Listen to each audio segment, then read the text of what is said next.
Welcome to the Hollow Signal. If you're passionate about literature and looking to discover unforgettable classics, this is your place.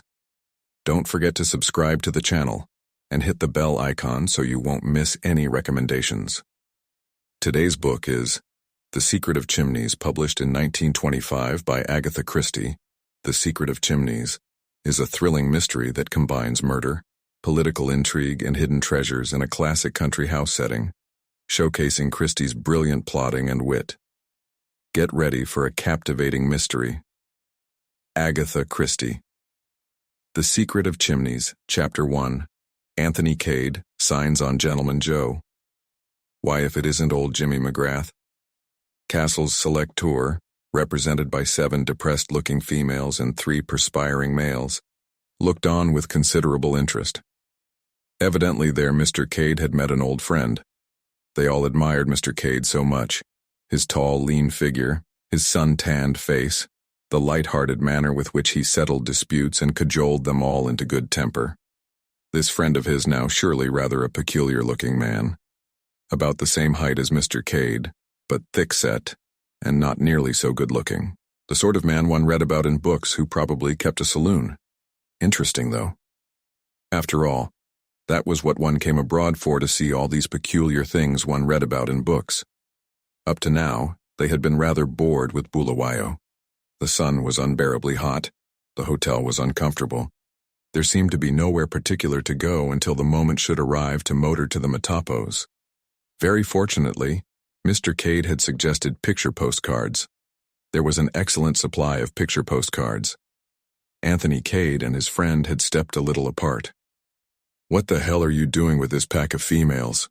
demanded McGrath. "Starting a harem." "Not with this little lot," grinned Anthony. "Have you taken a good look at them?" "I have that. Thought maybe you were losing your eyesight." "My eyesight's as good as ever it was." "No, this is a Castle select tour." "I'm Castle, the local Castle, I mean." "What the hell made you take on a job like that?" "A regrettable necessity for cash. I can assure you it doesn't suit my temperament." Jimmy grinned. "Never a hog for regular work, were you?" Anthony ignored this aspersion. "However, something will turn up soon, I expect," he remarked hopefully. "It usually does." Jimmy chuckled.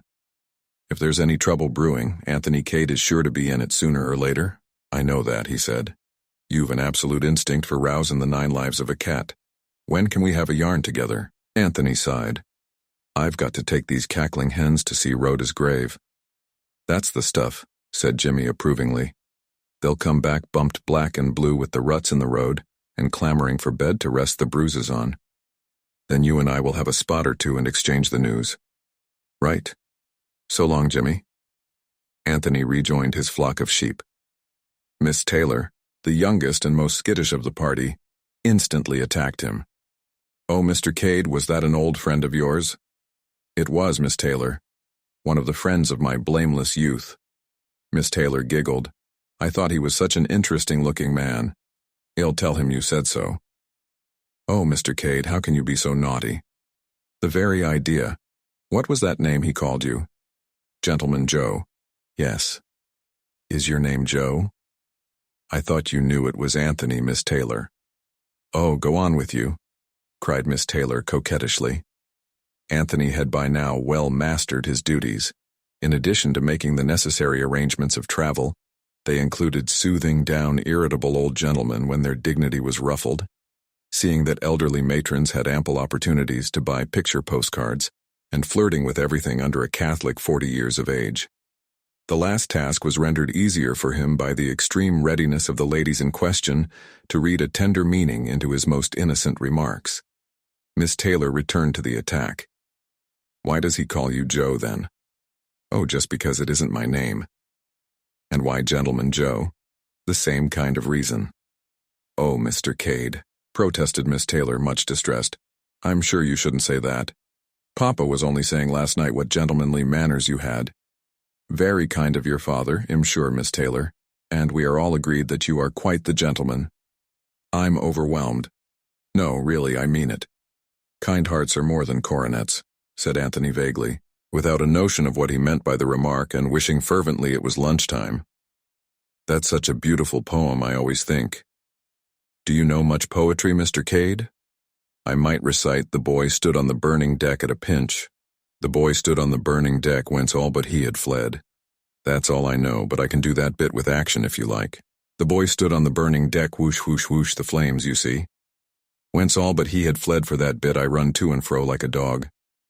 Miss Taylor screamed with laughter. Oh, do look at Mr. Cade. Isn't he funny?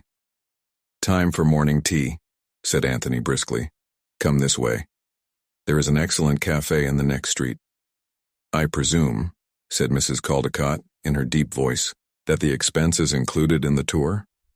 Morning tea, Mrs. Caldecott, said Anthony, assuming his professional manner is an extra. Disgraceful. Life is full of trials, isn't it? Said Anthony cheerfully. Mrs. Caldecott's eyes gleamed, and she remarked with the air of one springing a mine. I suspected as much, and in anticipation I poured off some tea into a jug at breakfast this morning. I can heat that up on the spirit lamp. Come, Father. Mr. and Mrs. Caldecott sailed off triumphantly to the hotel, the ladies back complacent with successful forethought. Oh, Lord, muttered Anthony. What a lot of funny people it does take to make a world. He marshaled the rest of the party in the direction of the cafe. Miss Taylor kept by his side and resumed her catechism. Is it a long time since you saw your friend? Just over 7 years. Was it in Africa you knew him? Yes, not this part, though. The first time I ever saw Jimmy McGrath, he was all trussed up ready for the cooking pot.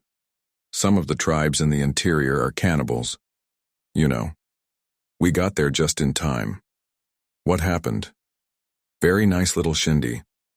We potted some of the beggars, and the rest took to their heels. Oh, Mr. Cade, what an adventurous life you must have led. Very peaceful, I assure you.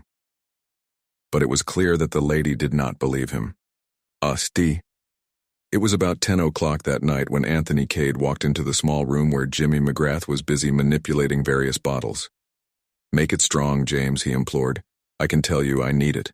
I should think you did, my boy. I wouldn't take on that job of yours for anything. Show me another and I'll jump out of it fast enough. McGrath poured out his own drink, tossed it off with a practiced hand and mixed a second one. Then he said slowly, Are you in earnest about that, old son? About what? Chucking this job of yours if you could get another? Why? You don't mean to say that you've got a job going begging? Why don't you grab it yourself? I have grabbed it, but I don't much fancy it. That's why I'm trying to pass it on to you. Anthony became suspicious. What's wrong with it? They haven't engaged you to teach in a Sunday school, have they? Do you think anyone would choose me to teach in a Sunday school? Not if they knew you well, certainly. It's a perfectly good job, nothing wrong with it whatsoever. Not in South America by any lucky chance. I've rather got my eye on South America. There's a very tidy little revolution coming off in one of those little republics soon. McGrath grinned. You always were keen on revolutions, anything to be mixed up in a really good row. I feel my talents might be appreciated out there. I tell you, Jimmy, I can be jolly useful in a revolution to one side or the other. It's better than making an honest living any day. I think I've heard that sentiment from you before, my son. No, the job isn't in South America, it's in England. England? Return of hero to his native land after many long years. They can't dun you for bills after 7 years, can they, Jimmy? I don't think so. Well, are you on for hearing more about it? I'm on, all right. The thing that worries me is why you're not taking it on yourself. He'll tell you. I'm after gold, Anthony Farr, up in the interior. Anthony whistled and looked at him. You've always been after gold, Jimmy, ever since I knew you. It's your weak spot, your own particular little hobby. You've followed up more wildcat trails than anyone I know. And in the end, I'll strike it. You'll see.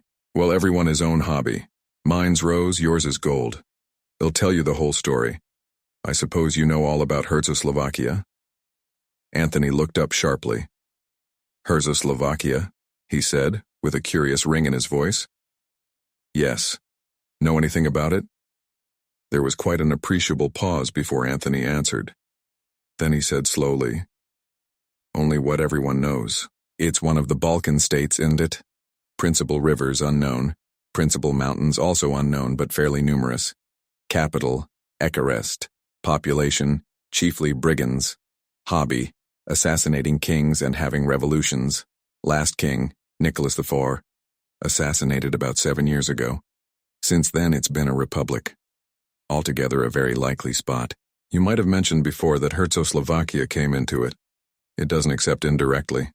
Anthony gazed at him more in sorrow than in anger. You ought to do something about this, James, he said. Take a correspondence course or something. If you'd told a story like this in the good old Eastern days, you'd have been hung up by the heels and bastinadoed or something equally unpleasant. Jimmy pursued his course quite unmoved by these strictures. Ever heard of Count Stilptich? Now you're talking, said Anthony. Many people who have never heard of Czechoslovakia would brighten at the mention of Count Stilptich, the grand old man of the Balkans, the greatest statesman of modern times, the biggest villain unhung. The point of view all depends on which newspaper you take in. But be sure of this, Count Stilptich will be remembered long after you and I are dust and ashes, James.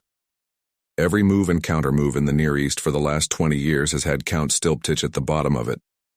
He's been a dictator and a patriot and a statesman, and nobody knows exactly what he has been, except that he's been a perfect king of intrigue. Well, what about him? He was Prime Minister of Czechoslovakia, that's why I mentioned it first. You've no sense of proportion, Jimmy. Czechoslovakia is of no importance at all compared to Stilptich. It just provided him with a birthplace and a post in public affairs. But I thought he was dead, so he is. He died in Paris about 2 months ago. What I'm telling you about happened some years ago. The question is, said Anthony, what are you telling me about? Jimmy accepted the rebuke and hastened on. It was like this. I was in Paris just 4 years ago, to be exact. I was walking along one night in rather a lonely part, when I saw half a dozen French toughs beating up a respectable-looking old gentleman. I hate a one-sided show, so I promptly butted in and proceeded to beat up the toughs. I guess they'd never been hit really hard before. They melted like snow. Good for you, James, said Anthony softly. I'd like to have seen that scrap. Oh, it was nothing much, said Jimmy modestly. But the old boy was no end grateful. He'd had a couple, no doubt about that, but he was sober enough to get my name and address out of me, and he came along and thanked me next day. Did the thing in style, too. It was then that I found out it was Count Stilptich had rescued. He'd got a house up by the Bois. Anthony nodded. Yes, Stilptich went to live in Paris after the assassination of King Nicholas. They wanted him to come back and be president later, but he wasn't taking any. He remained sound to his monarchical principles, though he was reported to have his finger in all the backstairs pies that went on in the Balkans. Very deep, the late Count Stilptich. Nicholas IV was the man who had a funny taste in wives, wasn't he? Said Jimmy suddenly. Yes, said Anthony. And it did for him too, poor beggar. She was some little gutter snipe of a music hall artiste in Paris, not even suitable for a morganatic alliance. But Nicholas had a frightful crush on her and she was all out for being a queen. Sounds fantastic, but they managed it somehow. Called her the Countess Popovsky or something, and pretended she had Romanov blood in her veins. Nicholas married her in the cathedral at Ekarest with a couple of unwilling archbishops to do the job, and she was crowned as Queen Viraga. Nicholas squared his ministers, and I suppose he thought that was all that mattered. But he forgot to reckon with the populace. They're very aristocratic and reactionary in Czechoslovakia. They like their kings and queens to be the genuine article. There were mutterings and discontent and the usual ruthless suppressions, and the final uprising which stormed the palace murdered the king and queen, and proclaimed a republic. It's been a republic ever since, but things still manage to be pretty lively there, so I've heard. They've assassinated a president or two, just to keep their hand in. But revenons à nos moutons. You had got to where Count Stilptich was hailing you as his preserver. Yes. Well, that was the end of that business. I came back to Africa, and never thought of it again until about 2 weeks ago I got a queer-looking parcel which had been following me all over the place for the Lord knows how long. I'd seen in a paper that Count Stilptich had recently died in Paris. Well, this parcel contained his memoirs or reminiscences, or whatever you call the things. There was a note enclosed to the effect that if I delivered the manuscript at a certain firm of publishers in London, on or before October 13th, they were instructed to hand me £1,000. £1,000? Did you say £1,000, Jimmy? I did, my son. I hope to God it's not a hoax. Put not your trust in princes or politicians, as the saying goes. Well, there it is. Owing to the way the manuscript had been following me around, I had no time to lose. It was a pity all the same. I'd just fixed up this trip to the interior, and had set my heart on going. I shan't get such a good chance again. You're incurable, Jimmy. £1,000 in the hand is worth a lot of mythical gold. And supposing it's all a hoax? Anyway, here I am, passage booked and everything. On the way to Cape Town, and then you blow along. Anthony got up and lit a cigarette. I begin to perceive your drift, James. You go gold hunting as planned, and I collect the £1,000 for you. How much do I get out of it? What do you say to a quarter? £250 free of income tax, as the saying goes. That's it. Done. And just to make you gnash your teeth, I'll tell you that I would have gone for 100. Let me tell you, James McGrath, you won't die in your bed counting up your bank balance. Anyway, it's a deal. It's a deal, all right. I'm on. And confusion to Castle's select tours. They drank the toast solemnly. Chapter 2. A Lady in Distress. So that's that, said Anthony, finishing off his glass and replacing it on the table. What boat were you going on? Granarth Castle. Passage booked in your name, I suppose, so it'd better travel as James McGrath. We've outgrown the passport business, haven't we? No odds either way. You and I are totally unlike, but we'd probably have the same description on one of those blinking things. Height 6 feet, hair brown, eyes blue, nose ordinary, chin ordinary. Not so much of this ordinary stunt. Let me tell you that Castle selected me out of several applicants solely on account of my pleasing appearance and nice manners. Jimmy grinned.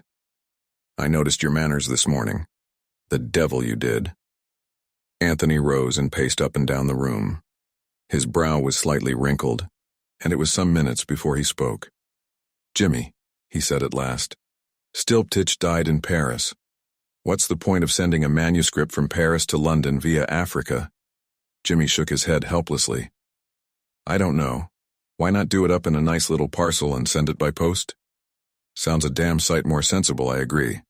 Of course, continued Anthony, I know that kings and queens and government officials are prevented by etiquette from doing anything in a simple, straightforward fashion. Hence king's messengers and all that. In medieval days, you gave a fellow a signet ring as a sort of open sesame. The king's ring, pass my lord, and usually it was the other fellow who had stolen it. I always wonder why some bright lad never hit on the expedient of copying the ring, making a dozen or so, and selling them at 100 ducats apiece. They seem to have had no initiative in the Middle Ages. Jimmy yawned. My remarks on the Middle Ages don't seem to amuse you. Let us get back to Count Stilptich. From France to England via Africa seems a bit thick even for a diplomatic personage. If he merely wanted to ensure that you should get £1,000, he could have left it you in his will. Thank God neither you nor I are too proud to accept a legacy. Stilptich must have been balmy. You'd think so, wouldn't you? Anthony frowned and continued his pacing. Have you read the thing at all? He asked suddenly. Read what? The manuscript. Good Lord, no. What do you think I want to read a thing of that kind for? Anthony smiled. I just wondered, that's all. You know, a lot of trouble has been caused by memoirs. Indiscreet revelations, that sort of thing. People who have been closed as an oyster all their lives seem positively to relish causing trouble when they themselves shall be comfortably dead. It gives them a kind of malicious glee. Jimmy, what sort of a man was Count Stilptich? You met him and talked to him, and you're a pretty good judge of raw human nature. Could you imagine him being a vindictive old devil? Jimmy shook his head. It's difficult to tell. You see, that first night he was distinctly canned, and the next day he was just a high-toned old boy with the most beautiful manners overwhelming me with compliments, till I didn't know where to look. And he didn't say anything interesting when he was drunk? Jimmy cast his mind back, wrinkling his brows as he did so. He said he knew where the Koh-i-Noor was, he volunteered doubtfully. Oh well, said Anthony. We all know that. They keep it in the tower, don't they? Behind thick plate glass and iron bars, with a lot of gentlemen in fancy dress standing round to see you don't pinch anything. That's right, agreed Jimmy. Did Stilptich say anything else of the same kind? That he knew which city the Wallace collection was in, for instance?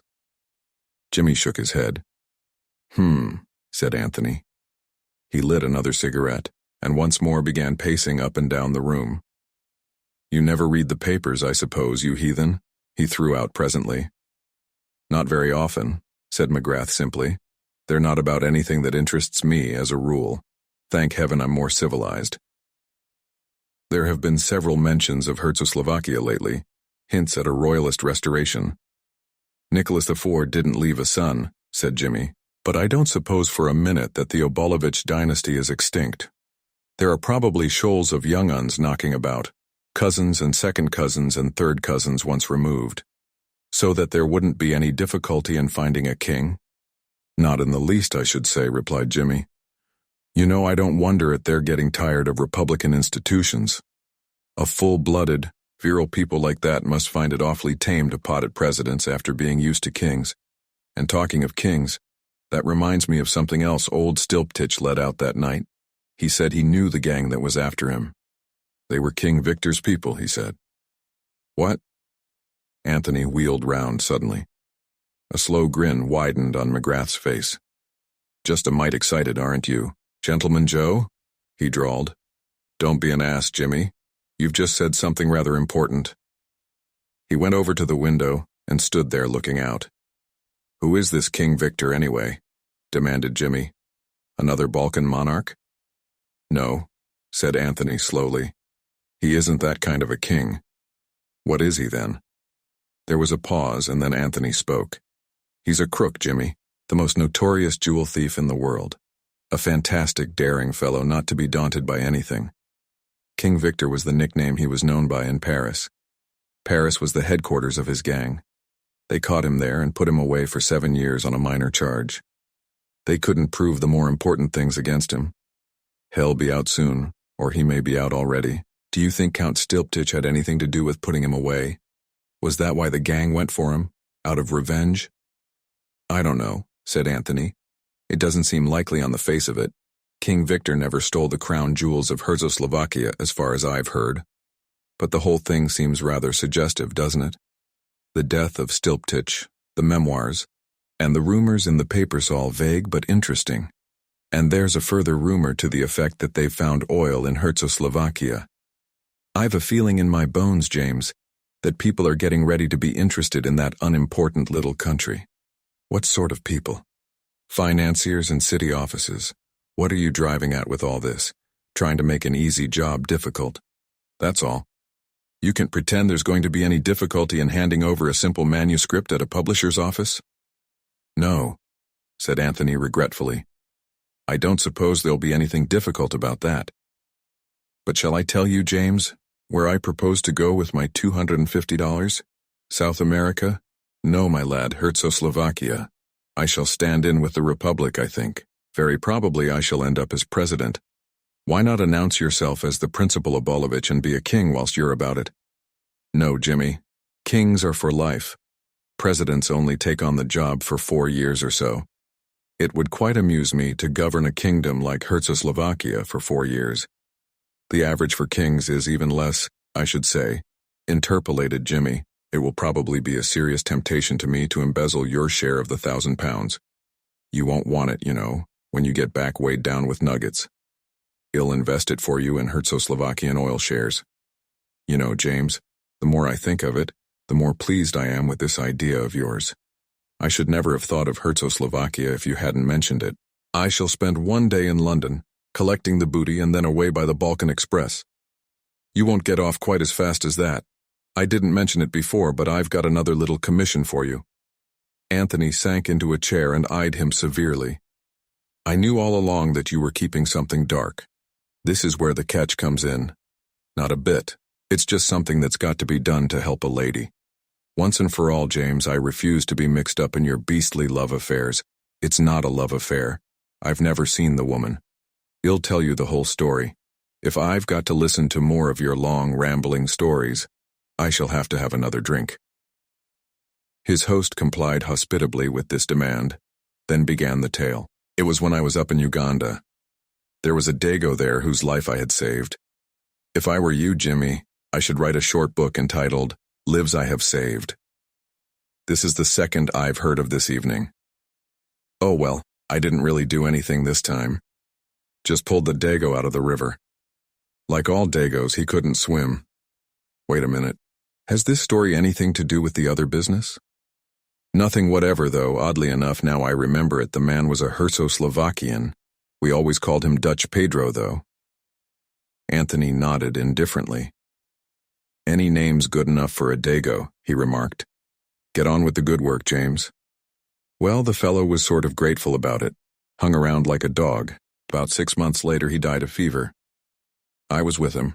Last thing, just as he was pegging out, he beckoned me and whispered some excited jargon about a Secret of gold mine, I thought he said.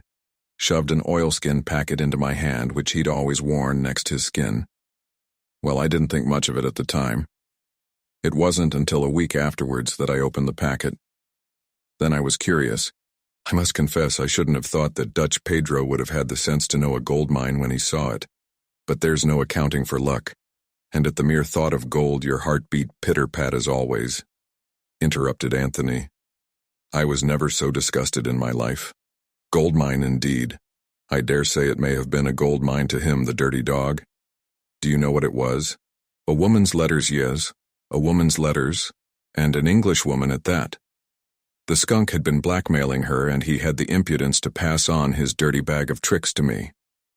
I like to see your righteous heat, James, but let me point out to you that Dagos will be Dagos. He meant well. You had saved his life. He bequeathed to you a profitable source of raising money. Your high-minded British ideals did not enter his horizon. Well, what the hell was I to do with the things? Burn 'em. That's what I thought at first. And then it occurred to me that there would be that poor dame, not knowing they'd be destroyed and always living in a quake and a dread lest that Dago should turn up again one day. You've more imagination than I gave you credit for, Jimmy, observed Anthony, lighting a cigarette. I admit that the case presented more difficulties than were at first apparent. What about just sending them to her by post? Like all women, she'd put no date and no address on most of the letters. There was a kind of address on just one word. Chimneys. Anthony paused in the act of blowing out his match, and he dropped it with a quick jerk of the wrist as it burned his finger. Chimneys? He said. That's rather extraordinary. Why? Do you know it? It's one of the stately homes of England, my dear James. A place where kings and queens go for weekends and diplomatists for gather and diplome. That's one of the reasons why I'm so glad that you're going to England instead of me. You know all these things, said Jimmy simply. A josser like myself from the backwoods of Canada would be making all sorts of bloomers. But someone like you who's been to Eton and Harrow, only one of them, said Anthony modestly, will be able to carry it through. Why didn't I send them to her, you say? Well, it seemed to me dangerous.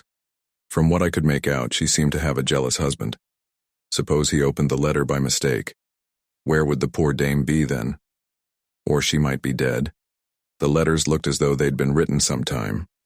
As I figured it out, the only thing was for someone to take them to England and put them into her own hands. Anthony threw away his cigarette, and coming across to his friend, clapped him affectionately on the back. You're a real knight-errant, Jimmy, he said, and the backwoods of Canada should be proud of you. I shan't do the job half as prettily as you would. You'll take it on, then? Of course. McGrath rose, and going across to a drawer took out a bundle of letters and threw them on the table. Here you are. You'd better have a look at them.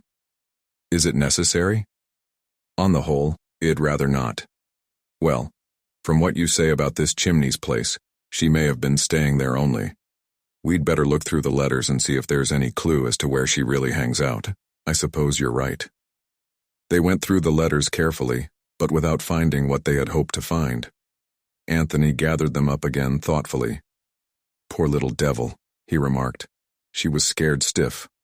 Jimmy nodded. Do you think you'll be able to find her all right? He asked anxiously.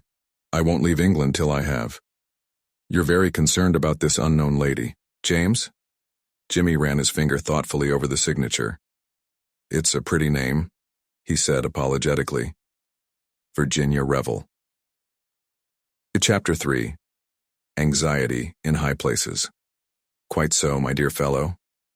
Quite so, said Lord Caterham.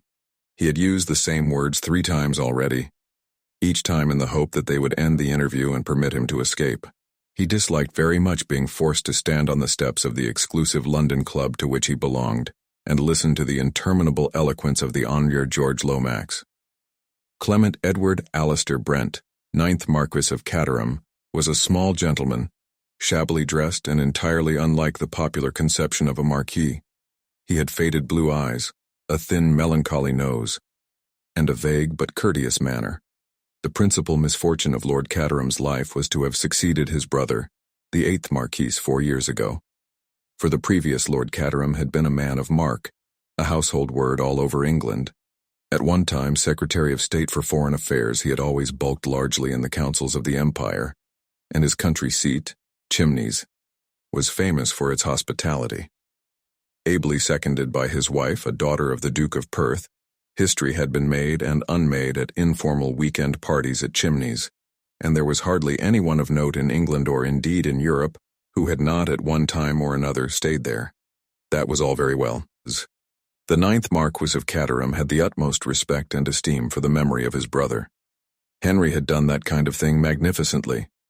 What Lord Caterham objected to was the assumption that he was bound to follow in his brother's footsteps, and that Chimneys was a national possession rather than a private country house.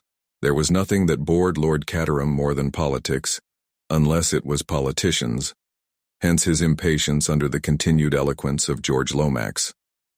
A robust man, George Lomax, inclined to embonpoint, with a red face and protuberant eyes, and an immense sense of his own importance. You see the point, Caterham? We simply can't afford a scandal of any kind just now. The position is one of the utmost delicacy. It always is, said Lord Caterham with a flavor of irony. My dear fellow, I'm in a position to know. Oh, quite so, said Lord Caterham, falling back upon his previous line of defense.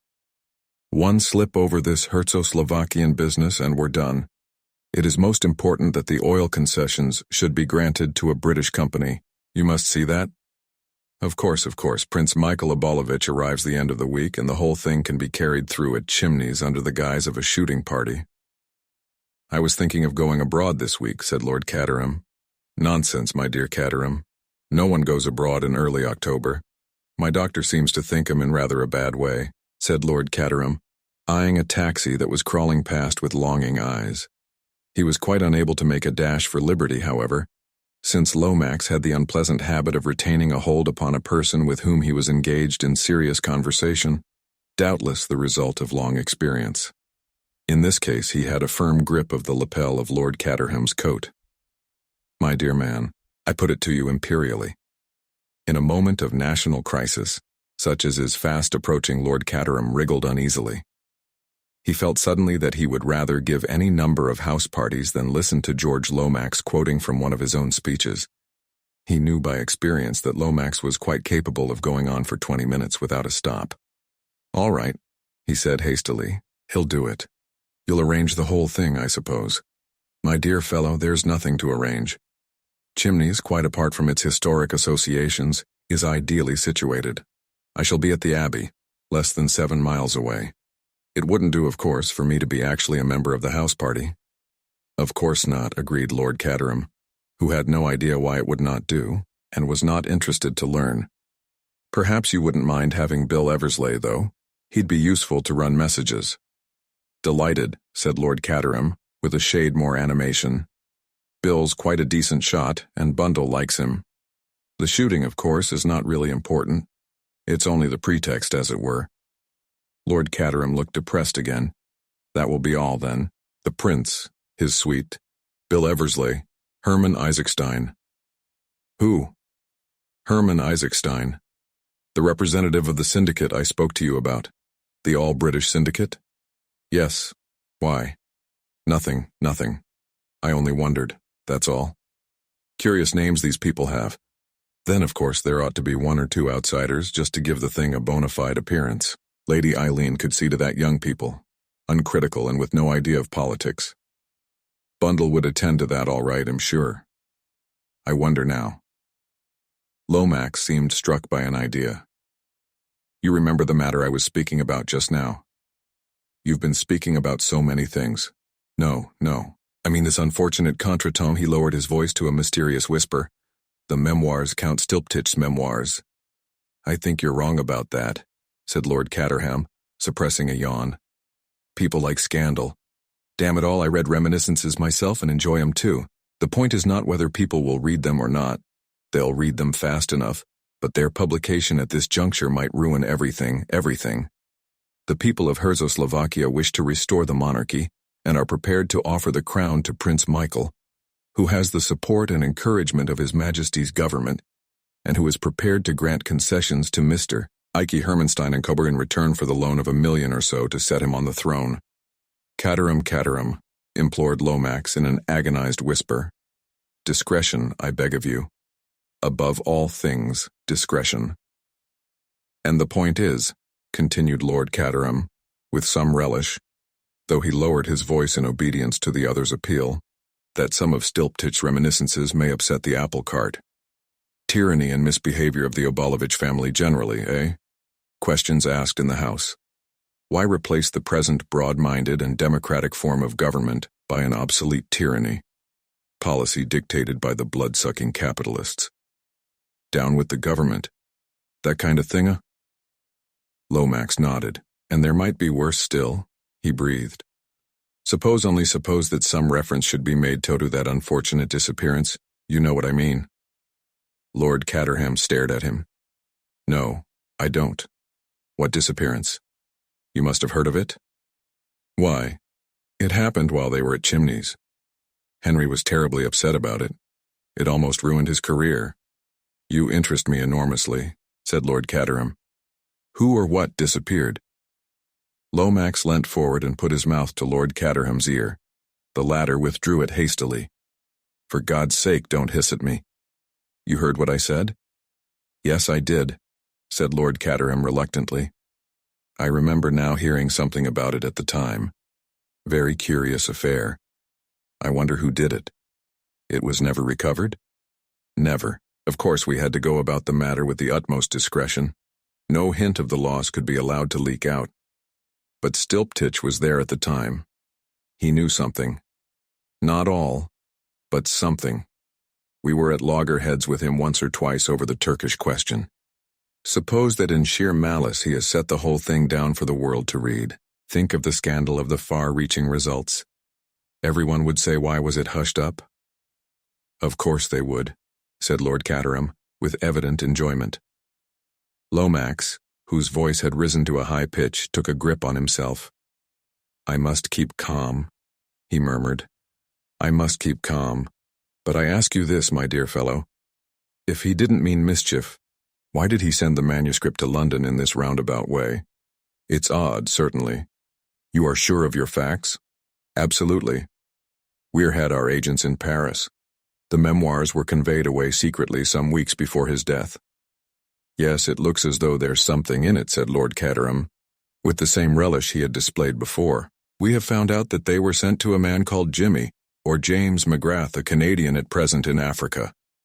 Quite an imperial affair, isn't it? Said Lord Caterham cheerily. James McGrath is due to arrive by the Granarth Castle tomorrow, Thursday. What are you going to do about it? We shall, of course, approach him at once, point out the possibly serious consequences, and beg him to defer publication of the memoirs for at least a month, and in any case to permit them to be judiciously eredited.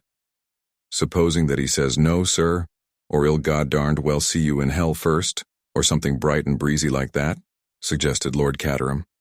That's just what I'm afraid of, said Lomax simply.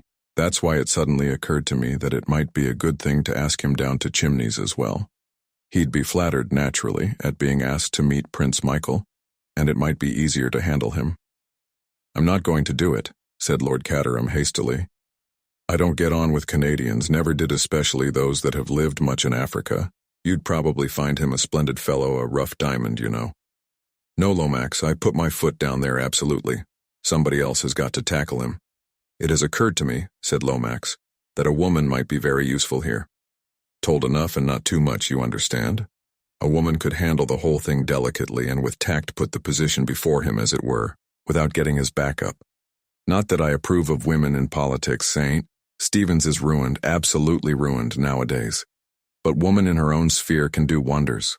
Look at Henry's wife and what she did for him. Marcia was magnificent, unique, a perfect political hostess. You don't want me to ask Marcia down for this party, do you? Asked Lord Caterham faintly, turning a little pale at the mention of his redoubtable sister-in-law. No, you misunderstand me. I was speaking of the influence of women in general. No, I suggest a young woman, a woman of charm, beauty, intelligence. Not Bundle. Bundle would be no use at all.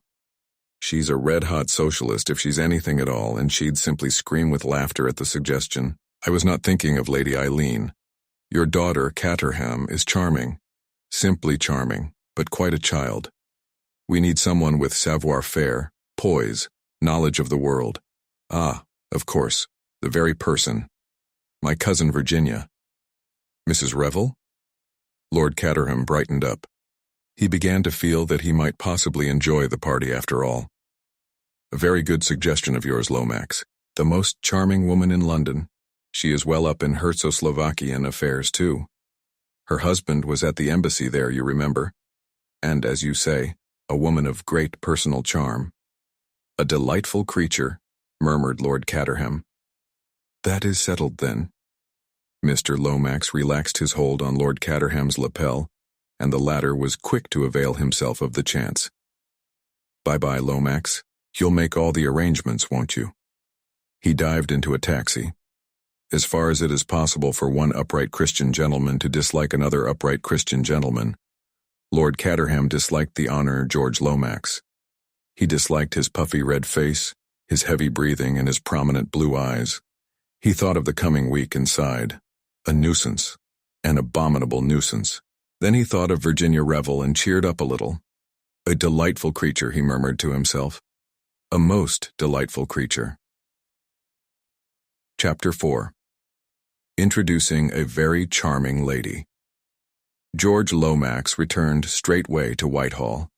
As he entered the sumptuous apartment in which he transacted affairs of state, there was a scuffling sound. Mr. Bill Eversley was assiduously filing letters, but a large armchair near the window was still warm from contact with a human form. A very likable young man, Bill Eversley. Age at a guess, 25, big and rather ungainly in his movements. A pleasurably ugly face, a splendid set of white teeth, and a pair of honest brown eyes. Richardson sent up that report yet? No, sir. Shall I get on to him about it? It doesn't matter. Any telephone messages? Miss Oscar is dealing with most of them. Mr. Isaacstein wants to know if you can dine with him at the Savoy tomorrow. Tell Miss Oscar to look in my engagement book. If I'm not engaged, she can ring up and accept. Yes, sir. By the way, Eversley, you might ring up a number for me now. Look it up in the book. Mrs. Revel, 487 Pont Street. Yes, sir. Bill seized the telephone book, ran an unseeing eye down a column of Mims, shut the book with a bang, and moved to the instrument on the desk. With his hand upon it, he paused as though in sudden recollection. Oh, I say, sir, I've just remembered. Her line's out of order. Mrs. Revel's, I mean. I was trying to ring her up just now.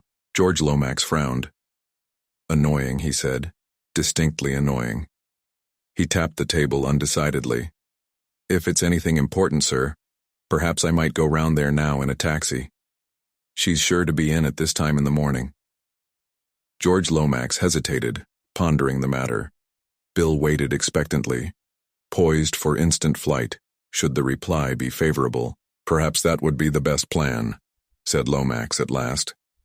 Very well then, take a taxi there, and ask Mrs. Revel if she will be at home this afternoon at 4 o'clock, as I am very anxious to see her about an important matter. Right, sir.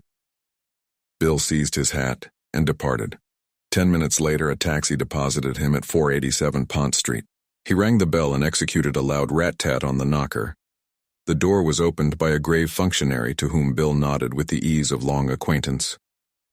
Morning, Chilvers. Mrs. Revel in? I believe, sir, that she is just going out. Is that you, Bill? Called a voice over the banisters. I thought I recognized that muscular knock. Come up and talk to me. Bill looked up at the face that was laughing down on him, and which was always inclined to reduce him and not him alone to a state of babbling incoherency. He took the stairs two at a time and clasped Virginia Revel's outstretched hands tightly in his. "Hello, Virginia. Hello, Bill. Charm is a very peculiar thing. Hundreds of young women, some of them more beautiful than Virginia Revel, might have said hello, Bill, with exactly the same intonation, and yet have produced no effect whatever. But those two simple words uttered by Virginia had the most intoxicating effect upon Bill. Virginia Revel was just 27. She was tall and of an exquisite slimness. Indeed, a poem might have been written to her slimness. It was so exquisitely proportioned. Her hair was of real bronze with the greenish tint in its gold. She had a determined little chin, a lovely nose, slanting blue eyes that showed a gleam of deepest cornflower between the half-closed lids, and a delicious and quite indescribable mouth that tilted ever so slightly at one corner, in what is known as the signature of Venus. It was a wonderfully expressive face, and there was a sort of radiant vitality about her that always challenged attention. It would have been quite impossible ever to ignore Virginia Revel. She drew Bill into the small drawing room, which was all pale and mauve and green and yellow, like crocuses surprised in a meadow. "Bill, darling," said Virginia, "isn't the Foreign Office missing you? I thought they couldn't get on without you. I've brought a message for you from Cotter's." Thus irreverently did Bill allude to his chief. "And by the way, Virginia, in case he asks, remember that your telephone was out of order this morning." "But it hasn't been?" "I know that. But I said it was. Why? Enlighten me as to this Foreign Office touch." Bill threw her a reproachful glance. "So that I could get here and see you, of course." "Oh, darling Bill, how dense of me. And how perfectly sweet of you. Chilvers said you were going out. So I was to Sloane Street. There's a place there where they've got a perfectly wonderful new hip band." "A hip band?" "Yes, Bill, H-I-P, hip, B-A-N-D band. A band to confine the hips. You wear it next the skin. I blush for you, Virginia. You shouldn't describe your underwear to a young man to whom you are not related. It isn't delicate. But, Bill dear, there's nothing indelicate about hips. We've all got hips, although we poor women are trying awfully hard to pretend we haven't. This hip band is made of red rubber and comes just to above the knee, and it's simply impossible to walk in it." "How awful," said Bill. "Why do you do it?" "Oh, because it gives one such a noble feeling to suffer for one's silhouette. But don't let's talk about my hip band. Give me George's message. He wants to know whether you'll be in at 4 o'clock this afternoon." "I shan't. I shall be at Ranelagh." "Why this sort of formal call? Is he going to propose to me, do you think?" "I shouldn't wonder, because, if so, you can tell him that I much prefer men who propose on impulse. Like me. It's not an impulse with you, Bill. It's habit." "Virginia, won't you ever?" "No, Bill. I won't have it in the morning before lunch. Do try and think of me as a nice motherly person approaching middle age who has your interests thoroughly at heart. Virginia, I do love you so." "I know, Bill, I know. And I simply love being loved. Isn't it wicked and dreadful of me? I should like every nice man in the world to be in love with me." "Most of them are, I expect," said Bill gloomily. "But I hope George isn't in love with me. I don't think he can be. He's so wedded to his career." "What else did he say?" "Just that it was very important." "Bill, am getting intrigued. The things that George thinks important are so awfully limited. I think I must chuck Ranelagh. After all, I can go to Ranelagh any day. Tell George that I shall be awaiting him meekly at 4 o'clock. Bill looked at his wristwatch. "It seems hardly worthwhile to go back before lunch. Come out and chew something, Virginia. I'm going out to lunch somewhere or other. That doesn't matter. Make a day of it and chuck everything all round." "It would be rather nice," said Virginia, smiling at him. "Virginia, you're a darling. Tell me, you do like me rather, don't you? Better than other people." "Bill, I adore you. If I had to marry someone, simply had to, I mean if it was in a book and a wicked mandarin said to me, 'Marry someone or die by slow torture,' I should choose you at once, I should indeed. I should say, 'Give me little Bill.' Well then, yes, but I haven't got to marry anyone. I love being a wicked widow. You could do all the same things still. Go about and all that. You'd hardly notice me about the house. Bill, you don't understand. I'm the kind of person who marries enthusiastically if they marry at all. Bill gave a hollow groan. I shall shoot myself one of these days, I expect, he murmured gloomily. No, you won't, Bill, darling. You'll take a pretty girl out to supper like you did the night before last. Mr. Eversley was momentarily confused. If you mean Dorothy Kirkpatrick, the girl who's in Hooks and Eyes, well, dash it all, she's a thoroughly nice girl, straight as they make 'em. There was no harm in it. Bill, darling, of course there wasn't. I love you to enjoy yourself. But don't pretend to be dying of a broken heart, that's all. Mr. Eversley recovered his dignity. You don't understand at all, Virginia, he said severely. Men are polygamous, I know they are. Sometimes I have a shrewd suspicion that I am polyandrous. If you really love me, Bill, take me out to lunch quickly. Chapter 5. First Night in London. There is often a flaw in the best laid plans. George Lomax had made one mistake. There was a weak spot in his preparations. The weak spot was Bill. Bill Eversley was an extremely nice lad. He was a good cricketer and a scratch golfer. He had pleasant manners and an amiable disposition, but his position in the Foreign Office had been gained, not by brains, but by good connections. For the work he had to do, he was quite suitable. He was more or less George Dog. He did no responsible or brainy work. His part was to be constantly at George's elbow, to interview unimportant people whom George didn't want to see, to run errands, and generally to make himself useful. All this Bill carried out faithfully enough. When George was absent, Bill stretched himself out in the biggest chair and read the sporting news, and in so doing he was merely carrying out a time-honored tradition. Being accustomed to send Bill on errands, George had dispatched him to the Union Castle offices to find out when the Glenarth Castle was due in. Now, in common with most well-educated young Englishmen, Bill had a pleasant but quite inaudible voice. Any elocution master would have found fault with his pronunciation of the word Glenarth. It might have been anything. The clerk took it to be Carnfray. The Carnfray Castle was due in on the following Thursday. He said so. Bill thanked him and went out. George Lomax accepted the information and laid his plans accordingly. He knew nothing about Union Castle liners, and took it for granted that James McGrath would duly arrive on Thursday. Therefore, at the moment he was buttonholing Lord Caterham on the steps of the club on Wednesday morning, he would have been greatly surprised to learn that the Glenarth Castle had docked at Southampton the preceding afternoon. At 2:00 that afternoon, Anthony Cade, traveling under the name of Jimmy McGrath, stepped out of the boat train at Waterloo, hailed a taxi, and after a moment's hesitation ordered the driver to proceed to the Blitz Hotel. One might as well be comfortable, said Anthony to himself, as he looked with some interest out of the taxi windows. It was exactly 14 years since he had been in London. He arrived at the hotel, booked a room, and then went for a short stroll along the Embankment. It was rather pleasant to be back in London again. Everything was changed, of course. There had been a little restaurant there just past Blackfriars Bridge where he had dined fairly often, in company with other earnest lads. He had been a socialist then, and worn a flowing red tie. Young, very young.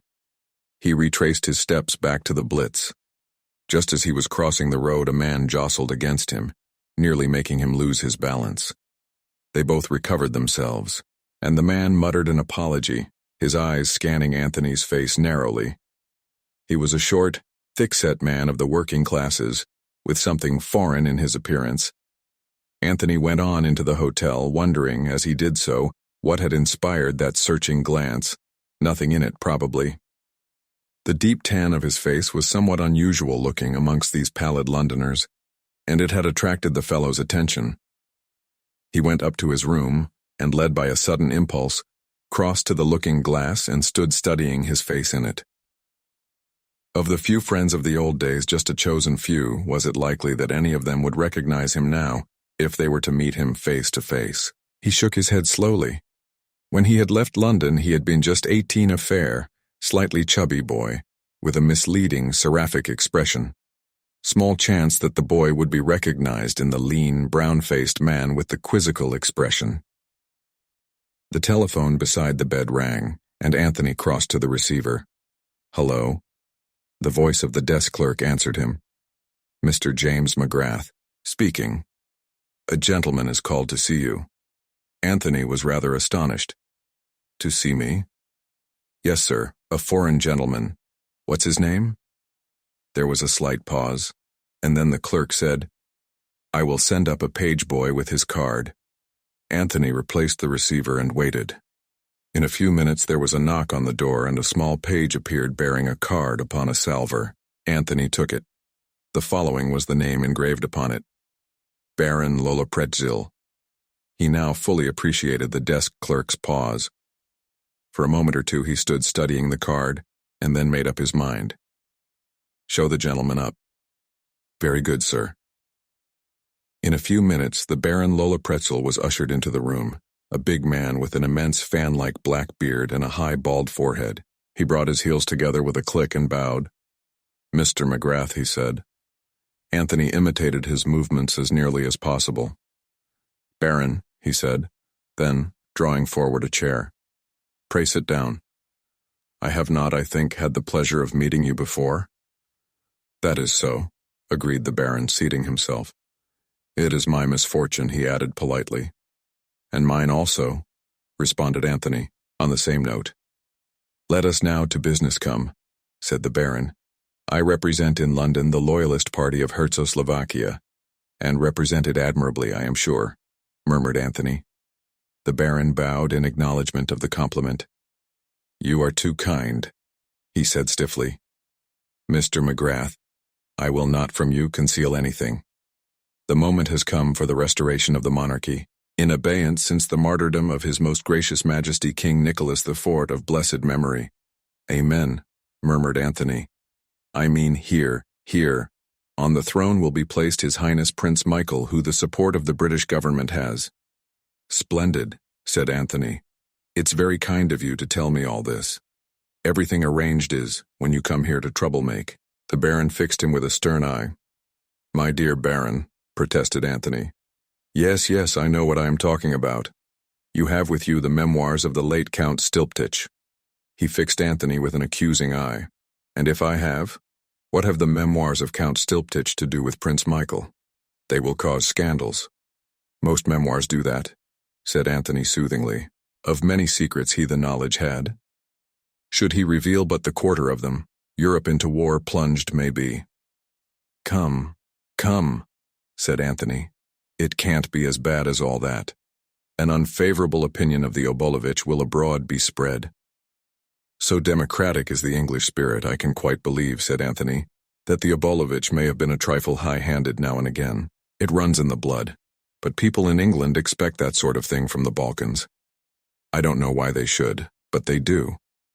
You do not understand, said the Baron. You do not understand at all. And my lips sealed are.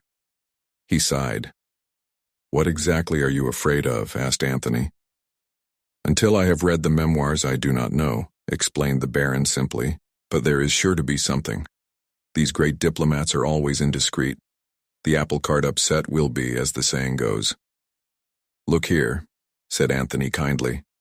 I'm sure you're taking altogether too pessimistic a view of the thing. I know all about publishers. They sit on manuscripts and hatch 'em like eggs. It will be at least a year before the thing is published. Either a very deceitful or a very simple young man you are. All is arranged for the memoirs in a Sunday newspaper to come out immediately. Oh. Anthony was somewhat taken aback. But you can always deny everything, he said hopefully. The Baron shook his head sadly. No, through the hat you talk. Let us to business come. £1,000 you are to have. Is it not so? You see, I have the good information got. I certainly congratulate the intelligence department of the Loyalists. Then I to you offer 1,500. Anthony stared at him in amazement, then shook his head ruefully. I'm afraid it can't be done, he said with regret. Good. I to you offer 2,000. You tempt me, Baron, you tempt me. But I still say it can't be done. Your own price name, then. I'm afraid you don't understand the position. I'm perfectly willing to believe that you are on the side of the angels and that these memoirs may damage your cause. Nevertheless, I've undertaken the job, and I've got to carry it through. See? I can't allow myself to be bought off by the other side. That kind of thing isn't done." The Baron listened very attentively. At the end of Anthony's speech, he nodded his head several times. "I see. Your honor as an English gentleman it is?" "Well, we don't put it that way ourselves," said Anthony. "But I dare say, allowing for a difference in vocabulary, that we both mean much the same thing." The Baron rose to his feet. "For the English honor I much respect have," he announced. "We must another way try. I wish you good morning." He drew his heels together, clicked, bowed, and marched out of the room, holding himself stiffly erect. "Now I wonder what he meant by that," mused Anthony. "Was it a threat? Not that I'm in the least afraid of old Lollipop. Rather a good name for him, that, by the way. I shall call him Baron Lollipop." He took a turn or two up and down the room, undecided on his next course of action. The date stipulated upon for delivering the manuscript was a little over a week ahead. Today was the 5th of October. Anthony had no intention of handing it over before the last moment. Truth to tell, he was by now feverishly anxious to read these memoirs. He had meant to do so on the boat coming over, but had been laid low with a touch of fever, and not at all in the mood for deciphering crabbed and illegible handwriting, for none of the manuscript was typed. He was now more than ever determined to see what all the fuss was about. There was the other job, too. On an impulse, he picked up the telephone book and looked up the name of Revel. There were 6 Revels in the book: Edward Henry Revel, surgeon of Harley Street; James Revel and Cumberter, saddlers; Lennox Revel of Abbotbury Mansions, Hampstead; Miss Mary Revel with an address in Ealing; Hon. Mrs. Timothy Revel of 487, Pont Street; and Mrs. Willis Revel of 42, Cadogan Square. Eliminating the saddlers and Miss Mary Revel, that gave him 4 names to investigate, and there was no reason to suppose that the lady lived in London at all. He shut up the book with a short shake of the head. "For the moment I'll leave it to chance," he said. "Something usually turns up. The luck of the Anthony Cades of this world is perhaps in some measure due to their own belief in it." Anthony found what he was after not half an hour later, when he was turning over the pages of an illustrated paper. It was a representation of some tableau organized by the Duchess of Perth. Below the central figure, a woman in Eastern dress, was the inscription, "The Honor Mrs. Timothy Revel as Cleopatra." Before her marriage, Mrs. Revel was the Honor Virginia Cawthron, a daughter of Lord Edgbaston. Anthony looked at the picture some time, slowly pursing up his lips as though to whistle. Then he tore out the whole page, folded it up, and put it in his pocket.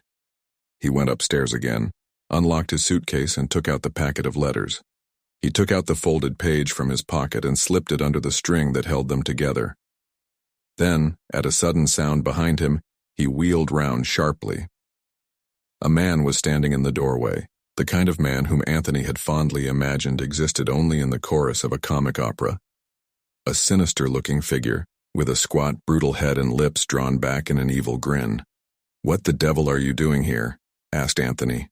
"And who let you come up?" "I pass where I please," said the stranger. His voice was guttural and foreign, though his English was idiomatic enough. Another Dago, thought Anthony. "Well, get out, do you hear?" he went on aloud. The man's eyes were fixed on the packet of letters which Anthony had caught up. "I will get out when you have given me what I have come for." "And what's that, may I ask?" The man took a step nearer. "The memoirs of Count Stilptich," he hissed. "It's impossible to take you seriously," said Anthony. "You're so completely the stage villain. I like your get-up very much. Who sent you here? Baron Lollipop?" "Baron?" The man jerked out a string of harsh-sounding consonants. "So that's how you pronounce it, is it? A cross between gargling and barking like a dog. I don't think I could say it myself, my throat's not made that way. I shall have to go on calling him Lollipop. So he sent you, did he?" But he received a vehement negative. His visitor went so far as to spit upon the suggestion in a very realistic manner. Then he drew from his pocket a sheet of paper which he threw upon the table. "Look," he said. "Look and tremble, accursed Englishman." Anthony looked with some interest, not troubling to fulfill the latter part of the command. On the paper was traced the crude design of a human hand in red. "It looks like a hand," he remarked. "But if you say so, I'm quite prepared to admit that it's a cubist picture of sunset at the North Pole. It is the sign of the comrades of the Red Hand. I am a comrade of the Red Hand." "You don't say so," said Anthony, looking at him with much interest. "Are the others all like you?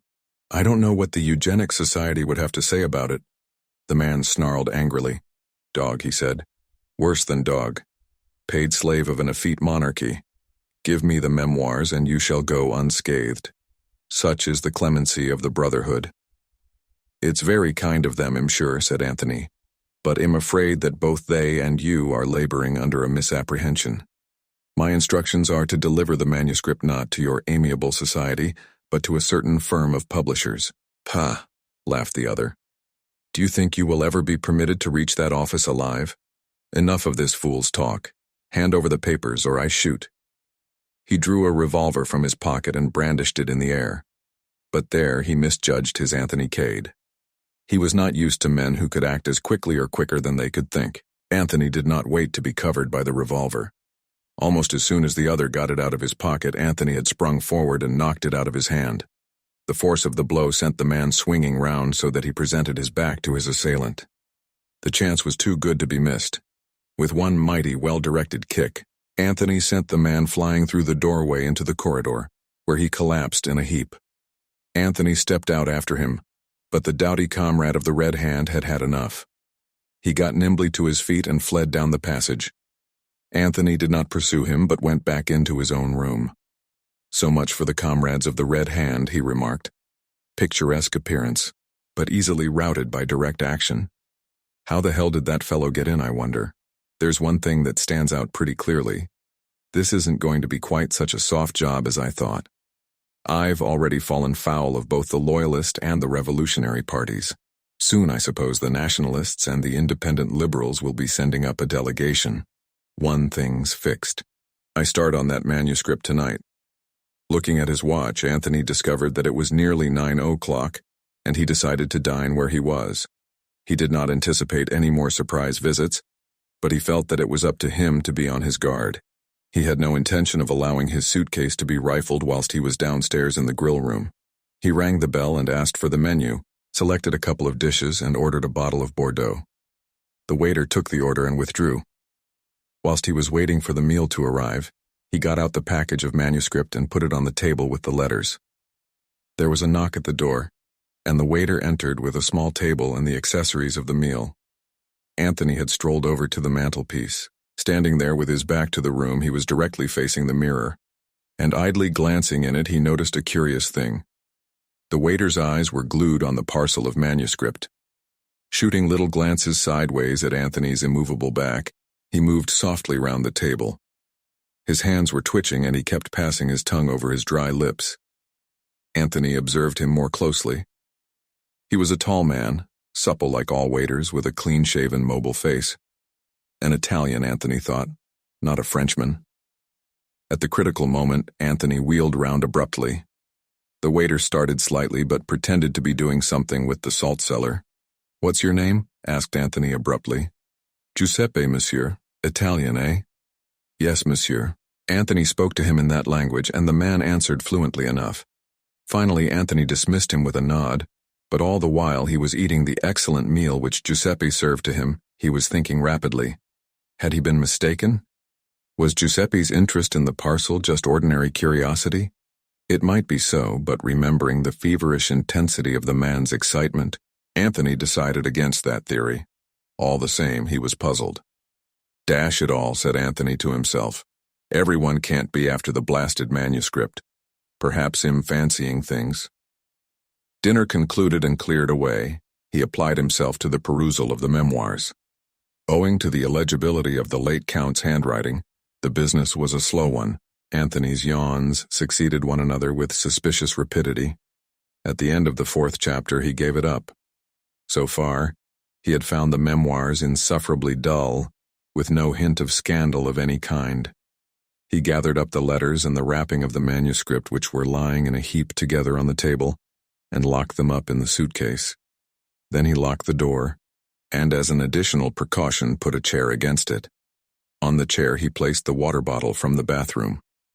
Surveying these preparations with some pride, he undressed and got into bed. He had one more shot at the Count's memoirs, but felt his eyelids drooping and stuffing the manuscript under his pillow. He switched out the light and fell asleep almost immediately. It must have been some 4 hours later that he awoke with a start. What had awakened him he did not know. Perhaps a sound.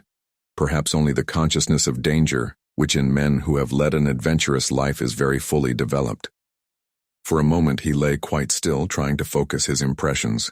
He could hear a very stealthy rustle, and then he became aware of a denser blackness somewhere between him and the window, on the floor by the suitcase. With a sudden spring, Anthony jumped out of bed, switching the light on as he did so. A figure sprang up from where it had been kneeling by the suitcase. It was the waiter, Giuseppe. In his right hand gleamed a long, thin knife. He hurled himself straight upon Anthony, who was by now fully conscious of his own danger. He was unarmed, and Giuseppe was evidently thoroughly at home with his own weapon. Anthony sprang to one side, and Giuseppe missed him with the knife. The next minute the two men were rolling on the floor together, locked in a close embrace. The whole of Anthony's faculties were centered on keeping a close grip of Giuseppe's right arm, so that he would be unable to use the knife. He bent it slowly back. At the same time, he felt the Italian's other hand clutching at his windpipe, stifling him, choking. And still, desperately, he bent the right arm back. There was a sharp tinkle as the knife fell on the floor. At the same time, the Italian extricated himself with a swift twist from Anthony's grasp. Anthony sprang up too, but made the mistake of moving towards the door to cut off the other's retreat. He saw, too late, that the chair and the water bottle were just as he had arranged them. Giuseppe had entered by the window, and it was the window he made for now. In the instant's respite given him by Anthony's move toward the door, he had sprung out on the balcony, leaped over to the adjoining balcony, and had disappeared through the adjoining window. Anthony knew well enough that it was of no use to pursue him. His way of retreat was doubtless fully assured. Anthony would merely get himself into trouble. He walked over to the bed, thrusting his hand beneath the pillow and drawing out the memoirs. Lucky that they had been there and not in the suitcase. He crossed over to the suitcase and looked inside, meaning to take out the letters. Then he swore softly under his breath. The letters were gone. Chapter 6. The Gentle Art of Blackmail. It was exactly 5 minutes to 4 when Virginia Revel, rendered punctual by a healthy curiosity, returned to the house in Pont Street. She opened the door with her latchkey and stepped into the hall to be immediately confronted by the impassive Chilvers. "I beg pardon, Mom, but a person has called to see you for the moment." Virginia did not pay attention to the subtle phraseology whereby Chilvers cloaked his meaning. "Mr. Lomax? Where is he? In the drawing room?" "Oh, no, Mom, not Mr. Lomax." Chilvers' tone was faintly reproachful. "A person. I was reluctant to let him in, but he said his business was most important connected with the late captain, I understood him to say. Thinking, therefore, that you might wish to see him, I put him in the study." Virginia stood thinking for a minute. She had been a widow now for some years, and the fact that she rarely spoke of her husband was taken by some to indicate that below her careless demeanor was a still aching wound. By others it was taken to mean the exact opposite, that Virginia had never really cared for Tim Revel, and that she found it insincere to profess a grief she did not feel. "I should have mentioned, Mom," continued Chilvers, "that the man appears to be some kind of foreigner." Virginia's interest heightened a little. Her husband had been in the diplomatic service, and they had been together in Czechoslovakia just before the sensational murder of the King and Queen. This man might probably be a Czechoslovakian, some old servant who had fallen on evil days. "You did quite right, Chilvers," she said with a quick, approving nod. "Where did you say you had put him? In the study?" She crossed the hall with her light, buoyant step and opened the door of the small room that flanked the dining room. The visitor was sitting in a chair by the fireplace. He rose on her entrance and stood looking at her. Virginia had an excellent memory for faces, and she was at once quite sure that she had never seen the man before. He was tall and dark, supple in figure, and quite unmistakably a foreigner. but she did not think he was of Slavonic origin. She put him down as Italian or possibly Spanish. "You wish to see me?" she asked. "I am Mrs. Revel." The man did not answer for a minute or two. He was looking her slowly over, as though appraising her narrowly. There was a veiled insolence in his manner which she was quick to feel. "Will you please state your business?" she said, with a touch of impatience. "You are Mrs. Revel? Mrs. Timothy Revel?" "Yes. I told you so just now." "Quite so. It is a good thing that you consented to see me, Mrs. Revel. Otherwise, as I told your butler, I should have been compelled to do business with your husband." Virginia looked at him in astonishment, but some impulse quelled the retort that sprang to her lips. She contented herself by remarking dryly, "You might have found some difficulty in doing that." "I think not. I am very persistent. But I will come to the point. Perhaps you recognize this?" He flourished something in his hand. Virginia looked at it without much interest. "Can you tell me what it is, madame?" "It appears to be a letter," replied Virginia, who was by now convinced that she had to do with a man who was mentally unhinged. "And perhaps you note to whom it is addressed," said the man significantly, holding it out to her. "I can read," Virginia informed him pleasantly. "It is addressed to a Captain O'Neill at Rue de Canals, No. 15, Paris." The man seemed searching her face hungrily for something he did not find. "Will you read it, please?" Virginia took the envelope from him, drew out the enclosure and glanced at it, but almost immediately she stiffened and held it out to him again. "This is a private letter, certainly not meant for my eyes." The man laughed sardonically. "I congratulate you, Mrs. Revel, on your admirable acting. You play your part to perfection. Nevertheless, I think that you will hardly be able to deny the signature." "The signature?" Virginia turned the letter over and was struck dumb with astonishment. The signature, written in a delicate slanting hand, was Virginia Revel. Checking the exclamation of astonishment that rose to her lips, she turned again to the beginning of the letter and deliberately read the whole thing through. Then she stood a minute lost in thought. The nature of the letter made it clear enough what was in prospect. "Well, madame," said the man, "that is your name, is it not?" "Oh, yes," said Virginia, "it's my name." "But not my handwriting," she might have added. Instead, she turned a dazzling smile upon her visitor. "Supposing," she said sweetly, "we sit down and talk it over?" He was puzzled. Not so had he expected her to behave. His instinct told him that she was not afraid of him. "First of all, I should like to know how you found me out." That was easy. He took from his pocket a page torn from an illustrated paper and handed it to her. Anthony Cade would have recognized it. She gave it back to him with a thoughtful little frown. "I see," she said. "It was very easy. Of course you understand, Mrs. Revel, that that is not the only letter. There are others." "Dear me," said Virginia. "I seem to have been frightfully indiscreet." Again she could see that her light tone puzzled him. She was by now thoroughly enjoying herself. "At any rate," she said, smiling sweetly at him, "it's very kind of you to call and give them back to me." There was a pause as he cleared his throat. "I am a poor man, Mrs. Revel," he said at last, with a good deal of significance in his manner. "As such, you will doubtless find it easier to enter the kingdom of heaven, or so I have always heard. I cannot afford to let you have these letters for nothing. I think you are under a misapprehension. Those letters are the property of the person who wrote them. That may be the law, madame, but in this country you have a saying. Possession is 9 points of the law, and, in any case, are you prepared to invoke the aid of the law?" "The law is a severe one for blackmailers," Virginia reminded him. "Come, Mrs. Revel, I am not quite a fool. I have read these letters, the letters of a woman to her lover, one and all breathing dread of discovery by her husband. Do you want me to take them to your husband? You have overlooked one possibility. Those letters were written some years ago. Supposing that since then I have become a widow." He shook his head with confidence. "In that case, if you had nothing to fear, you would not be sitting here making terms with me." Virginia smiled. "What is your price?" she asked in a businesslike manner. For £1,000 I will hand the whole packet over to you. It is very little that I am asking there, but you see I do not like the business.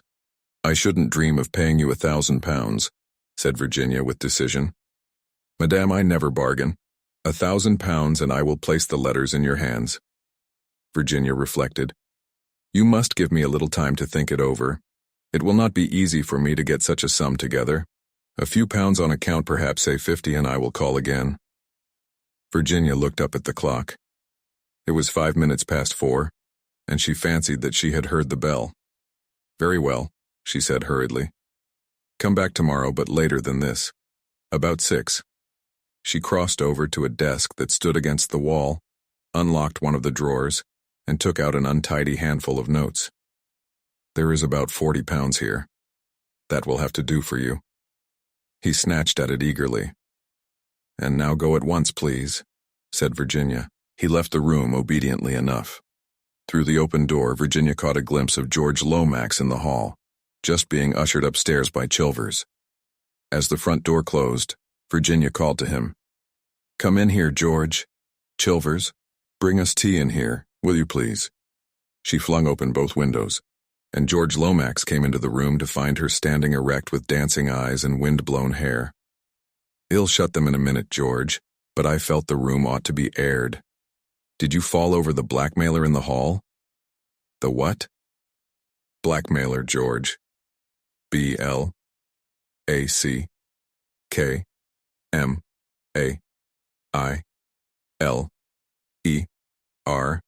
Blackmailer. One who blackmails.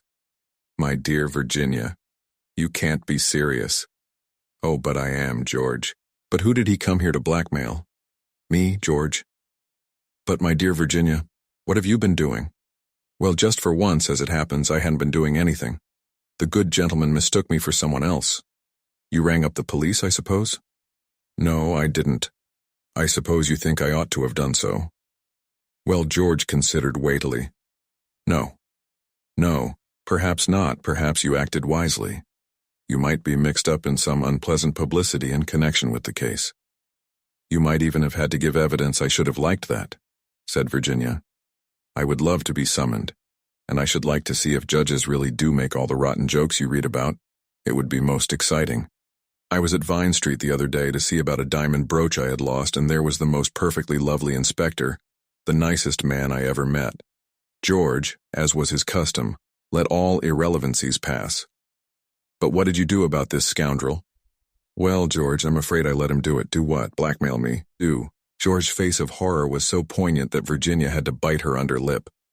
You meando, I understand you to mean that you did not correct the misapprehension under which he was laboring.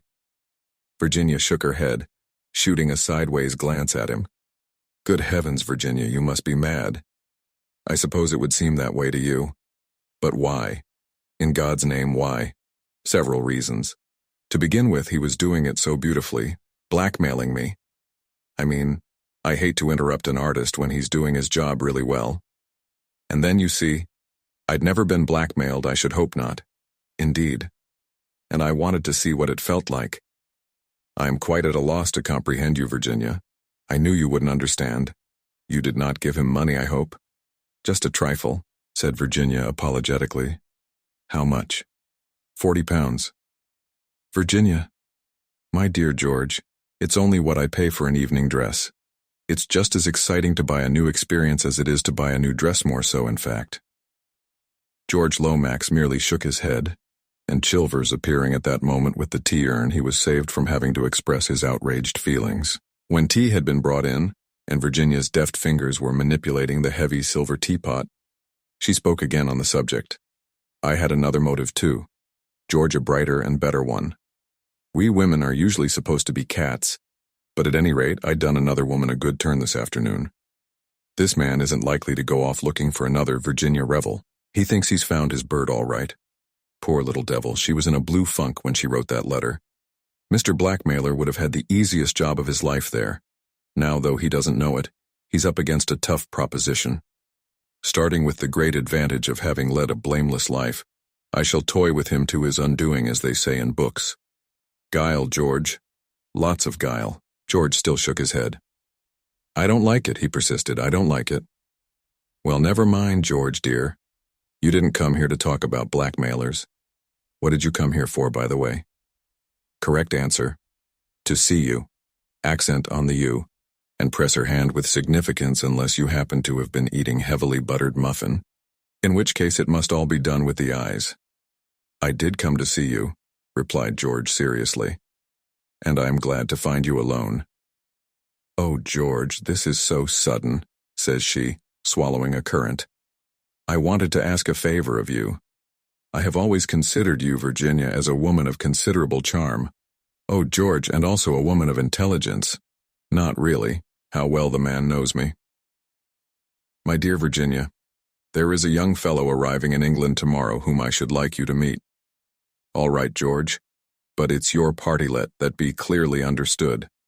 You could, I feel sure, if you chose, exercise your considerable charm.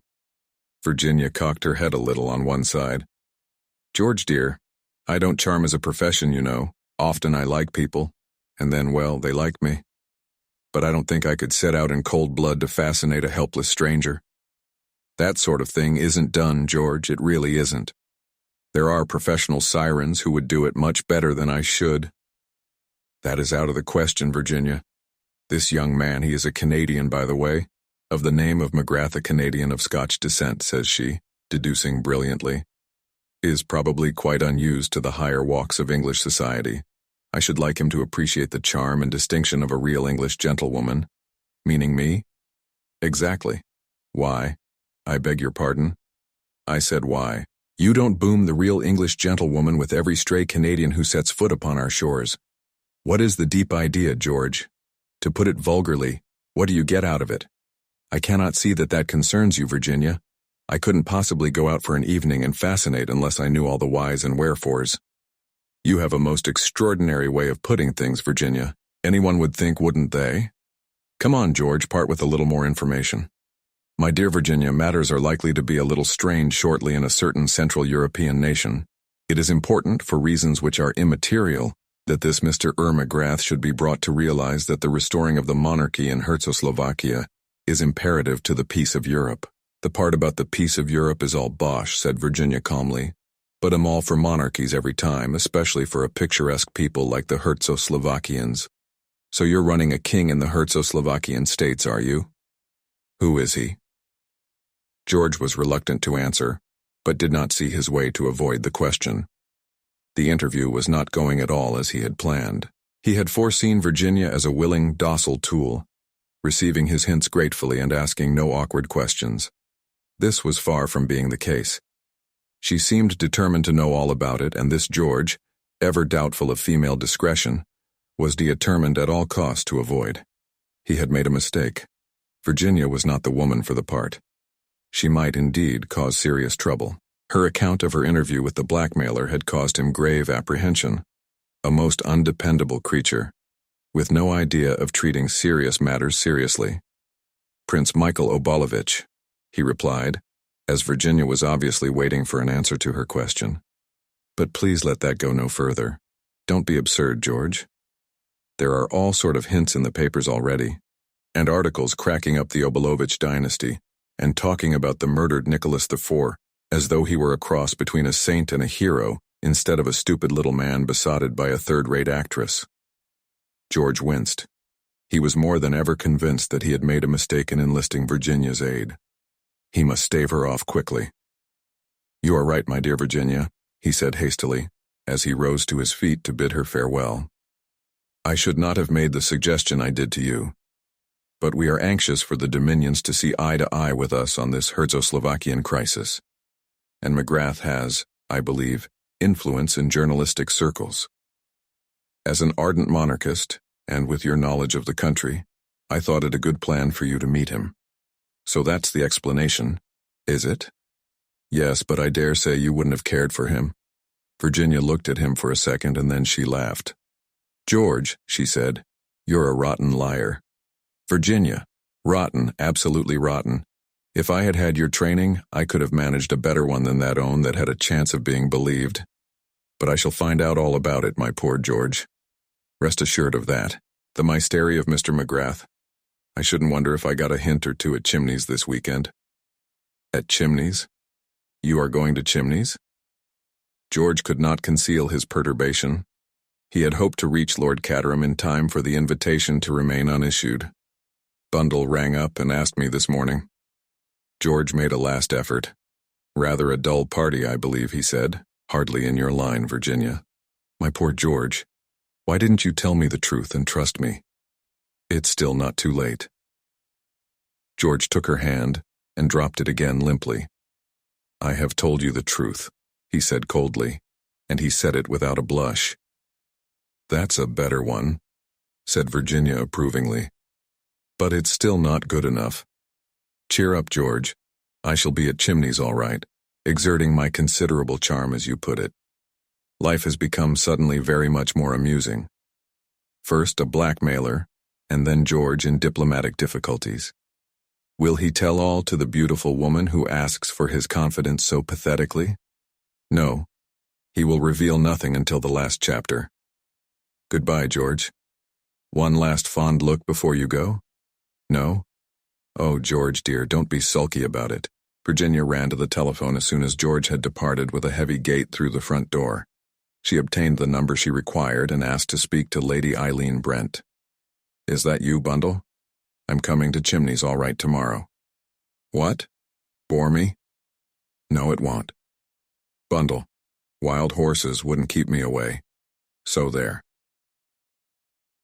Chapter 7, Mr. McGrath refuses an invitation. The letters were gone. Having once made up his mind to the fact of their disappearance, there was nothing to do but accept it. Anthony realized very well that he could not pursue Giuseppe through the corridors of the Blitz Hotel. To do so was to court undesired publicity, and in all probability to fail in his object all the same. He came to the conclusion that Giuseppe had mistaken the packet of letters, enclosed as they were in the other wrappings, for the memoirs themselves. It was likely, therefore, that when he discovered his mistake, he would make another attempt to get hold of the memoirs. For this attempt, Anthony intended to be fully prepared. Another plan that occurred to him was to advertise discreetly for the return of the package of letters. Supposing Giuseppe to be an emissary of the comrades of the Red Hand, or which seemed to Anthony more probable, to be employed by the Loyalist party, the letters could have no possible interest for either employer, and he would probably jump at the chance of obtaining a small sum of money for their return. Having thought out all this, Anthony returned to bed and slept peacefully until morning. He did not fancy that Giuseppe would be anxious for a second encounter that night. Anthony got up with his plan of campaign fully thought out. He had a good breakfast, glanced at the papers which were full of the new discoveries of oil in Czechoslovakia, and then demanded an interview with the manager, and, being Anthony Cade, with a gift for getting his own way by means of quiet determination, he obtained what he asked for. The manager, a Frenchman with an exquisitely suave manner, received him in his private office. You wish to see me, I understand, Mr. McGrath? I did. I arrived at your hotel yesterday afternoon, and I had dinner served to me in my own rooms by a waiter whose name was Giuseppe. He paused. I dare say we have a waiter of that name, agreed the manager indifferently. I was struck by something unusual in the waiter's manner, but thought nothing more of it at the time. Later, in the night, I was awakened by the sound of someone moving softly about the room. I switched on the light and found this same Giuseppe in the act of rifling my leather suitcase. The manager's indifference had completely disappeared now. But I have heard nothing of this, he exclaimed. Why was I not informed sooner? The man and I had a brief struggle. He was armed with a knife, by the way. In the end, he succeeded in making off by way of the window. What did you do then, Mr. McGrath? I examined the contents of my suitcase. Had anything been taken? Nothing of importance, said Anthony slowly. The manager leaned back with a sigh. I am glad of that, he remarked. But you will allow me to say, Mr. McGrath, that I do not quite understand your attitude in the matter. You made no attempt to arouse the hotel? To pursue the thief? Anthony shrugged his shoulders. Nothing of value had been taken, as I tell you. I am aware, of course, that strictly speaking it is a case for the police. He paused. and the manager murmured without any particular enthusiasm. For the police, of course. In any case, I was fairly certain that the man would manage to make good his escape, and since nothing was taken, why bother with the police? The manager smiled a little. I see that you realize, Mr. McGrath, that I am not at all anxious to have the police called in. From my point of view, it is always disastrous. If the newspapers can get hold of anything connected with a big fashionable hotel such as this, they always run it for all it is worth, no matter how insignificant the real subject matter may be. Quite so, agreed Anthony. Now I told you that nothing of value had been taken, and that was perfectly true in a sense. Nothing of any value to the thief was taken, but he got hold of something which is of considerable value to me. Ah? Letters, you understand. An expression of superhuman discretion, only to be achieved by a Frenchman, settled down upon the manager's face. I comprehend, he murmured. But perfectly. Naturally, it is not a matter for the police. We are quite agreed upon that point, but you will understand that I have every intention of recovering these letters. In the part of the world where I come from, people are used to doing things for themselves. What I require from you, therefore, is the fullest possible information you can give me about this waiter, Giuseppe. I see no objection to that, said the manager after a moment or two's pause. I cannot give you the information offhand, of course, but if you will return in half an hour's time, I will have everything ready to lay before you. Thank you very much. That will suit me admirably.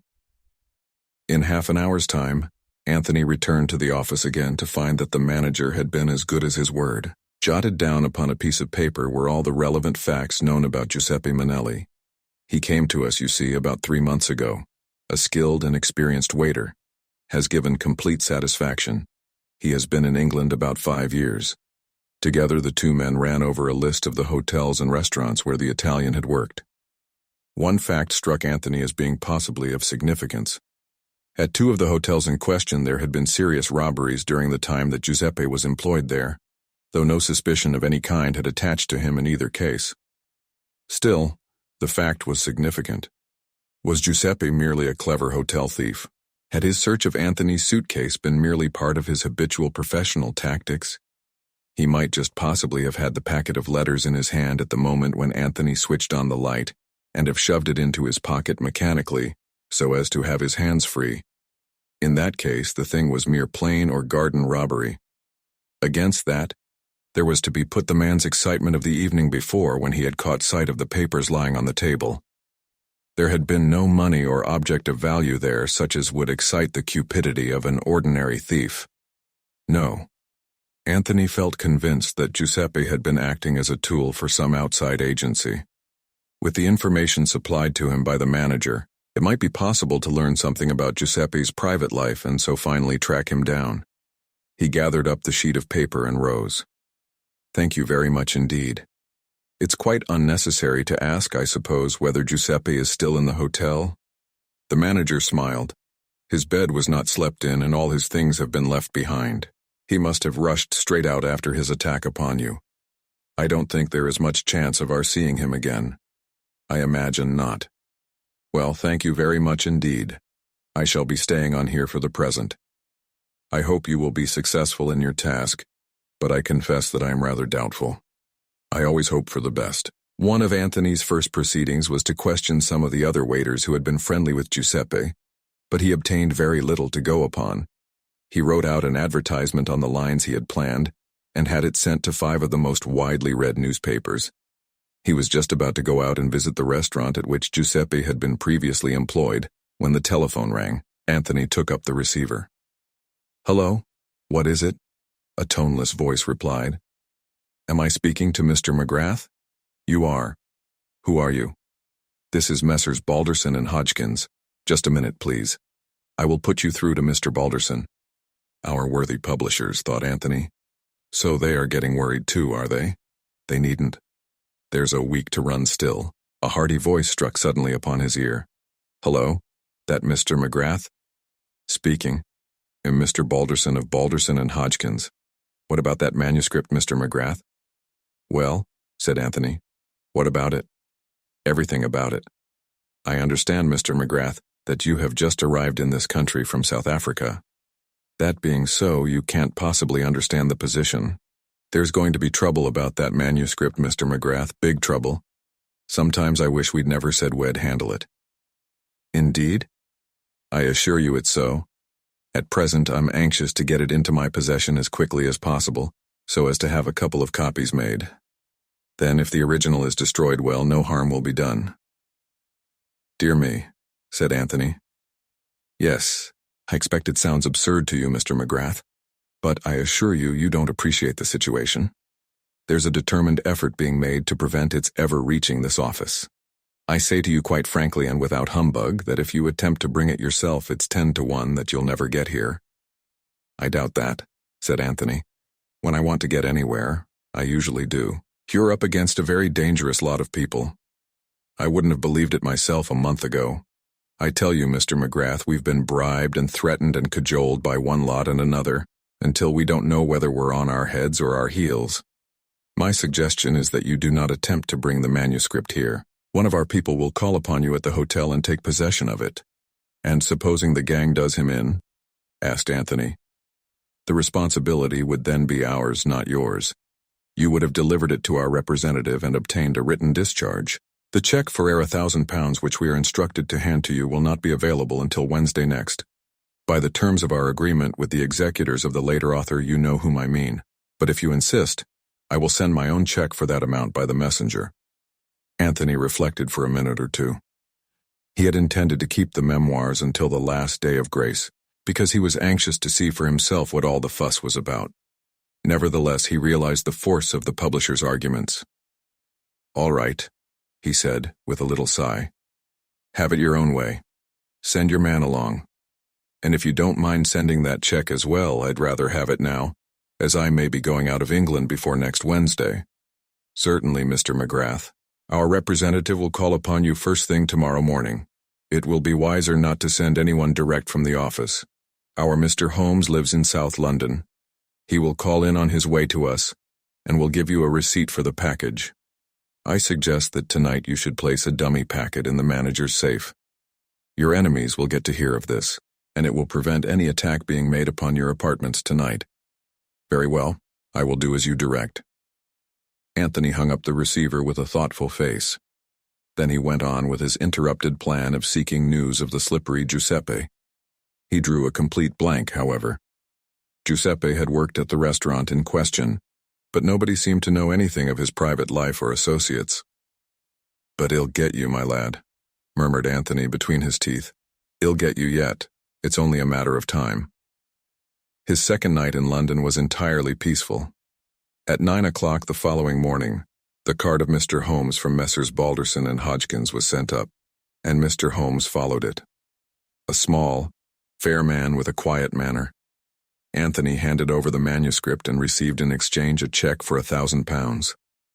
Mr. Holmes packed up the manuscript in the small brown bag he carried, wished Anthony good morning, and departed.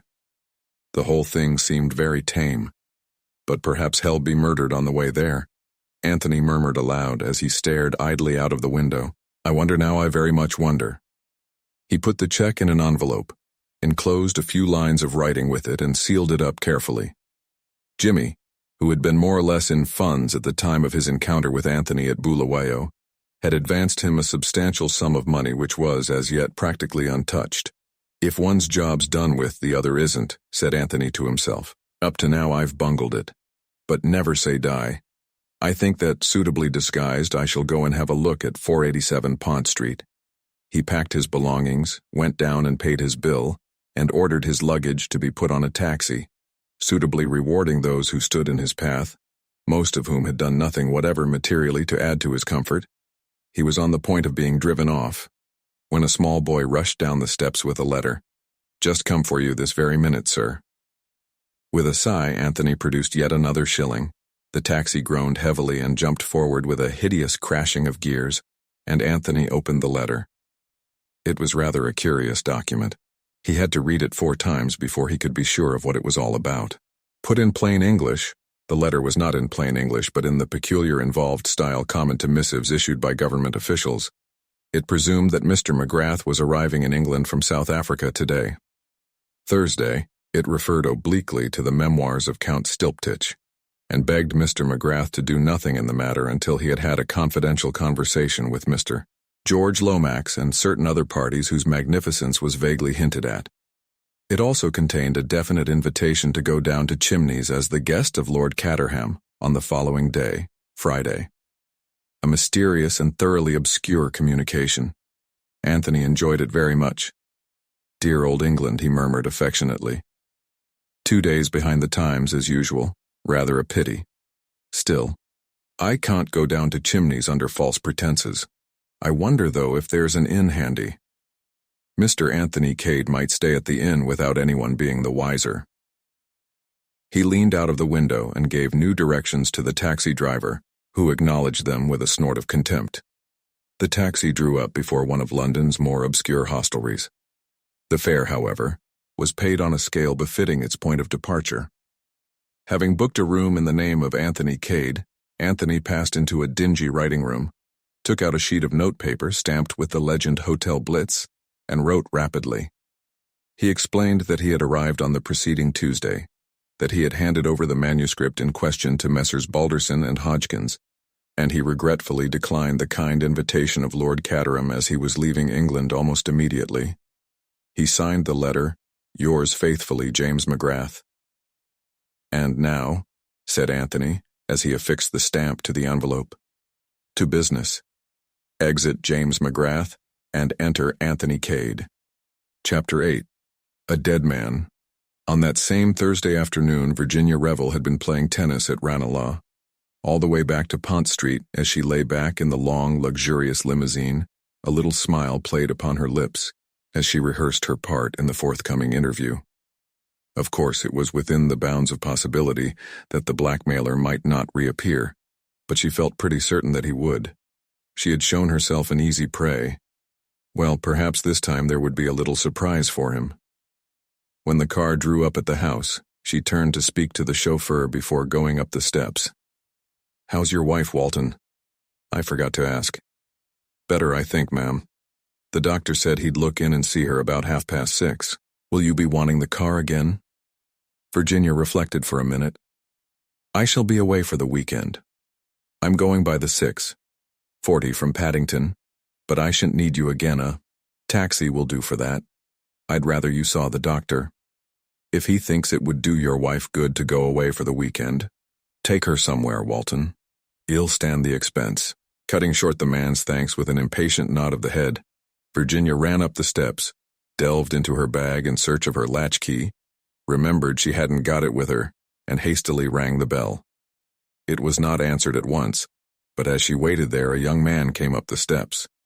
He was shabbily dressed and carried in his hand a sheaf of leaflets. He held one out to Virginia with the legend on it plainly visible. "Why did I serve my country?" In his left hand he held a collecting box. "I can't buy 2 of those awful poems in one day," said Virginia pleadingly. "I bought one this morning." "I did indeed, honor bright." The young man threw back his head and laughed. Virginia laughed with him, running her eyes carelessly over him. She thought him a more pleasing specimen than usual of London's unemployed. She liked his brown face and the lean hardness of him. She went so far as to wish she had a job for him. But at that moment the door opened, and immediately Virginia forgot all about the problem of the unemployed, for to her astonishment the door was opened by her own maid, Elise. "Where's Chilvers?" she demanded sharply as she stepped into the hall. "But he is gone, madame, with the others." "What others? Gone where?" "But to Datchet, madame, to the cottage, as your telegram said." "My telegram?" said Virginia, utterly at sea. "Did not madame send a telegram? Surely there can be no mistake." "It came but an hour ago. I never sent any telegram." "What did it say?" "I believe it is still on the table là-bas." Elise retired, pounced upon it, and brought it to her mistress in triumph. "Voilà, madame." The telegram was addressed to Chilvers and ran as follows.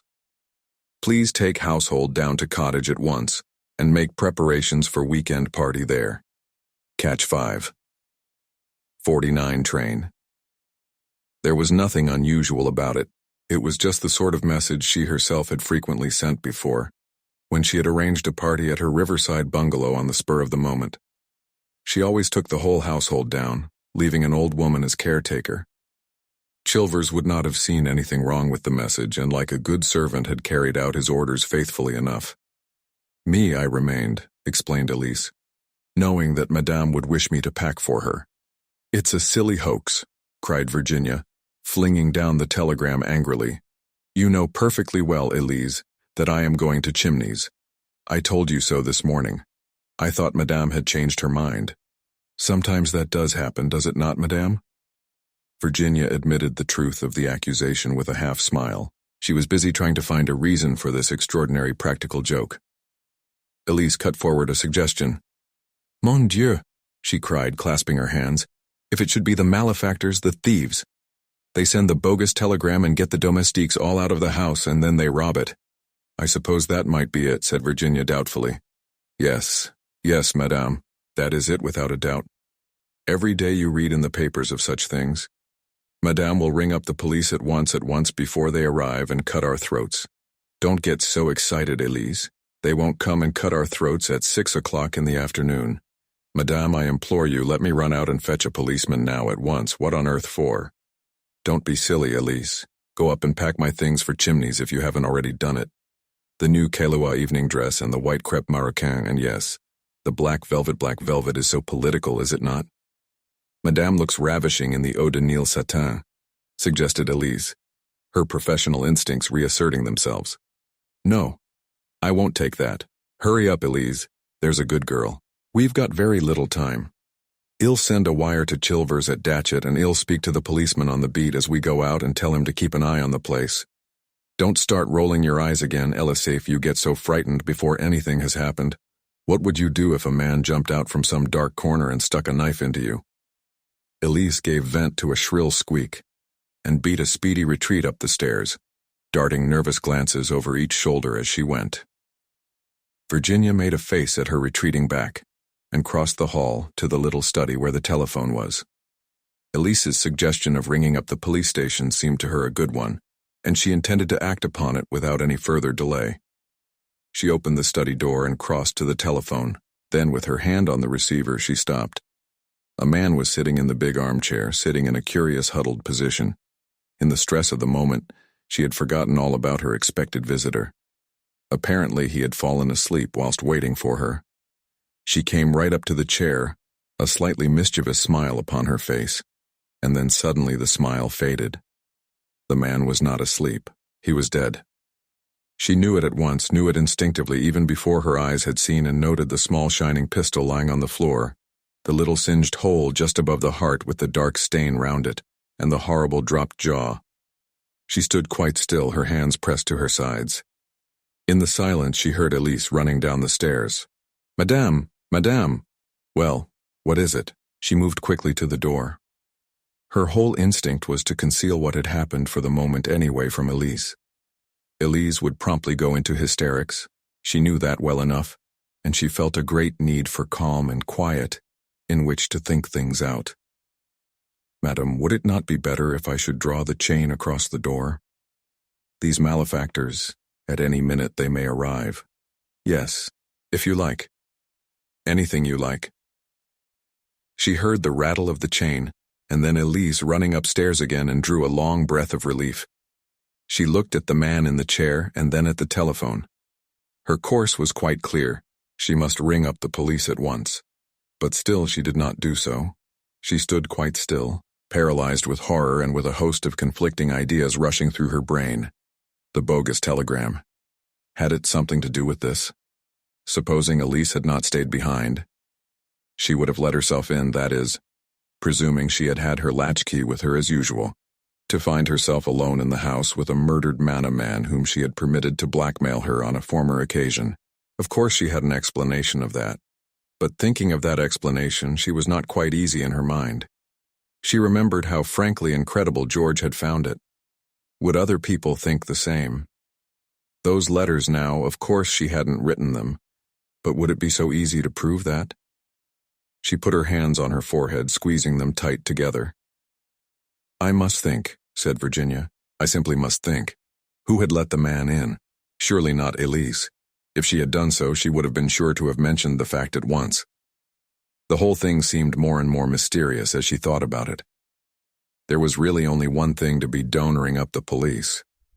She stretched out her hand to the telephone, and suddenly she thought of George. A man, that was what she wanted, an ordinary, level-headed, unemotional man who would see things in their proper proportion and point out to her the best course to take. Then she shook her head. Not George. The first thing George would think of would be his own position. He would hate being mixed up in this kind of business. George wouldn't do it all.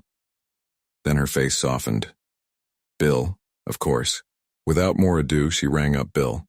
She was informed that he had left half an hour ago for Chimneys. "Oh, damn," cried Virginia, jamming down the receiver. It was horrible to be shut up with a dead body and to have no one to speak to. And at that minute the front doorbell rang. Virginia jumped. In a few minutes it rang again. Elise, she knew, was upstairs packing and wouldn't hear it. Virginia went out in the hall, drew back the chain, and undid all the bolts that Elise had fastened in her zeal. Then, with a long breath, she threw open the door. On the steps was the unemployed young man. Virginia plunged headlong with a relief born of overstrung nerves. "Come in," she said. "I think that perhaps I've got a job for you." She took him into the dining room, pulled toward a chair for him, sat down herself facing him, and stared at him very attentively. "Excuse me," she said. "But are you—" "I mean Eton and Oxford," said the young man. "That's what you wanted to ask me, wasn't it?" "Something of the kind," admitted Virginia. "Come down in the world entirely through my own incapacity to stick to regular work. This isn't regular work you're offering me, I hope?" A smile hovered for a moment on her lips. "It's very irregular." "Good," said the young man in a tone of satisfaction. Virginia noted his bronzed face and long, lean body with approval. "You see," she explained, "I'm in rather a hole, and most of my friends are, well, rather high up. They've all got something to lose. Have nothing whatever to lose, so go ahead. What's the trouble?" "There's a dead man in the next room," said Virginia. "He's been murdered, and I don't know what to do about it." She blurted out the words as simply as a child might have done. The young man went up enormously in her estimation by the way he accepted her statement. He might have been used to hearing a similar announcement made every day of his life. "Excellent," he said, with a trace of enthusiasm. "I've always wanted to do a bit of amateur detective work. Shall we go and view the body, or will you give me the facts first?" "I think I'd better give you the facts." She paused for a moment to consider how best to condense her story, and then began, speaking quietly and concisely. "This man came to the house for the first time yesterday and asked to see me. He had certain letters with him, love letters, signed with my name but which weren't written by you," put in the young man quietly. Virginia looked at him in some astonishment. "How did you know that?" "Oh, I deduced it, but go on. He wanted to blackmail me, and well, I don't know if you'll understand, but I let him." She looked at him appealingly, and he nodded his head reassuringly. "Of course I understand. You wanted to see what it felt like. How frightfully clever of you."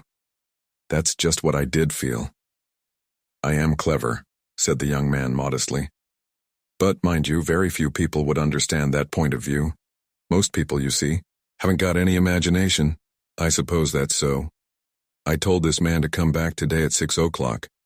I arrived home from Ranelagh to find that a bogus telegram had got all the servants except my maid out of the house.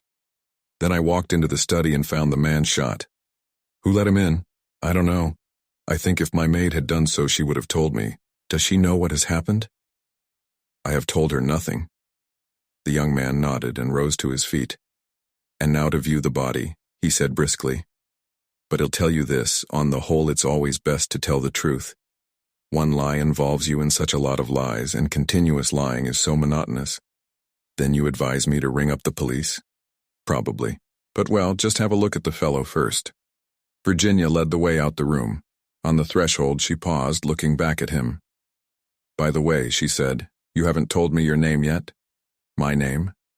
My name's Anthony Cade." Chapter 9. Anthony disposes of a body. Anthony followed Virginia out of the room, smiling a little to himself. Events had taken quite an unexpected turn. But as he bent over the figure in the chair, he grew grave again. "He's still warm," he said sharply. "He was killed less than half an hour ago. Just before I came in?" "Exactly." He stood upright, drawing his brows together in a frown. Then he asked a question of which Virginia did not at once see the drift. "Your maid's not been in this room?" "Of course, no. Does she know that you've been into it?" "Why, yes. I came to the door to speak to her." "After you'd found the body?" "Yes." "And you said nothing?" "Would it have been better if I had?" "I thought she would go into hysterics. She's French, you know, and easily upset. I wanted to think over the best thing to do." Anthony nodded but did not speak. "You think it a pity? I can see?" "Well, it was rather unfortunate, Mrs. Revel. If you and the maid had discovered the body together, immediately on your return, it would have simplified matters very much. The man would then definitely have been shot before your return to the house. Whilst now they might say he was shot after, I see he watched her taking in the idea, and was confirmed in his first impression of her formed when she had spoken to him on the steps outside. Besides beauty, she possessed courage and brains." Virginia was so engrossed in the puzzle presented to her that it did not occur to her to wonder at this strange man's ready use of her name. "Why didn't Elise hear the shot, I wonder?" she murmured. Anthony pointed to the open window as a loud backfire came from a passing car. "There you are. London's not the place to notice a pistol shot." Virginia turned with a little shudder to the body in the chair. "He looks like an Italian," she remarked curiously. "He is an Italian," said Anthony. "I should say that his regular profession was that of a waiter. He only did blackmailing in his spare time. His name might very possibly be Giuseppe." "Good heavens," cried Virginia. "Is this Sherlock Holmes?" "No," said Anthony regretfully. "I'm afraid it's just plain or garden cheating. He'll tell you all about it presently. Now you say this man showed you some letters and asked you for money. Did you give him any?" "Yes, I did." "How much?" £40. "That's bad," said Anthony, but without manifesting any undue surprise. "Now let's have a look at the telegram." Virginia picked it up from the table and gave it to him. She saw his face grow grave as he looked at it. "What's the matter?" He held it out, pointing silently to the place of origin. "Barnes," he said. "And you were at Ranelagh this afternoon. What's to prevent you having sent it off yourself?" Virginia felt fascinated by his words. It was as though a net was closing tighter and tighter round her. He was forcing her to see all the things which she had felt dimly at the back of her mind. Anthony took out his handkerchief and wound it round his hand, then he picked up the pistol. "We criminals have to be so careful," he said apologetically. "Fingerprints, you know." Suddenly she saw his whole figure stiffen. His voice, when he spoke, had altered. It was terse and curt. "Mrs. Revel," he said, "have you ever seen this pistol before?" "No," said Virginia wonderingly. "Are you sure of that?" "Quite sure." "Have you a pistol of your own?" "No." "Have you ever had one?" "No, never." "You are sure of that?" "Quite sure." He stared at her steadily for a minute, and Virginia stared back in complete surprise at his tone. Then, with a sigh, he relaxed. "That's odd," he said. "How do you account for this?" He held out the pistol. It was a small, dainty article, almost a toy though capable of doing deadly work. Engraved on it was the name Virginia. "Oh, it's impossible," cried Virginia. Her astonishment was so genuine that Anthony could but believe in it. "Sit down," he said quietly. "There's more in this than there seemed to be. First go off. To begin with, what's our hypothesis? There are only two possible ones. There is, of course, the real Virginia of the letters. She may have somehow or other tracked him down, shot him, dropped the pistol, stolen the letters, and taken herself off. That's quite possible, isn't it?" "I suppose so," said Virginia unwillingly. "The other hypothesis is a good deal more interesting. Whoever wished to kill Giuseppe wished also to incriminate you. In fact, that may have been their main object. They could get him easily enough anywhere, but they took extraordinary pains and trouble to get him here. And whoever they were, they knew all about you, your cottage at Datchet. your usual household arrangements, and the fact that you were at Ranelagh this afternoon. It seems an absurd question, but have you any enemies, Mrs. Revel? Of course I have not that kind anyway. The question is, said Anthony, what are we going to do now? There are two courses open to us. A. Ring up the police, tell the whole story, and trust to your unassailable position in the world and your hitherto blameless life. B. An attempt on my part to dispose successfully of the body. Naturally, my private inclinations urge me to B. I've always wanted to see if I couldn't conceal a crime with the necessary cunning, but have had a squeamish objection to shedding blood. On the whole, I expect is the soundest. Then there's a sort of Baudelarized A. Ring up the police, etc., but suppress the pistol and the blackmailing letters, that is, if they are on him still. Anthony ran rapidly through the dead man's pockets. He's been stripped clean, he announced. There's not a thing on him. There'll be dirty work at the crossroads over those letters yet. Hello, what's this? Hole in the lining, something got caught there, torn roughly out, and a scrap of paper left behind. He drew out the scrap of paper as he spoke and brought it over to the light. Virginia joined him. Pity we haven't got the rest of it, he muttered. Chimneys. 11:45. Thursday. Sounds like an appointment. Chimneys, cried Virginia. How extraordinary. Why extraordinary? Rather high-toned for such a low fellow. I'm going to Chimneys this evening. At least I was. Anthony wheeled round on her. What's that? Say that again. I was going to Chimneys this evening, repeated Virginia. Anthony stared at her. I begin to see. At least, I may be wrong, but it's an idea. Suppose someone wanted badly to prevent your going to Chimneys. My cousin George Lomax does, said Virginia with a smile. But I can't seriously suspect George of murder. Anthony did not smile. He was lost in thought. If you ring up the police, it's goodbye to any idea of getting to Chimneys today or even tomorrow. And I should like you to go to Chimneys. I fancy it will disconcert our unknown friends. Mrs. Revel, will you put yourself in my hands? It's to be Plan B, then. It's to be Plan B. The first thing is to get that maid of yours out of the house. Can you manage that? Easily. Virginia went out in the hall and called up the stairs. Elise. Elise. Madame. Anthony heard a rapid colloquy, and then the front door opened and shut.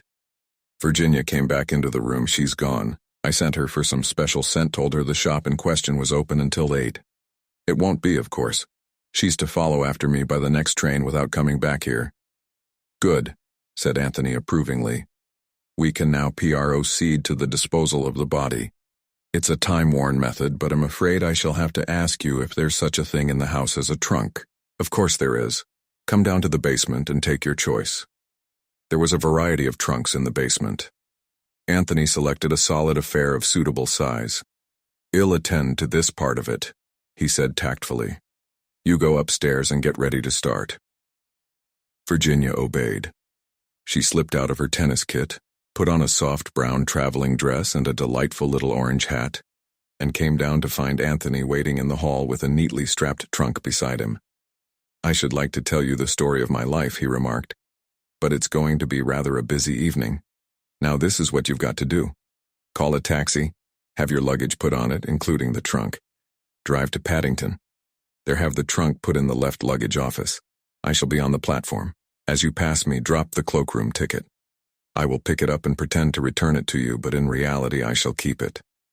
Go on to Chimneys, and leave the rest to me. It's awfully good of you, said Virginia. It's really dreadful of me saddling a perfect stranger with a dead body like this. I like it, returned Anthony nonchalantly.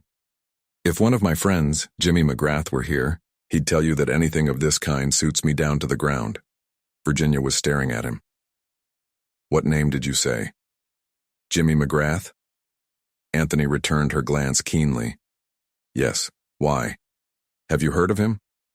Yes, and quite lately. She paused irresolutely, and then went on. Mr. Cade, I must talk to you. Can't you come down to Chimneys? You'll see me before very long, Mrs. Revel'll tell you that. Now, Exit Conspirator A by Backdoor Slyn Kingley. Exit Conspirator B in Blaze of Glory by Front Door to Taxi. The plan went through without a hitch. Anthony, having picked up a second taxi, was on the platform and duly retrieved the fallen ticket. He then departed in search of a somewhat battered second-hand Morris Cowley, which he had acquired earlier in the day in case it should be necessary to his plans. Returning to Paddington in this, he handed the ticket to the porter, who got the trunk out of the cloakroom and wedged it securely at the back of the car. Anthony drove off. His objective now was out of London. Through Notting Hill, Shepherd's Bush, down Goldhawk Road, through Brentford and Hounslow till he came to the long stretch of road midway between Hounslow and Staines. It was a well-frequented road, with motors passing continually. No footmarks or tire marks were likely to show. Anthony stopped the car at a certain spot. Getting down, he first obscured the number plate with mud. Then, waiting until he heard no car coming in either direction, he opened the trunk, heaved out Giuseppe's body, and laid it neatly down by the side of the road, on the inside of a curve, so that the headlights of passing motors would not strike on it. Then he entered the car again and drove away. The whole business had occupied exactly 1 minute and a half. He made a detour to the right, returning to London by way of Burnham Beeches. There again he halted the car, and choosing a giant of the forest, he deliberately climbed the huge tree. It was something of a feat, even for Anthony. To one of the topmost branches, he affixed a small brown paper parcel, concealing it in a little niche close to the bowl. A very clever way of disposing of the pistol, said Anthony to himself with some approval. Everybody hunts about on the ground and drags ponds, but there are very few people in England who could climb that tree. Next, back to London and Paddington Station. Here he left the trunk at the other cloakroom this time, the one on the arrival side. He thought longingly of such things as good rump steaks, juicy chops, and large masses of fried potatoes. But he shook his head ruefully, glancing at his wristwatch. He fed the Morris with a fresh supply of petrol, and then took the road once more. North this time. It was just after 11:30 that he brought the car to rest in the road adjoining the Park of Chimneys. Jumping out, he scaled the wall easily enough and set out towards the house. It took him longer than he thought, and presently he broke into a run. A great gray mass loomed up out of the darkness, the venerable pile of chimneys. In the distance a stable clock chimed the 3/4. 11:45, the time mentioned on the scrap of paper. Anthony was on the terrace now, looking up at the house. Everything seemed dark and quiet. They go to bed early, these politicians, he murmured to himself. And suddenly a sound smote upon his ears, the sound of a shot. Anthony spun round quickly. The sound had come from within the house, he was sure of that. He waited a minute, but everything was still as death.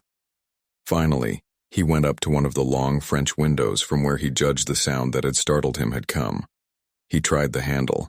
It was locked. He tried some of the other windows, listening intently all the while, but the silence remained unbroken. In the end, he told himself that he must have imagined the sound, or perhaps mistaken a stray shot coming from a poacher in the woods.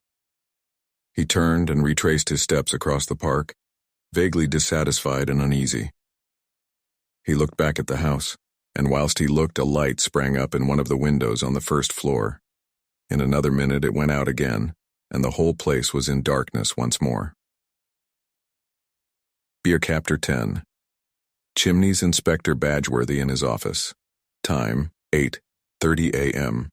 A tall, portly man, Inspector Badgeworthy, with a heavy regulation tread, inclined to breathe hard in moments of professional strain. In attendance, Constable Johnson, very new to the force, with a downy, unfledged look about him, like a human chicken. The telephone on the table rang sharply, and the inspector took it up with his usual portentous gravity of action. Yes. Police Station Market Basing, Inspector Badgeworthy speaking. What? Slight alteration in the inspector's manner. As he is greater than Johnson, so others are greater than Inspector Badgeworthy. Speaking, my lord. I beg your pardon, my lord. I didn't quite hear what you said. Long pause, during which the inspector listens, quite a variety of expressions passing over his usually impassive countenance. Finally, he lays down the receiver after a brief, "At once, my lord." He turned to Johnson, seeming visibly swelled with importance. "From his lordship, at Chimneys murder." "Murder?" echoed Johnson, suitably impressed. "Murder it is," said the inspector with great satisfaction. "Why, there's never been a murder here, not that I've ever heard of, except the time that Tom Pierce shot his sweetheart. And that, in a manner of speaking, wasn't murder at all, but drink," said the inspector deprecatingly. "He weren't hanged for it," agreed Johnson gloomily. "But this is the real thing, is it, sir?" "It is, Johnson. One of his lordship's guests, a foreign gentleman, discovered shot, open window, and footprints outside." "I'm sorry it were a foreigner," said Johnson, with some regret. It made the murder seem less real. Foreigners, Johnson felt, were liable to be shot. "His lordship's in a rare taking," continued the inspector. "Well, get hold of Dr. Cartwright and take him up with us right away. I hope to goodness no one will get messing with those footprints." Badgeworthy was in a seventh heaven. A murder, at Chimneys. Inspector Badgeworthy in charge of the case. The police have a clue. Sensational arrest, promotion, and kudos for the aforementioned inspector.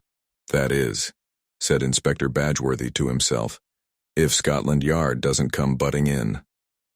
The thought damped him momentarily. It seemed so extremely likely to happen under the circumstances.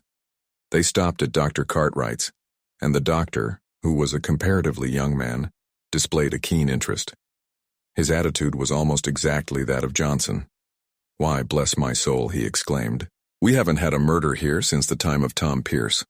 All three of them got into the doctor's little car and started off briskly for Chimneys.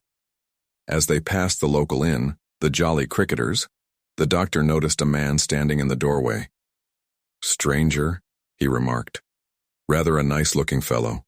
Wonder how long he's been here, and what he's doing staying at the Cricketers. I haven't seen him about at all.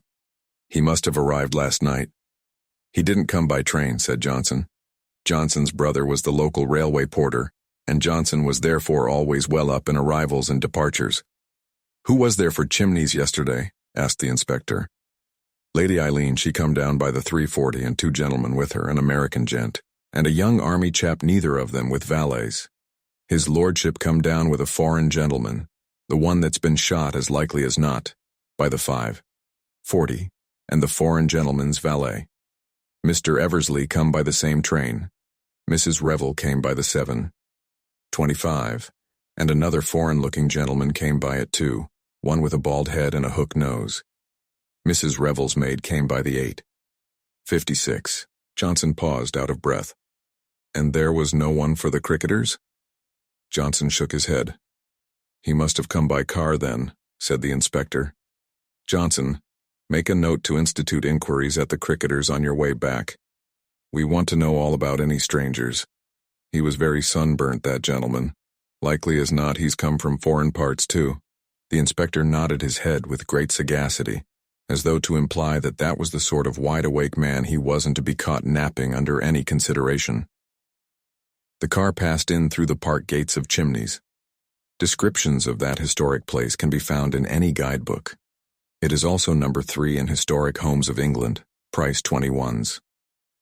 On Thursdays, Sharza Banks come over from Middlingham and view those portions of it which are open to the public. In view of all these facilities, to describe Chimneys would be superfluous. They were received at the door by a white-headed butler whose demeanor was perfect.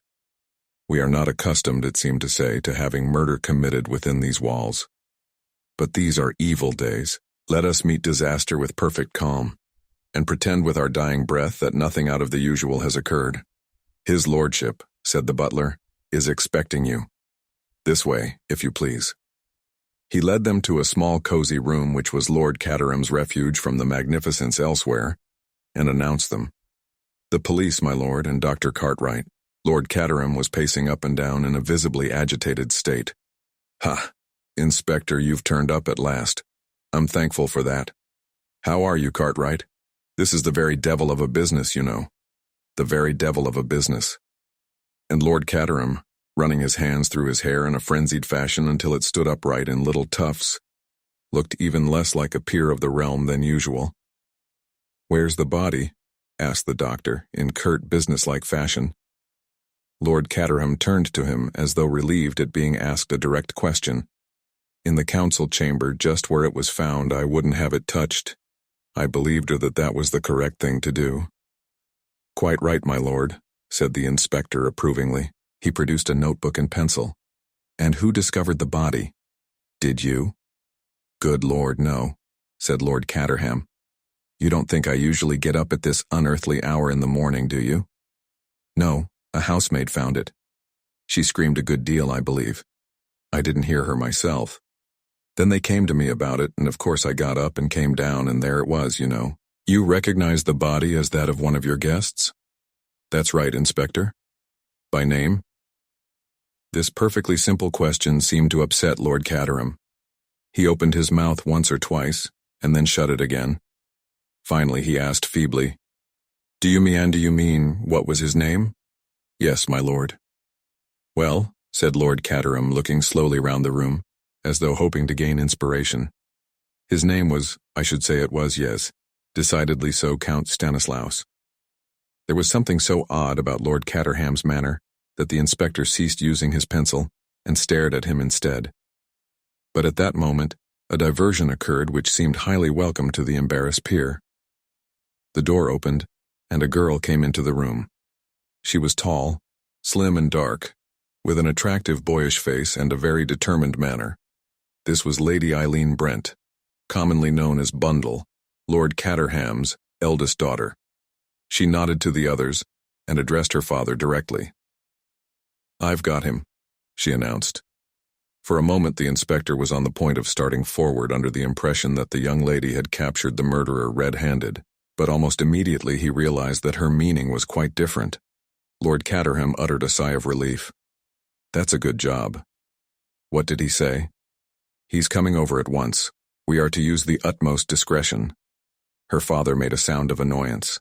"That's just the sort of idiotic thing George Lomax would say. However, once he comes, I shall wash my hands of the whole affair." He appeared to cheer up a little at the prospect. "And the name of the murdered man was Count Stanislaus?" queried the doctor. A lightning glance passed between father and daughter, and then the former said with some dignity, "Certainly. I said so just now." "I asked because you didn't seem quite sure about it before," explained Cartwright. There was a faint twinkle in his eye, and Lord Caterham looked at him reproachfully. "I'll take you to the council chamber," he said more briskly. They followed him, the inspector bringing up the rear, and darting sharp glances all around him as he went, much as though he expected to find a clue in a picture frame or behind a door. Lord Caterham took a key from his pocket and unlocked a door. Flinging it open, they all passed into a big room paneled in oak, with 3 long windows giving on the terrace. There was a long refectory table, and a good many oak chests, and some beautiful old chairs. On the walls were various paintings of dead and gone Caterhams and others. Near the left-hand wall, about halfway between the door and the window, a man was lying on his back, his arms flung wide. "Doctor." Cartwright went over and knelt down by the body. The inspector strode across to the windows and examined them in turn. The center one was closed, but not fastened. On the steps outside were footprints leading up to the window, and a second set going away again. "Clear enough," said the inspector with a nod. "But there ought to be footprints on the inside as well. They'd show up plain on this parquet floor." "I think I can explain that," interposed Bundle. "The housemaid had polished half the floor this morning before she saw the body. You see, it was dark when she came in here. She went straight across to the windows, drew the curtains, and began on the floor, and naturally didn't see the body, which is hidden from that side of the room by the table. She didn't see it until she came right on top of it." The inspector nodded. "Well," said Lord Caterham, eager to escape. "I'll leave you here, Inspector. You'll be able to find me if you want me. But Mr. George Lomax is coming over from Wyvern Abbey shortly, and he'll be able to tell you far more than I could. It's his business, really. I can't explain, but he will when he comes." Lord Caterham beat a precipitate retreat without waiting for a reply. "Too bad for Lomax," he complained, "letting me in for this. What's the matter, Treadwell?" The white-haired butler was hovering deferentially at his elbow. I have taken the liberty, my lord, of advancing the breakfast hour as far as you are concerned. Everything is ready in the dining room. I don't suppose for a minute I can eat anything, said Lord Caterham gloomily, turning his footsteps in that direction. Not for a moment. Bundle slipped her hand through his arm, and they entered the dining room together. On the sideboard were half a score of heavy silver dishes, ingeniously kept hot by patent arrangements. Omelette, said Lord Caterham, lifting each lid in turn. Eggs and bacon, kidneys, deviled bird, haddock, cold ham, cold pheasant. I don't like any of these things, Treadwell. Ask the cook to poach me an egg, will you? Very good, my lord. Treadwell withdrew. Lord Caterham, in an absent-minded fashion, helped himself plentifully to kidneys and bacon, poured himself out a cup of coffee, and sat down at the long table. Bundle was already busy with a plateful of eggs and bacon. I'm damned hungry, said Bundle with her mouth full. It must be the excitement. It's all very well for you, complained her father. You young people like excitement, but I'm in a very delicate state of health. Avoid all worry, that's what Sir Abner Willis said, avoid all worry. So easy for a man sitting in his consulting room in Harley Street to say that. How can I avoid worry when that ass Lomax lands me with a thing like this? I ought to have been firm at the time. I ought to have put my foot down. With a sad shake of the head, Lord Caterham rose and carved himself a plate of ham. Cotters has certainly done it this time, observed Bundle cheerfully. He was almost incoherent over the telephone. Hell be here in a minute or two, spluttering 19 to the dozen about discretion and hushing it up. Lord Caterham groaned at the prospect. Was he up? He asked. He told me, replied Bundle, that he had been up and dictating letters and memoranda ever since 7 o'clock. Proud of it, too, remarked her father. Extraordinarily selfish, these public men. They make their wretched secretaries get up at the most unearthly hours in order to dictate rubbish to them. If a law was passed compelling them to stop in bed until 11, what a benefit it would be to the nation. I wouldn't mind so much if they didn't talk such balderdash. Lomax is always talking to me of my position, as if I had any. Who wants to be a peer nowadays?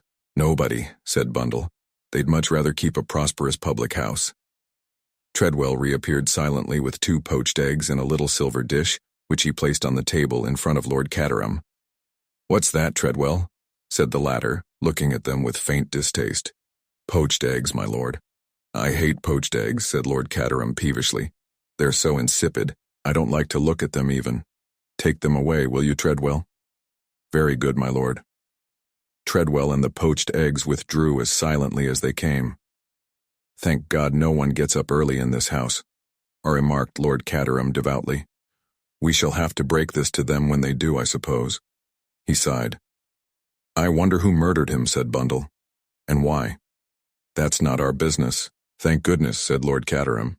That's for the police to find out. Not that Badgeworthy will ever find out anything.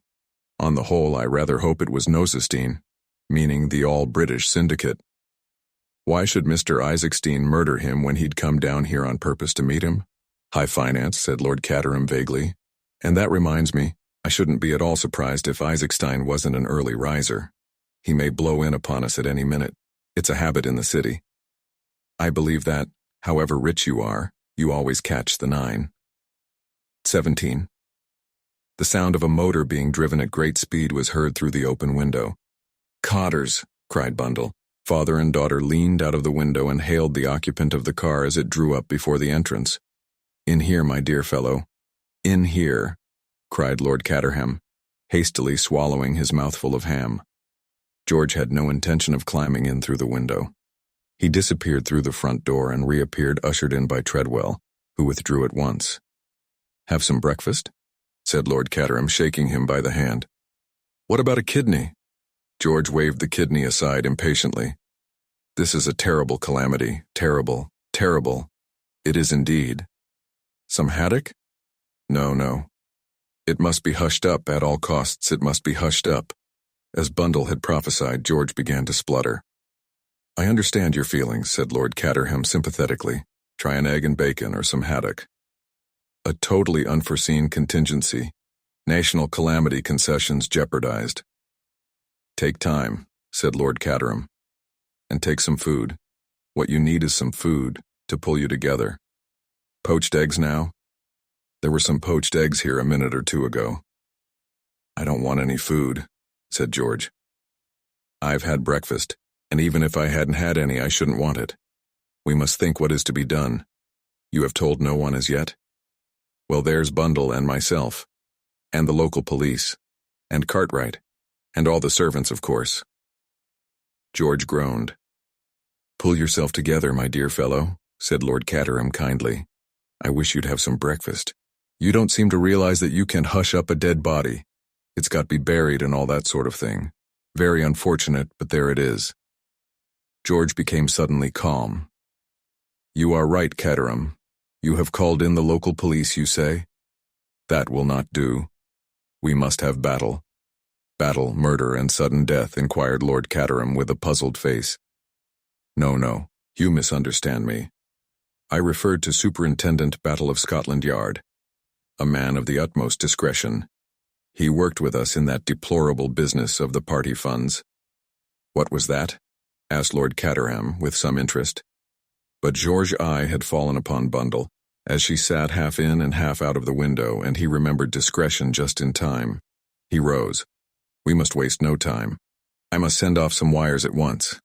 If you write them out, Bundle will send them through the telephone. George pulled out a fountain pen and began to write with incredible rapidity. He handed the first one to Bundle, who read it with a great deal of interest. God, what a name, she remarked. Baron how much? Baron Lola Pretzel. Bundle blinked. I've got it, but it will take some conveying to the post office. George continued to write.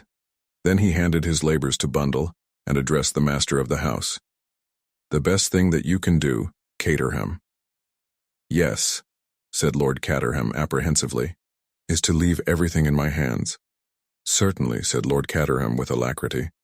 Just what I was thinking myself. You'll find the police and Dr. Cartwright in the council chamber, with the body, you know. My dear Lomax, I place Chimneys unreservedly at your disposal.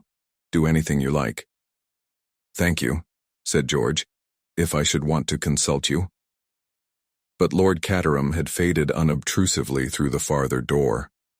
Bundle had observed his retreat with a grim smile. He'll send off those telegrams at once, she said. You know your way to the council chamber. Thank you, Lady Eileen. George hurried from the room. Chapter 11. Superintendent Battle arrives. So apprehensive was Lord Caterham of being consulted by George that he spent the whole morning making a tour of his estate. Only the pangs of hunger drew him homeward. He also reflected that by now the worst would surely be over. He sneaked into the house quietly by a small side door. From there he slipped neatly into his sanctum. He flattered himself that his entrance had not been observed, but there he was mistaken. The watchful Treadwell let nothing escape him. He presented himself at the door. You'll excuse me, my lord. What is it, Treadwell? Mr. Lomax, my lord, is anxious to see you in the library as soon as you return. By this delicate method, Treadwell conveyed that Lord Caterham had not yet returned unless he chose to say so. Lord Caterham sighed, and then rose. I suppose it will have to be done sooner or later. In the library, you say? Yes, my lord. Sighing again, Lord Caterham crossed the wide spaces of his ancestral home and reached the library door. The door was locked. As he rattled the handle, it was unlocked from inside, opened a little way, and the face of George Lomax appeared, peering out suspiciously. His face changed when he saw who it was. Ah, Caterham, come in. We were just wondering what had become of you. Murmuring something vague about duties on the estate, repairs for tenants. Lord Caterham sidled in apologetically. There were two other men in the room. One was Colonel Melrose, the chief constable. The other was a squarely built middle-aged man with a face so singularly devoid of expression as to be quite remarkable. Superintendent Battle arrived half an hour ago, explained George. He has been round with Inspector Badgeworthy and seen Dr. Cartwright. He now wants a few facts from us. They all sat down, after Lord Caterham had greeted Melrose and acknowledged his introduction to Superintendent Battle. I need hardly tell you, Battle, said George, that this is a case in which we must use the utmost discretion. The superintendent nodded in an offhand manner that rather took Lord Caterham's fancy. "That will be all right, Mr. Lomax, but no concealments from us. I understand that the dead gentleman was called Count Stanislaus, at least, that is the name by which the household knew him. Now, was that his real name?" "It was not." "What was his real name?" "Prince Michael of Herzegovina." Battle's eyes opened just a trifle, otherwise he gave no sign. "And what, if I may ask the question, was the purpose of his visit here?" "Just pleasure. There was a further object. Battle. All this in the strictest confidence, of course." Yes, Mr. Lomax." "Colonel Melrose?" "Of course." "Well then, Prince Michael was here for the express purpose of meeting Mr. Herman Isaacstein. A loan was to be arranged on certain terms." "Which were?" "I do not know the exact details. Indeed, they had not yet been arranged. But in the event of coming to the throne, Prince Michael pledged himself to grant certain oil concessions to those companies in which Mr. Isaacstein is interested. The British government was prepared to support the claim of Prince Michael to the throne in view of his pronounced British sympathies." "Well," said Superintendent Battle, "I don't suppose I need go further into it than that. Prince Michael wanted the money, Mr. Isaacstein wanted oil, and the British government was ready to do the heavy father. Just one question. Was anyone else after those concessions? I believe an American group of financiers had made overtures to His Highness, and been turned down, eh?" But George refused to be drawn. "Prince Michael's sympathies were entirely pro-British," he repeated. Superintendent Battle did not press the point. "Lord Caterham, I understand that this is what occurred yesterday. You met Prince Michael in town and journeyed down here in company with him. The prince was accompanied by his valet, a Herzegovinian named Boris Anchokov, but his equerry, Captain Andrushy, remained in town. The prince, on arriving, declared himself greatly fatigued, and retired to the apartment set aside for him. Dinner was served to him there, and he did not meet the other members of the house party. Is that correct?" "Quite correct." "This morning, a housemaid discovered the body at approximately 7:45 a.m. Dr. Cartwright examined the dead man and found that death was the result of a bullet fired from a revolver. No revolver was found, and no one in the house seems to have heard the shot. On the other hand, the dead man's wristwatch was smashed by the fall, and marks the crime as having been committed at exactly 11:45. Now, what time did you retire to bed last night?" "We went early. Somehow or other the party didn't seem to go, if you know what I mean, Superintendent. We went up about 10:30, I should say." "Thank you. Now I will ask you, Lord Caterham, to give me a description of all the people staying in the house, but, excuse me, I thought the fellow who did it came from outside?" Superintendent Battle smiled. "I dare say he did. But all the same, I've got to know who was in the house. Matter of routine, you know. Well, there was Prince Michael and his valet and Mr. Herman Isaacstein. You know all about them. Then there was Mr. Eversley, who works in my department," put in George condescendingly, "and who was acquainted with the real reason of Prince Michael's being here." "No, I should not say that," replied George weightily. "Doubtless he realized that something was in the wind, but I did not think it necessary to take him fully into my confidence." "I see. Will you go on, Lord Caterham?" "Let me see. There was Mr. Hiram Fish." "Who is Mr. Hiram Fish?" "Mr. Fish is an American. He brought over a letter of introduction from Mr. Lucius Gott. You've heard of Lucius Gott?" Superintendent Battle smiled acknowledgement. Who had not heard of Lucius C. Gott, the multimillionaire? He was specially anxious to see my first editions. Mr. Gott's collection is, of course, unequaled, but I've got several treasures myself. This Mr. Fish was an enthusiast. Mr. Lomax had suggested that I ask 1 or 2 extra people down here this weekend to make things seem more natural, so I took the opportunity of asking Mr. Fish. That finishes the men. As for the ladies, there is only Mrs. Reveland. I expect she brought a maid or something like that. Then there was my daughter, and of course the children and their nurses and governesses and all the servants. Lord Caterham paused and took a breath. "Thank you," said the detective. "A mere matter of routine, but necessary as such. There is no doubt, I suppose," asked George ponderously, "that the murderer entered by the window, Battle paused for a minute before replying slowly. There were footsteps leading up to the window and footsteps leading away from it. A car stopped outside the park at 11:40 last night. At 12 o'clock, a young man arrived at the Jolly Cricketers in a car and engaged a room.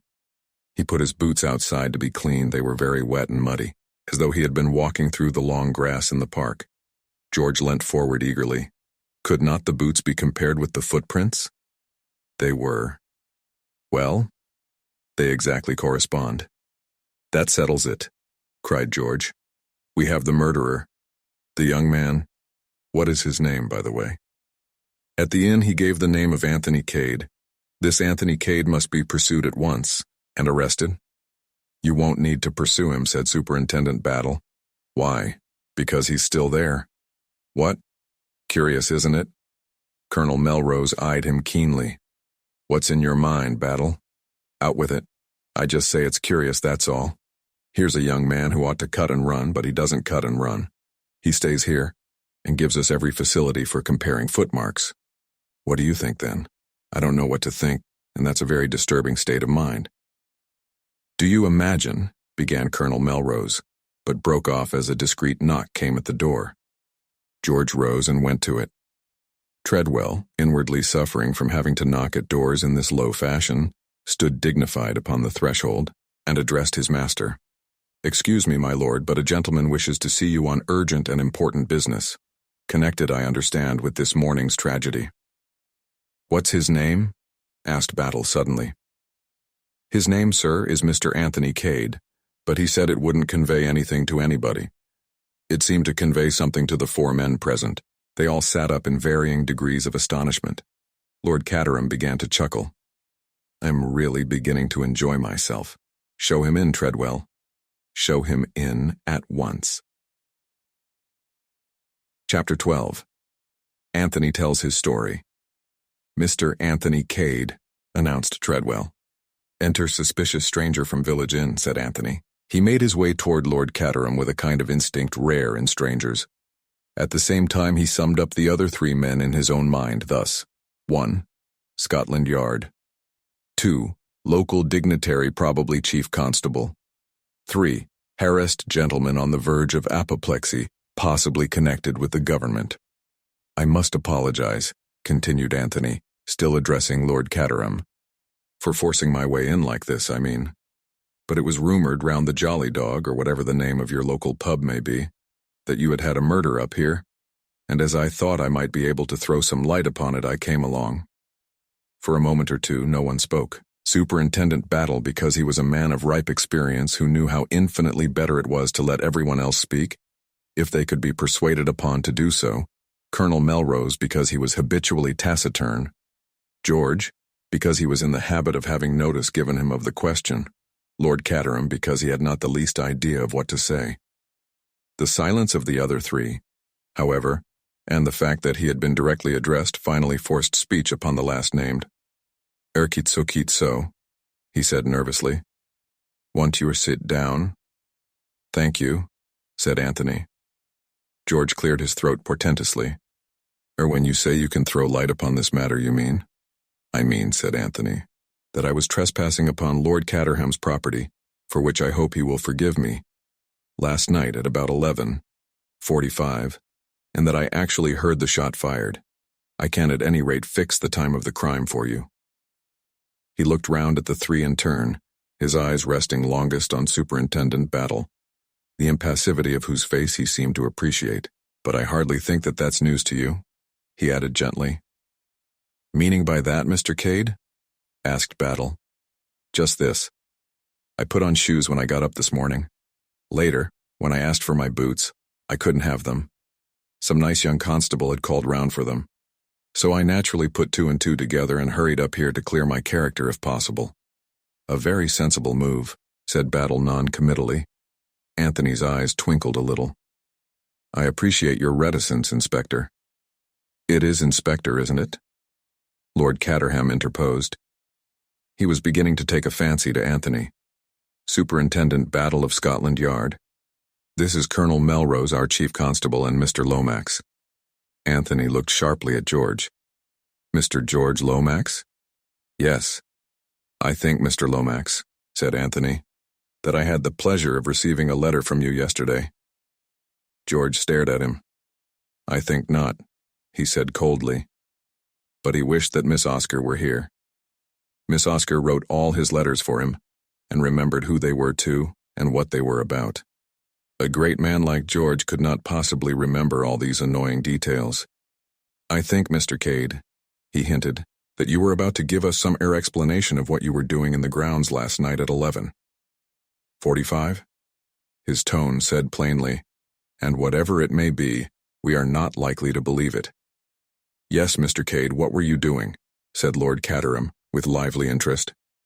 "Well," said Anthony regretfully, "I'm afraid it's rather a long story." He drew out his cigarette case. "May I?" Lord Caterham nodded, and Anthony lit a cigarette and braced himself for the ordeal. He was aware, none better, of the peril in which he stood. In the short space of 24 hours, he had become embroiled in 2 separate crimes. His actions in connection with the first would not bear looking into for a second. After deliberately disposing of one body, and so defeating the aims of justice, he had arrived upon the scene of the second crime at the exact moment when it was being committed. For a young man looking for trouble, he could hardly have done better.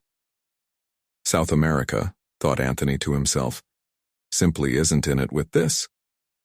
He had already decided upon his course of action. He was going to tell the truth with one trifling alteration, and one grave suppression. "The story begins," said Anthony, "about 3 weeks ago in Bulawayo. Mr. Lomax, of course, knows where that is outpost of the Empire. What do we know of England who only England know? All that sort of thing. I was conversing with a friend of mine, a Mr. James McGrath." He brought out the name slowly with a thoughtful eye on George. George bounded in his seat and repressed an exclamation with difficulty. "The upshot of our conversation was that I came to England to carry out a little commission for Mr. McGrath, who was unable to go himself. Since the passage was booked in his name, I traveled as James McGrath. I don't know what particular kind of offense that was. The superintendent can tell me, I dare say, and run me in for so many months' hard if necessary." "Well, get on with the story, if you please, sir," said Battle, but his eyes twinkled a little. "On arrival in London, I went to the Blitz Hotel, still as James McGrath. My business in London was to deliver a certain manuscript to a firm of publishers, but almost immediately I received deputations from the representatives of 2 political parties of a foreign kingdom. The methods of one were strictly constitutional, the methods of the other were not. I dealt with them both accordingly. But my troubles were not over. That night my room was broken into and an attempt at burglary was made by one of the waiters at the hotel. That was not reported to the police, I think," said Superintendent Battle. "You are right. It was not. Nothing was taken, you see. But I did report the occurrence to the manager of the hotel, and he will confirm my story and tell you that the waiter in question decamped rather abruptly in the middle of the night. The next day the publishers rang me up and suggested that one of their representatives would call upon me and receive the manuscript. I agreed to this, and the arrangement was duly carried out on the following morning. Since I have heard nothing further, I presume the manuscript reached them safely. Yesterday, still as James McGrath, I received a letter from Mr. Lomax." Anthony paused. He was by now beginning to enjoy himself. George shifted uneasily. "I remember," he murmured. "Such a large correspondence. The name, of course, being different, I could not be expected to know. And I may say," George's voice rose a little, firm in the assurance of moral stability, "that I consider this masquerading as another man in the highest degree improper. I have no doubt whatever, that you have incurred a severe legal penalty. In this letter," continued Anthony, unmoved, "Mr. Lomax made various suggestions concerning the manuscript in my charge. He also extended an invitation to me from Lord Caterham to join the house party here. 'Delighted to see you, my dear fellow,' said that nobleman. 'Better late than never.'" George frowned at him. Superintendent Battle bent an unmoved eye upon Anthony. "And is that your explanation of your presence here last night, sir?" he asked. "Certainly not," said Anthony warmly. "When I am asked to stay at a country house, I don't scale the wall late at night, tramp across the park and try the downstairs windows. I drive up to the front door, Ring the bell and wipe my feet on the mat. I will proceed. I replied to Mr. Lomax's letter, explaining that the manuscript had passed out of my keeping, and therefore regretfully declining Lord Caterham's kind invitation. But after I had done so, I remembered something which had up till then escaped my memory. He paused. The moment had come for skating over thin ice. I must tell you that in my struggle with the waiter Giuseppe, I had wrested from him a small bit of paper with some words scribbled on it. They had conveyed nothing to me at the time, but I still had them, and the mention of chimneys recalled them to me. I got the torn scrap out and looked at it. It was as I had thought. Here is the piece of paper, gentlemen, you can see for yourselves. The words on it are Chimneys 11. 45 Thursday. Battle examined the paper attentively. Of course, continued Anthony, the word chimneys might have nothing whatever to do with this house. On the other hand, it might. And undoubtedly this Giuseppe was a thieving rascal. I made up my mind to motor down here last night, satisfy myself that all was as it should be, put up at the inn, and call upon Lord Caterham in the morning and put him on his guard in case some mischief should be intended during the weekend. Quite so, said Lord Caterham encouragingly.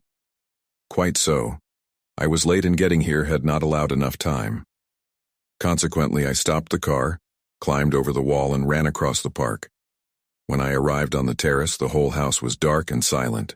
I was just turning away when I heard a shot. I fancied that it came from inside the house, and I ran back, crossed the terrace, and tried the windows. But they were fastened, and there was no sound of any kind from inside the house. I waited a while, but the whole place was still as the grave, so I made up my mind that I had made a mistake, and that what I had heard was a stray poacher, quite a natural conclusion to come to under the circumstances, I think. Quite natural, said Superintendent Battle expressionlessly. I went on to the inn, put up as I said, and heard the news this morning. I realized, of course, that I was a suspicious character bound to be under the circumstances, and came up here to tell my story, hoping it wasn't going to be handcuffs for one. There was a pause. Colonel Melrose looked sideways at Superintendent Battle. I think the story seems clear enough, he remarked. Yes, said Battle. I don't think we'll be handing out any handcuffs this morning. Any questions, Battle? There's one thing I'd like to know. What was this manuscript? He looked across at George, and the latter replied with a trace of unwillingness. The memoirs of the late Count Stilptich.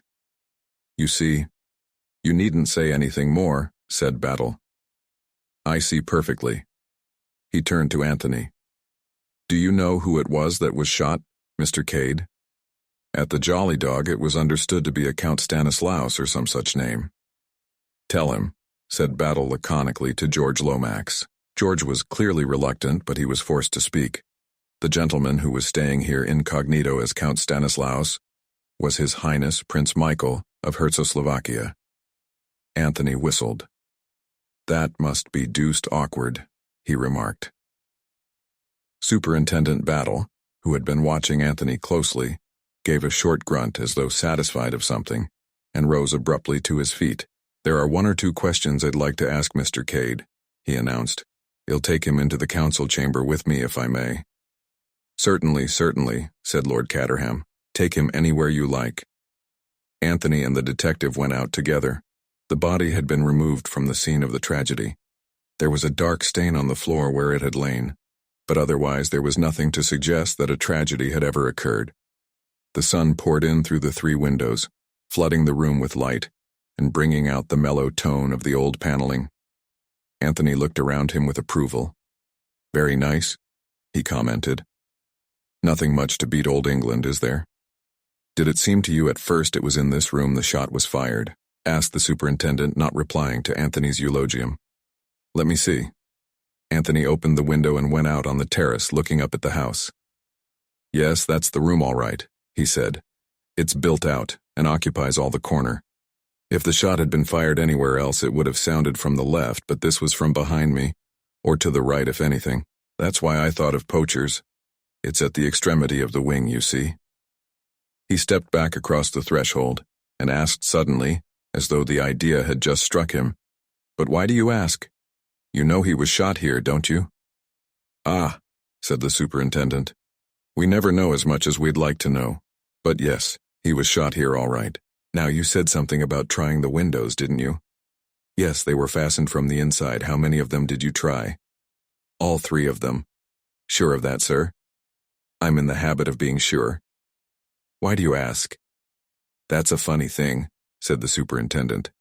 What's a funny thing? When the crime was discovered this morning, the middle one was open, not latched, that is to say.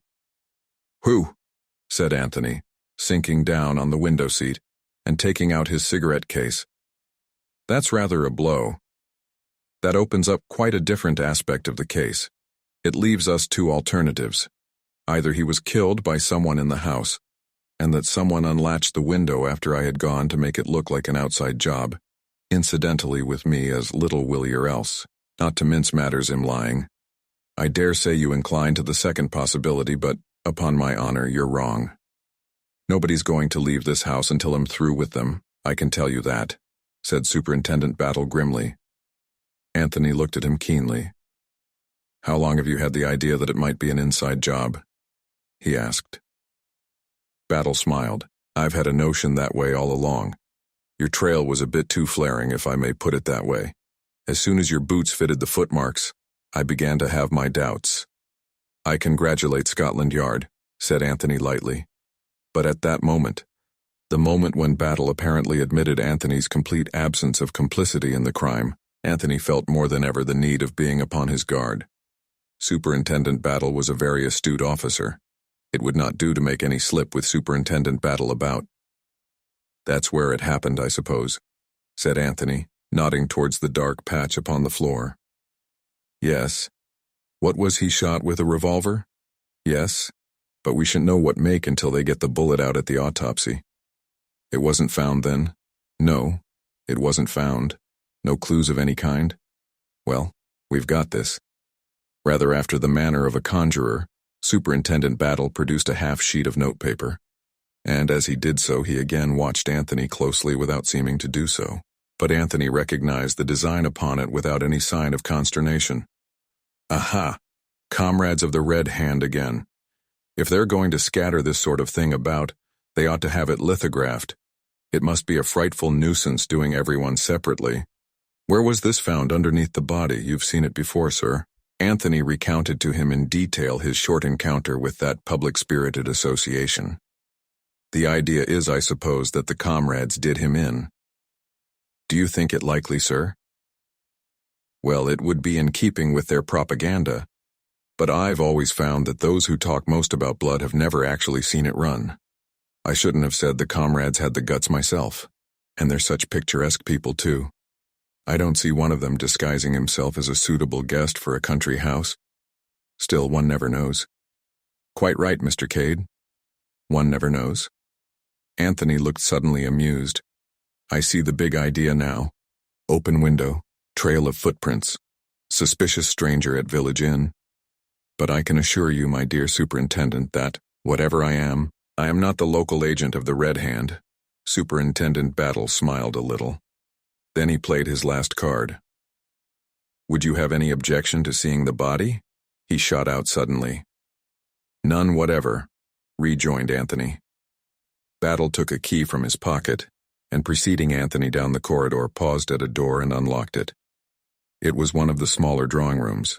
The body lay on a table covered with a sheet.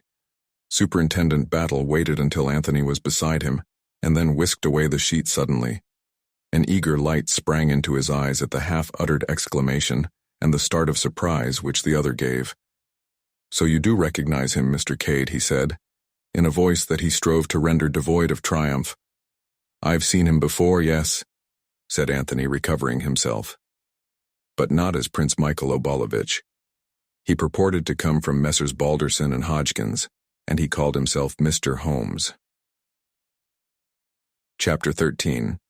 The American visitor Superintendent Battle replaced the sheet with the slightly crestfallen air of a man whose best point has fallen flat. Anthony stood with his hands in his pockets, lost in thought. So that's what old Lollipop meant when he talked about other means, he murmured at last. I beg your pardon, Mr. Cade? Nothing, Superintendent. Forgive my abstraction. You see, I, or rather my friend Jimmy McGrath, has been very neatly done out of £1,000. £1,000 is a nice sum of money, said Battle. It isn't the £1,000 so much, said Anthony, though I agree with you that it's a nice sum of money. It's being done that maddens me. I handed over that manuscript like a little woolly lamb. It hurts, Superintendent. Indeed it hurts. The detective said nothing. Well, well, said Anthony. Regrets are vain, and all may not yet be lost. I've only got to get hold of dear old Stilptit's reminiscences between now and next Wednesday, and all will be gas and gaiters. Would you mind coming back to the council chamber, Mr. Cade? There's one little thing I want to point out to you. Back in the council chamber, the detective strode over at once to the middle window. I've been thinking, Mr. Cade, this particular window is very stiff indeed. You might have been mistaken in thinking that it was fastened. It might just have stuck. I'm sure yes. I'm almost sure that you were mistaken. Anthony eyed him keenly. And supposing I say that I'm quite sure I was not? Don't you think you could have been? Said Battle, looking at him very steadily. Well, to oblige you, Superintendent, yes. Battle smiled in a satisfied fashion. You're quick in the uptake, sir, and you'll have no objection to saying so careless-like, at a suitable moment? None whatever. He paused, as Battle gripped his arm. The superintendent was bent forward, listening. Enjoining silence on Anthony with a gesture, he tiptoed noiselessly to the door and flung it suddenly open. On the threshold stood a tall man with black hair neatly parted in the middle, china blue eyes with a particularly innocent expression, and a large placid face. Your pardon, gentlemen, he said in a slow, drawling voice with a pronounced transatlantic accent. But is it permitted to inspect the scene of the crime? I take it that you are both gentlemen from Scotland Yard. I have not that honor, said Anthony. But this gentleman is Superintendent Battle of Scotland Yard. Is that so? Said the American gentleman, with a great appearance of interest. Pleased to meet you, sir. My name is Hiram P. Fish, of New York City. What was it you wanted to see, Mr. Fish? Asked the detective. The American walked gently into the room and looked with much interest at the dark patch on the floor. I am interested in crime, Mr. Battle. It is one of my hobbies. I have contributed a monograph to one of our weekly periodicals on the subject degeneracy and the criminal. As he spoke, his eyes went gently round the room, seeming to note everything in it. They rested just a shade longer on the window. The body, said Superintendent Battle, stating a self-evident fact, has been removed. Surely, said Mr. Fish. His eyes went on to the paneled walls. Some remarkable pictures in this room, gentlemen. A Holbein, 2 Van Dycks, and, if I am not mistaken, a Velázquez. I am interested in pictures and likewise in first editions. It was to see his first editions that Lord Caterham was so kind as to invite me down here. He sighed gently. I guess that's all off now. It would show a proper feeling, I suppose, for the guest to return to town immediately. I'm afraid that can't be done, sir, said Superintendent Battle. Nobody must leave the house until after the inquest. Is that so? And when is the inquest? Maybe tomorrow, may not be until Monday. We've got to arrange for the autopsy and see the coroner. I get you, said Mr. Fish. Under the circumstances, though, it will be a melancholy party. Battle led the way to the door. We'd best get out of here, he said. We're keeping it locked still. He waited for the other two to pass through and then turned the key and removed it. I opine, said Mr. Fish, that you are seeking for fingerprints?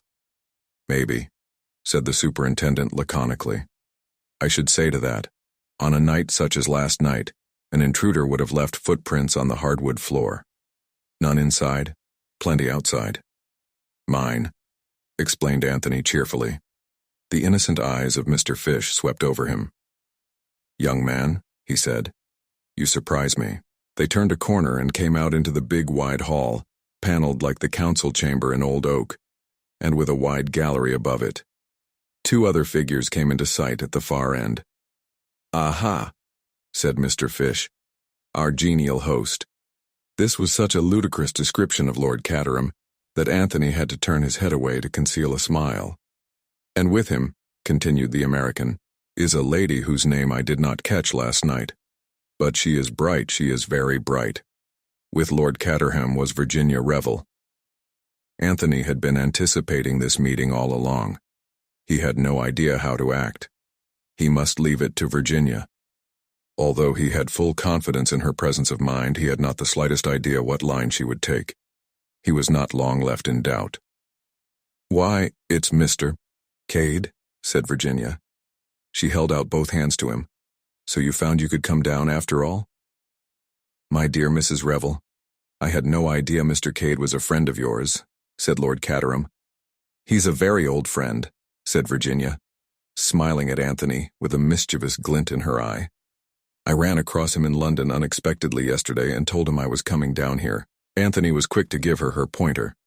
"I explained to Mrs. Revel," he said, "that I had been forced to refuse your kind invitation since it had really been extended to quite a different man, and I couldn't very well foist a perfect stranger on you under false pretenses."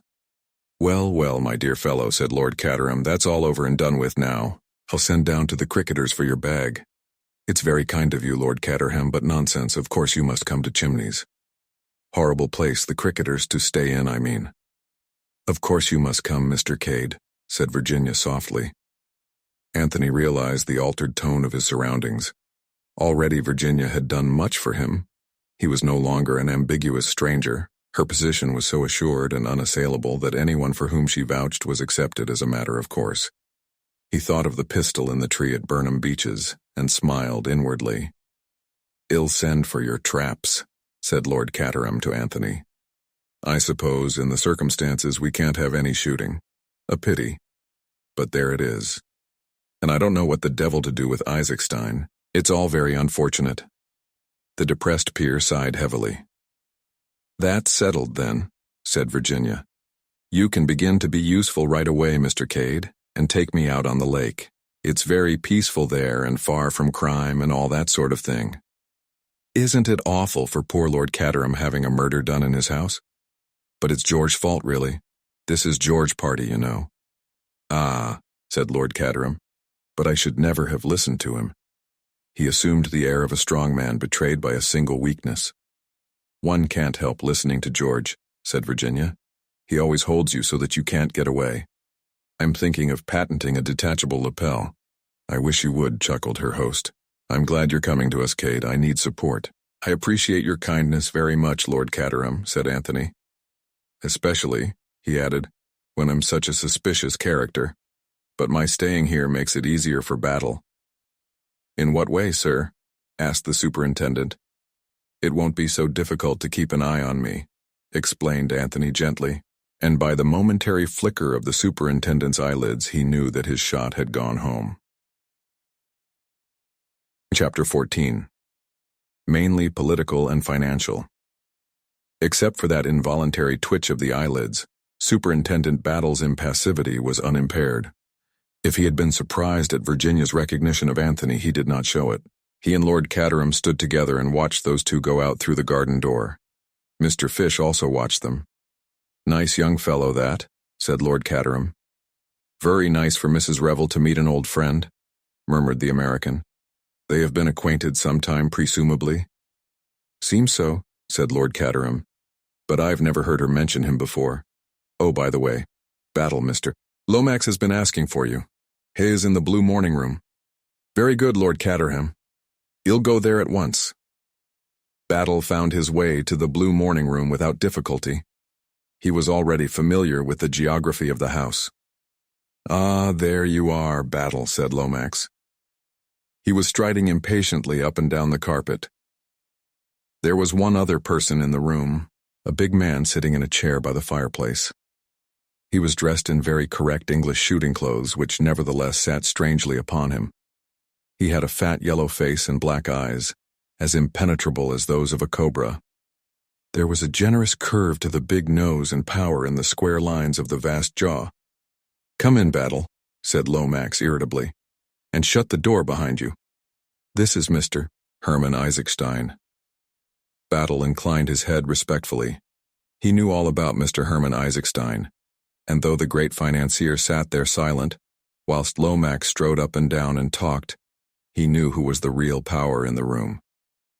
"We can speak more freely now," said Lomax. "Before Lord Caterham and Colonel Melrose, I was anxious not to say too much.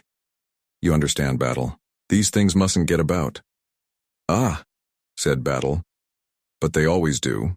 More's the pity." Just for a second he saw a trace of a smile on the fat yellow face. It disappeared as suddenly as it had come. "Now what do you really think of this young fellow, this Anthony Cade?" continued George.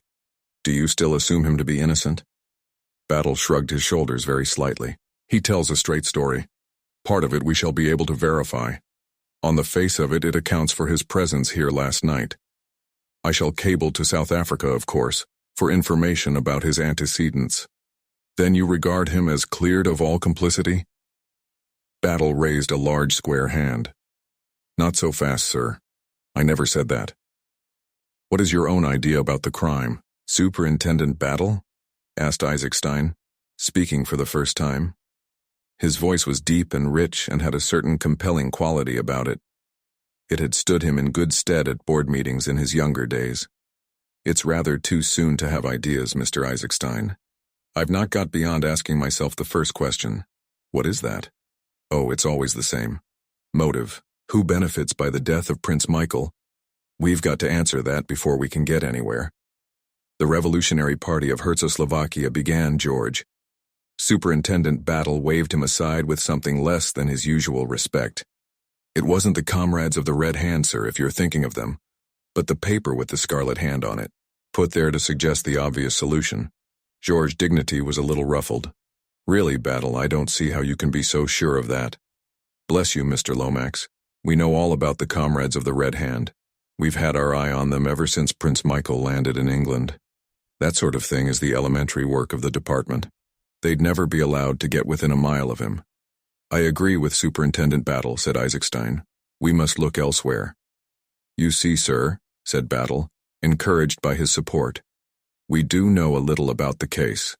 If we don't know who gains by his death, we do know who loses by it." "Meaning?" said Isaacstein. His black eyes were bent upon the detective. More than ever, he reminded Battle of a hooded cobra. "You and Mr. Lomax, not to mention the Loyalist Party of Czechoslovakia. If you'll pardon the expression, sir, you're in the soup." "Really, Battle," interposed George, shocked to the core. "Go on, Battle," said Isaacstein. "In the soup" describes the situation very accurately. You're an intelligent man. You've got to have a king. You've lost your king like that. He snapped his large fingers. You've got to find another in a hurry, and that's not an easy job. No, I don't want to know the details of your scheme. The bare outline is enough for me, but I take it's a big deal?" Isaacstein bent his head slowly. "It's a very big deal." "That brings me to my second question. Who is the next heir to the throne of Czechoslovakia?" Isaacstein looked across at Lomax. The latter answered the question with a certain reluctance and a good deal of hesitation. "That would be, I should say yes. In all probability, Prince Nicholas would be the next heir." "Ah," said Battle. "And who is Prince Nicholas?" "A first cousin of Prince Michael's." "Ah," said Battle. "I should like to hear all about Prince Nicholas, especially where he is at present." "Nothing much is known of him," said Lomax. "As a young man, he was most peculiar in his ideas, consorted with socialists and republicans, and acted in a way highly unbecoming to his position. He was sent down from Oxford, I believe, for some wild escapade. There was a rumor of his death 2 years later in the Congo, but it was only a rumor. He turned up a few months ago when news of the royalist reaction got about." "Indeed?" said Battle. "Where did he turn up?" "In America." "America." Battle turned to Isaacstein with one laconic word. "Oil." The financier nodded. He represented that if the Czechoslovakians chose a king, they would prefer him to Prince Michael as being more in sympathy with modern enlightened ideas, and he drew attention to his early democratic views and his sympathy with republican ideals. In return for financial support, he was prepared to grant concessions to a certain group of American financiers, Superintendent Battle so far forgot his habitual impassivity as to give vent to a prolonged whistle. "So that is it," he muttered.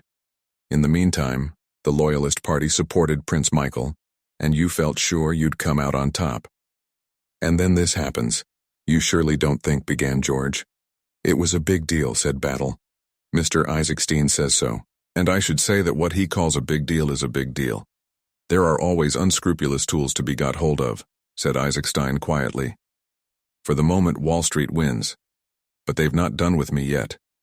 Find out who killed Prince Michael, Superintendent Battle, if you want to do your country a service." "One thing strikes me as highly suspicious," put in George. "Why did the equerry, Captain Andrassy, not come down with the prince yesterday?" "I've inquired into that," said Battle. "It's perfectly simple. He stayed in town to make arrangements with a certain lady, on behalf of Prince Michael, for next weekend.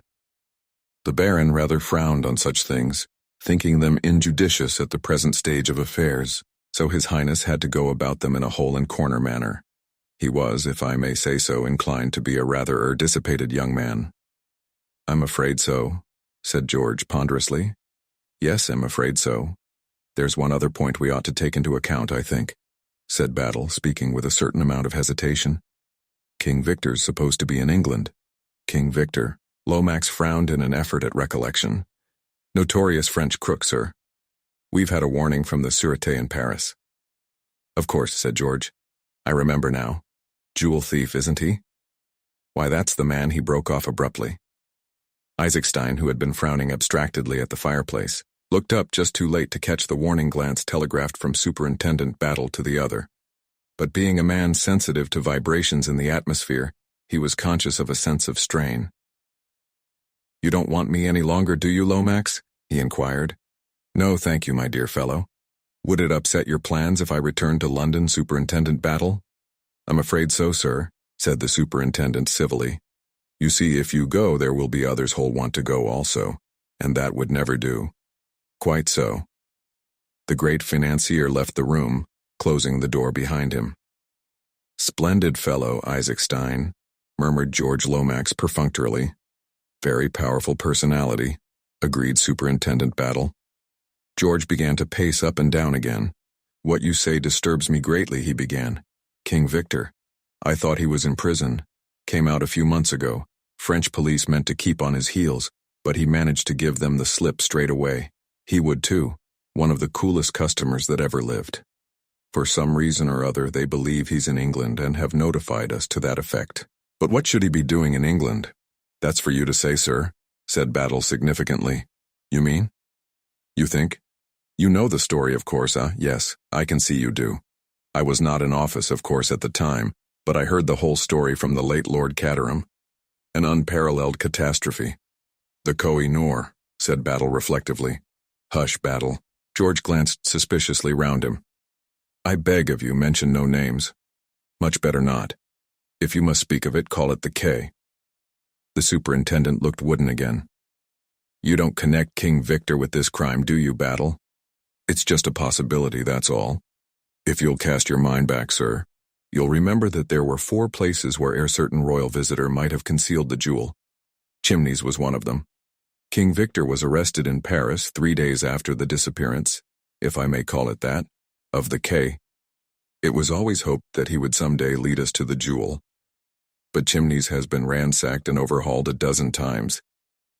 "Yes," said Battle sapiently, "but it's never much good looking when you don't know where to look.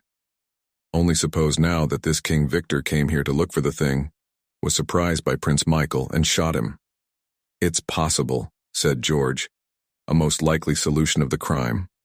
"I wouldn't go as far as that. It's possible, but not much more. Why is that?" "Because King Victor has never been known to take a life," said Battle seriously. "Oh, but a man like that, dangerous criminal." But Battle shook his head in a dissatisfied manner. "Criminals always act true to type, Mr. Lomax. It's surprising. All the same." "Yes?" "I'd rather like to question the prince's servant. I've left him purposely to the last." "Well, have him in here, sir, if you don't mind." George signified his assent. The superintendent rang the bell. Treadwell answered it, and departed with his instructions. He returned shortly accompanied by a tall, fair man with high cheekbones and very deep-set blue eyes, and an impassivity of countenance which almost rivaled Battle's. Boris Anchukov? Yes. You were valet to Prince Michael. I was His Highness's valet, yes. The man spoke good English, though with a markedly harsh foreign accent.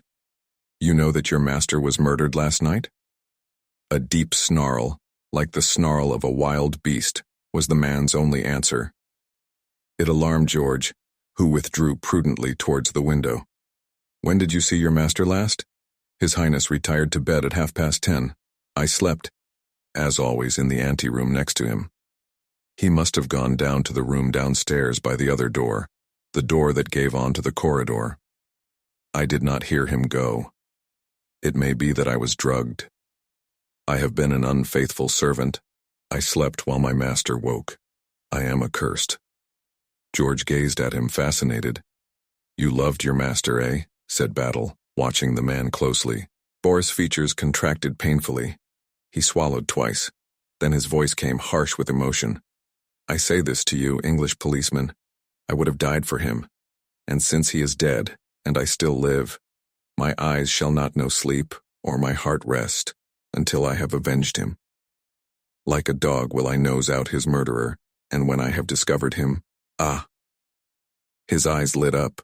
Suddenly he drew an immense knife from beneath his coat and brandished it aloft. Not all at once will I kill him, oh no. First I will slit his nose and cut off his ears and put out his eyes, and then into his black heart I will thrust this knife. Swiftly he replaced the knife and, turning, left the room. George Lomax, his eyes always protuberant, but now goggling almost out of his head, stared at the closed door. Pure-bred Herzo-Slovakian, of course, he muttered.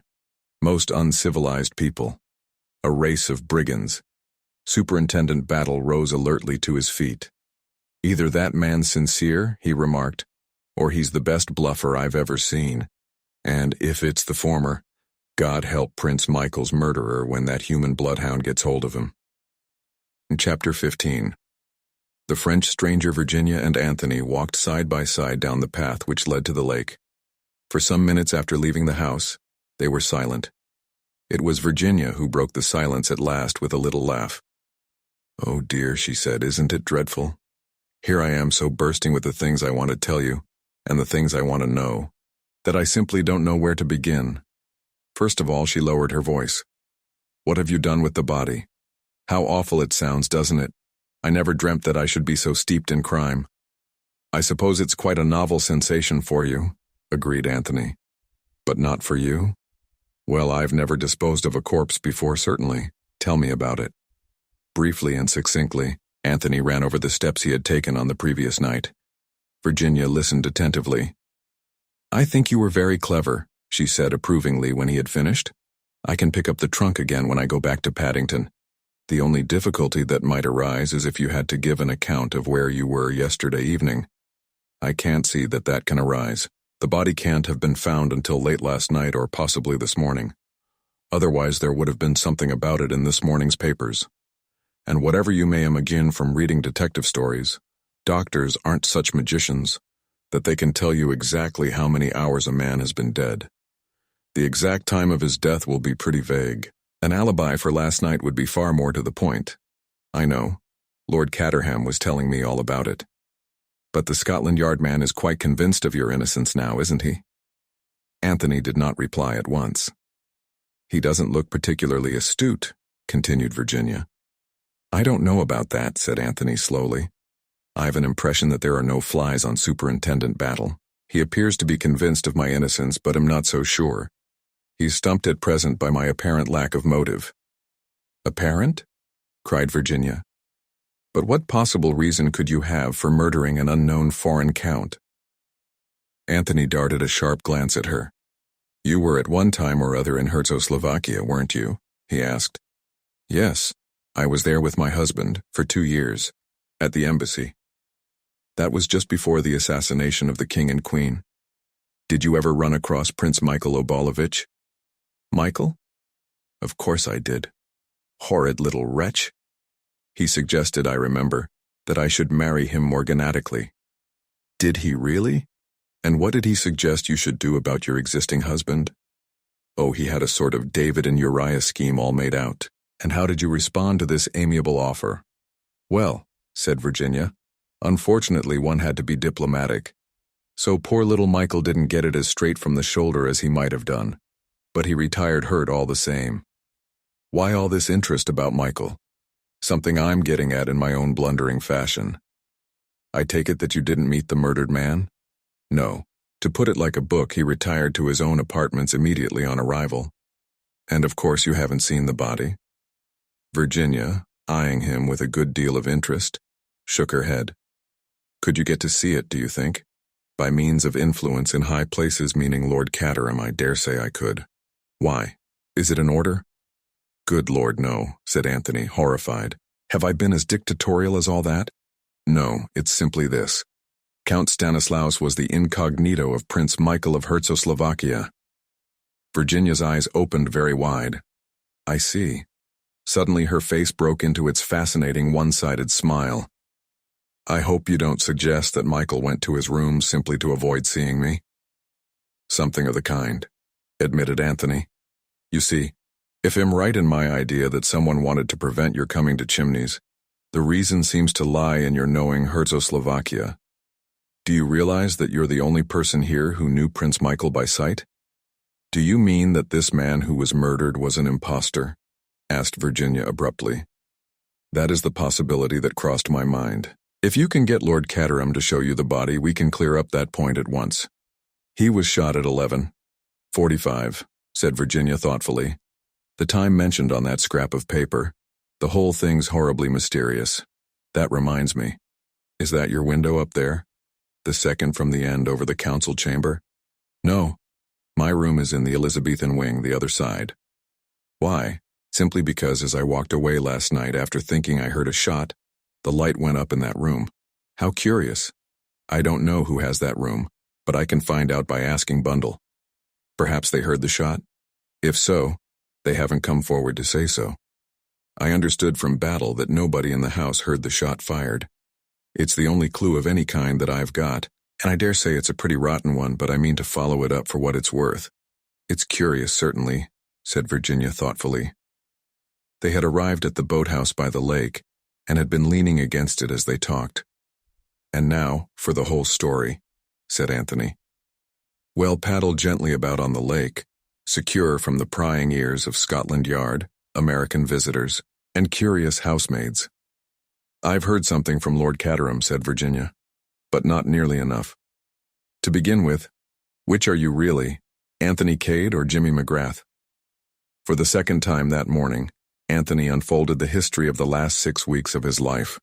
With this difference that the account given to Virginia needed no editing, he finished up with his own astonished recognition of Mr. Holmes. By the way, Mrs. Revel, he ended, I've never thanked you for imperiling your immortal soul by saying that I was an old friend of yours. Of course you're an old friend, cried Virginia. You don't suppose I'd cumber you with a corpse and then pretend you were a mere acquaintance next time I met you? No, indeed. She paused. Do you know one thing that strikes me about all this? She went on. That there's some extra mystery about those memoirs that we haven't fathomed yet. I think you're right, agreed Anthony. There's one thing I'd like you to tell me, he continued. What's that? Why did you seem so surprised when I mentioned the name of Jimmy McGrath to you yesterday at Pont Street? Had you heard it before? I had, Sherlock Holmes. George, me cousin George Lomax, you know, came to see me the other day, and suggested a lot of frightfully silly things. His idea was that I should come down here and make myself agreeable to this man McGrath and Delilah the memoirs out of him somehow. He didn't put it like that, of course. He talked a lot of nonsense about English gentlewomen, and things like that, but his real meaning was never obscure for a moment. It was just the sort of rotten thing poor old George would think of. And then I wanted to know too much, and he tried to put me off with lies that wouldn't have deceived a child of 2. Well, his plan seems to have succeeded anyhow, observed Anthony. Here am I, the James McGrath he had in mind, and here are you being agreeable to me. But alas for poor old George, no memoirs. Now I've got a question for you. When I said I hadn't written those letters, you said you knew I had and you couldn't know any such thing? "Oh yes, I could," said Anthony, smiling. "I've got a good working knowledge of psychology. You mean your belief in the sterling worth of my moral character was such that—" But Anthony was shaking his head vigorously. "Not at all. I don't know anything about your moral character. You might have a lover, and you might write to him. But you'd never lie down to be blackmailed. The Virginia Revel of those letters was scared stiff. You'd have fought. I wonder who the real Virginia Revel is, where she is, I mean. It makes me feel as though I had a double somewhere." Anthony lit a cigarette. "You know that one of the letters was written from Chimneys?" he asked at last. "What?" Virginia was clearly startled. "When was it written?" "It wasn't dated. But it's odd, isn't it? I'm perfectly certain no other Virginia Revel has ever stayed at Chimneys. Bundle or Lord Caterham would have said something about the coincidence of the name if she had." "Yes. It's rather queer. Do you know, Mrs. Revel, I am beginning to disbelieve profoundly in this other Virginia Revel." "She's very elusive," agreed Virginia. "Extraordinarily elusive. I'm beginning to think that the person who wrote those letters deliberately used your name." "But why?" cried Virginia. "Why should they do such a thing?" "Ah, that's just the question. There's the devil of a lot to find out about everything." "Who do you really think killed Michael?" asked Virginia suddenly. "The comrades of the Red Hand?" "I suppose they might have done so," said Anthony in a dissatisfied voice. "Pointless killing would be rather characteristic of them." "Let's get to work," said Virginia. "I see Lord Caterham and Bundle strolling together. The first thing to do is to find out definitely whether the dead man is Michael or not." Anthony paddled to shore, and a few moments later they had joined Lord Caterham and his daughter. "Lunch is late," said his lordship in a depressed voice. "Battle has insulted the cook, I expect." "This is a friend of mine, Bundle," said Virginia. "Be nice to him." Bundle looked earnestly at Anthony for some minutes, and then addressed a remark to Virginia as though he had not been there. "Where do you pick up these nice-looking men, Virginia?" "How do you do it?" says she enviously. "You can have him," said Virginia generously. "I want Lord Caterham." She smiled upon the flattered peer, slipped her hand through his arm, and they moved off together. "Do you talk?" asked Bundle. "Or are you just strong and silent?" "Talk," said Anthony. "I babble. I murmur. I gurgle like the running brook, you know. Sometimes I even ask questions. As for instance, who occupies the second room on the left from the end?" He pointed to it as he spoke. "What an extraordinary question," said Bundle. "You intrigue me greatly. Let me see if that's Mademoiselle Brun's room, the French governess. She endeavors to keep my young sisters in order. Dulcie and Daisy like the song, you know. I dare say they'd have called the next one Dorothy May, but Mother got tired of having nothing but girls and died. Thought someone else could take on the job of providing an heir." "Mademoiselle Brun," said Anthony thoughtfully. "How long has she been with you?" 2 months. She came to us when we were in Scotland." "Ha," said Anthony. "I smell a rat." "I wish I could smell some lunch," said Bundle. "Do I ask the Scotland Yard man to have lunch with us, Mr. Cade? You're a man of the world, you know about the etiquette of such things. We've never had a murder in the house before. Exciting, isn't it? I'm sorry your character was so completely cleared this morning. I've always wanted to meet a murderer and see for myself if they're as genial and charming as the Sunday papers always say they are. God, what's that?" What seemed to be a taxi approaching the house. Its 2 occupants were a tall man with a bald head and a black beard, and a smaller and younger man with a black mustache. Anthony recognized the former, and guessed that it was hair other than the vehicle which contained him that had wrung the exclamation of astonishment from his companion's lips. "Unless I much mistake," he remarked, "that is my old friend Baron Lollipop." "Baron what?" "I call him Lollipop for convenience. The pronouncing of his own name tends to harden the arteries." "It nearly wrecked the telephone this morning," remarked Bundle. "So that's the Baron, is it? I foresee hell be turned on to me this afternoon, and I've had Isaacstein all the morning. Let George do his own dirty work, say I, and to hell with politics. Excuse me leaving you, Mr. Cade, but I must stand by poor old father." Bundle retreated rapidly to the house. Anthony stood looking after her for a minute or two and thoughtfully lighted a cigarette. As he did so, his ear was caught by a stealthy sound quite near him. He was standing by the boathouse, and the sound seemed to come from just round the corner. The mental picture conveyed to him was that of a man vainly trying to stifle a sudden sneeze. "Now I very much wonder who's behind the boathouse," said Anthony to himself. "We'd better see, I think." Suiting the action to the word, he threw away the match he had just blown out and ran lightly and noiselessly round the corner of the boathouse. He came upon a man who had evidently been kneeling on the ground and was just struggling to rise to his feet.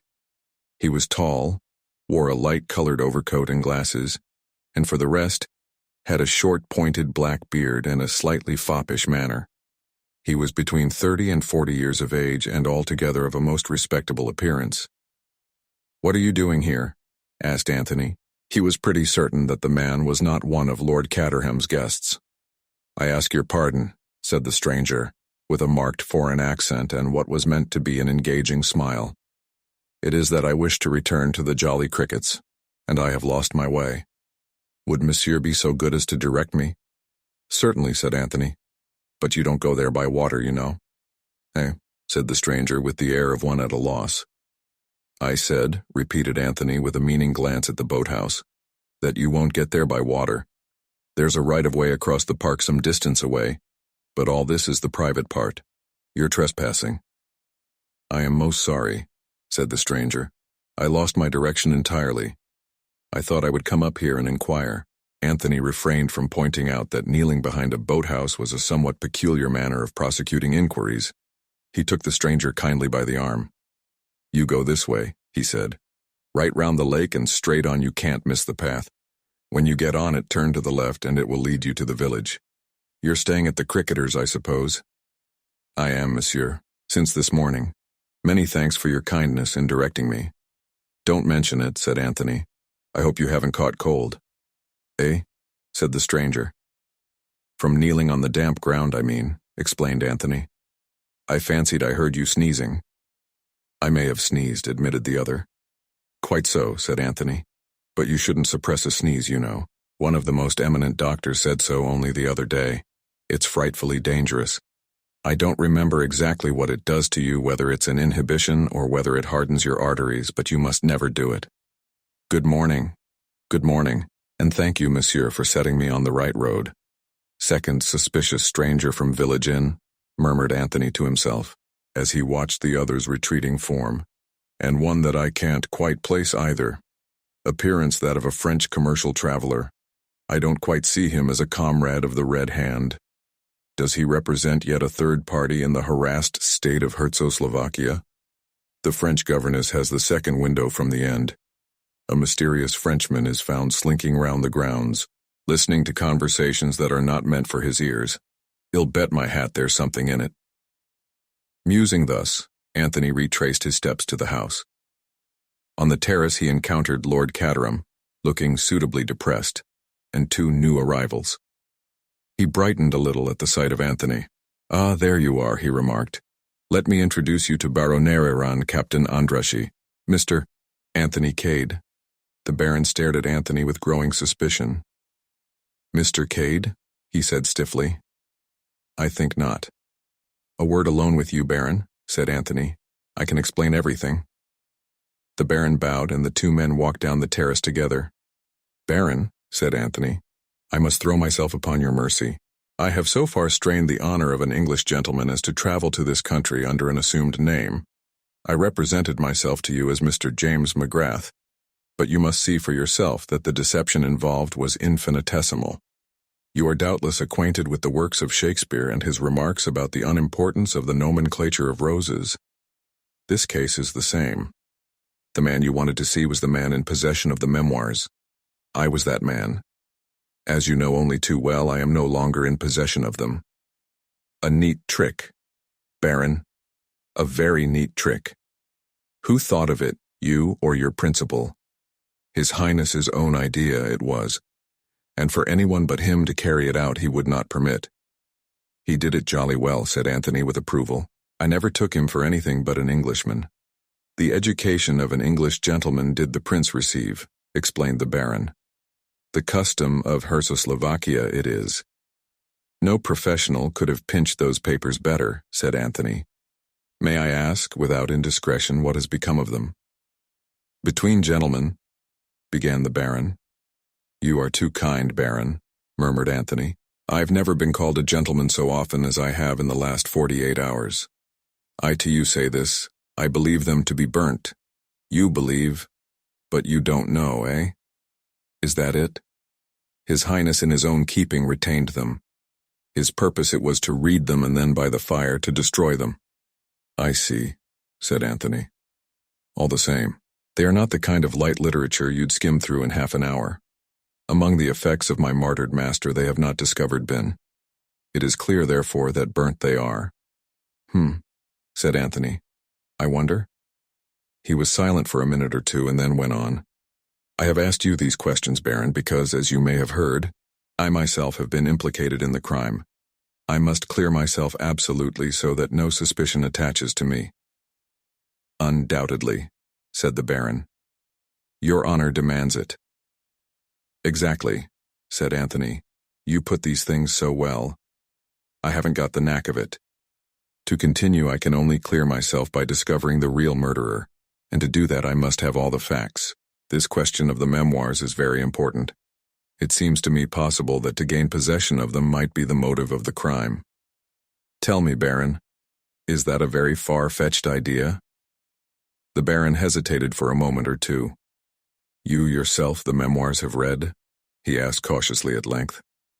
I think I am answered, said Anthony, smiling. Now, Baron, there's just one thing more. I should like to give you fair warning that it is still my intention to deliver that manuscript to the publishers on Wednesday next, the 13th of October. The Baron stared at him. But you have no longer got it? On Wednesday next, I said. Today is Friday. That gives me 5 days to get hold of it again. But if it is burnt? I don't think it is burnt. I have good reasons for not believing so. As he spoke, they turned the corner of the terrace. A massive figure was advancing towards them. Anthony, who had not yet seen the great Mr. Hermann Isaacstein, looked at him with considerable interest. Ah, Baron, said Isaacstein, waving the big black cigar he was smoking. This is a bad business, a very bad business.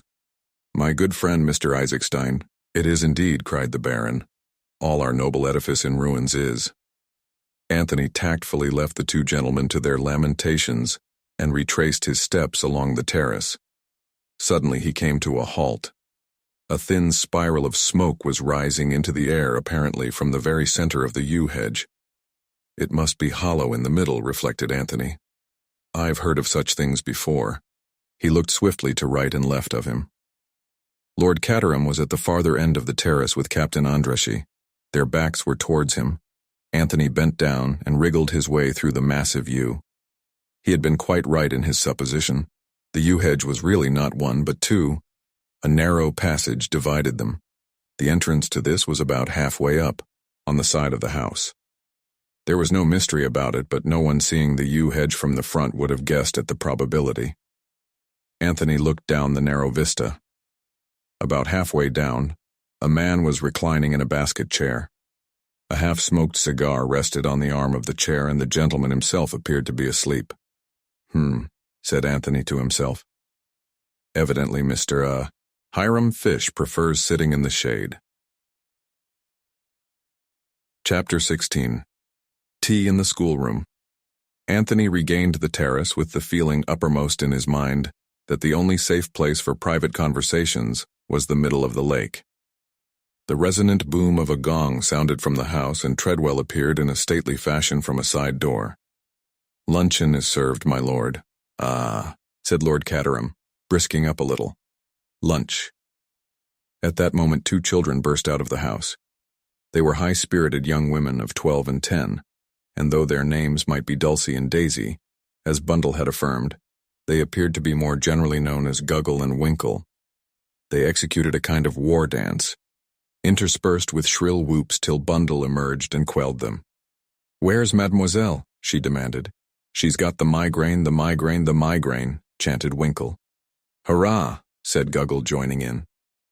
Lord Caterham had succeeded in shepherding most of his guests into the house. Now he laid a restraining hand on Anthony's arm. "Come to my study," he breathed. "I've got something rather special there."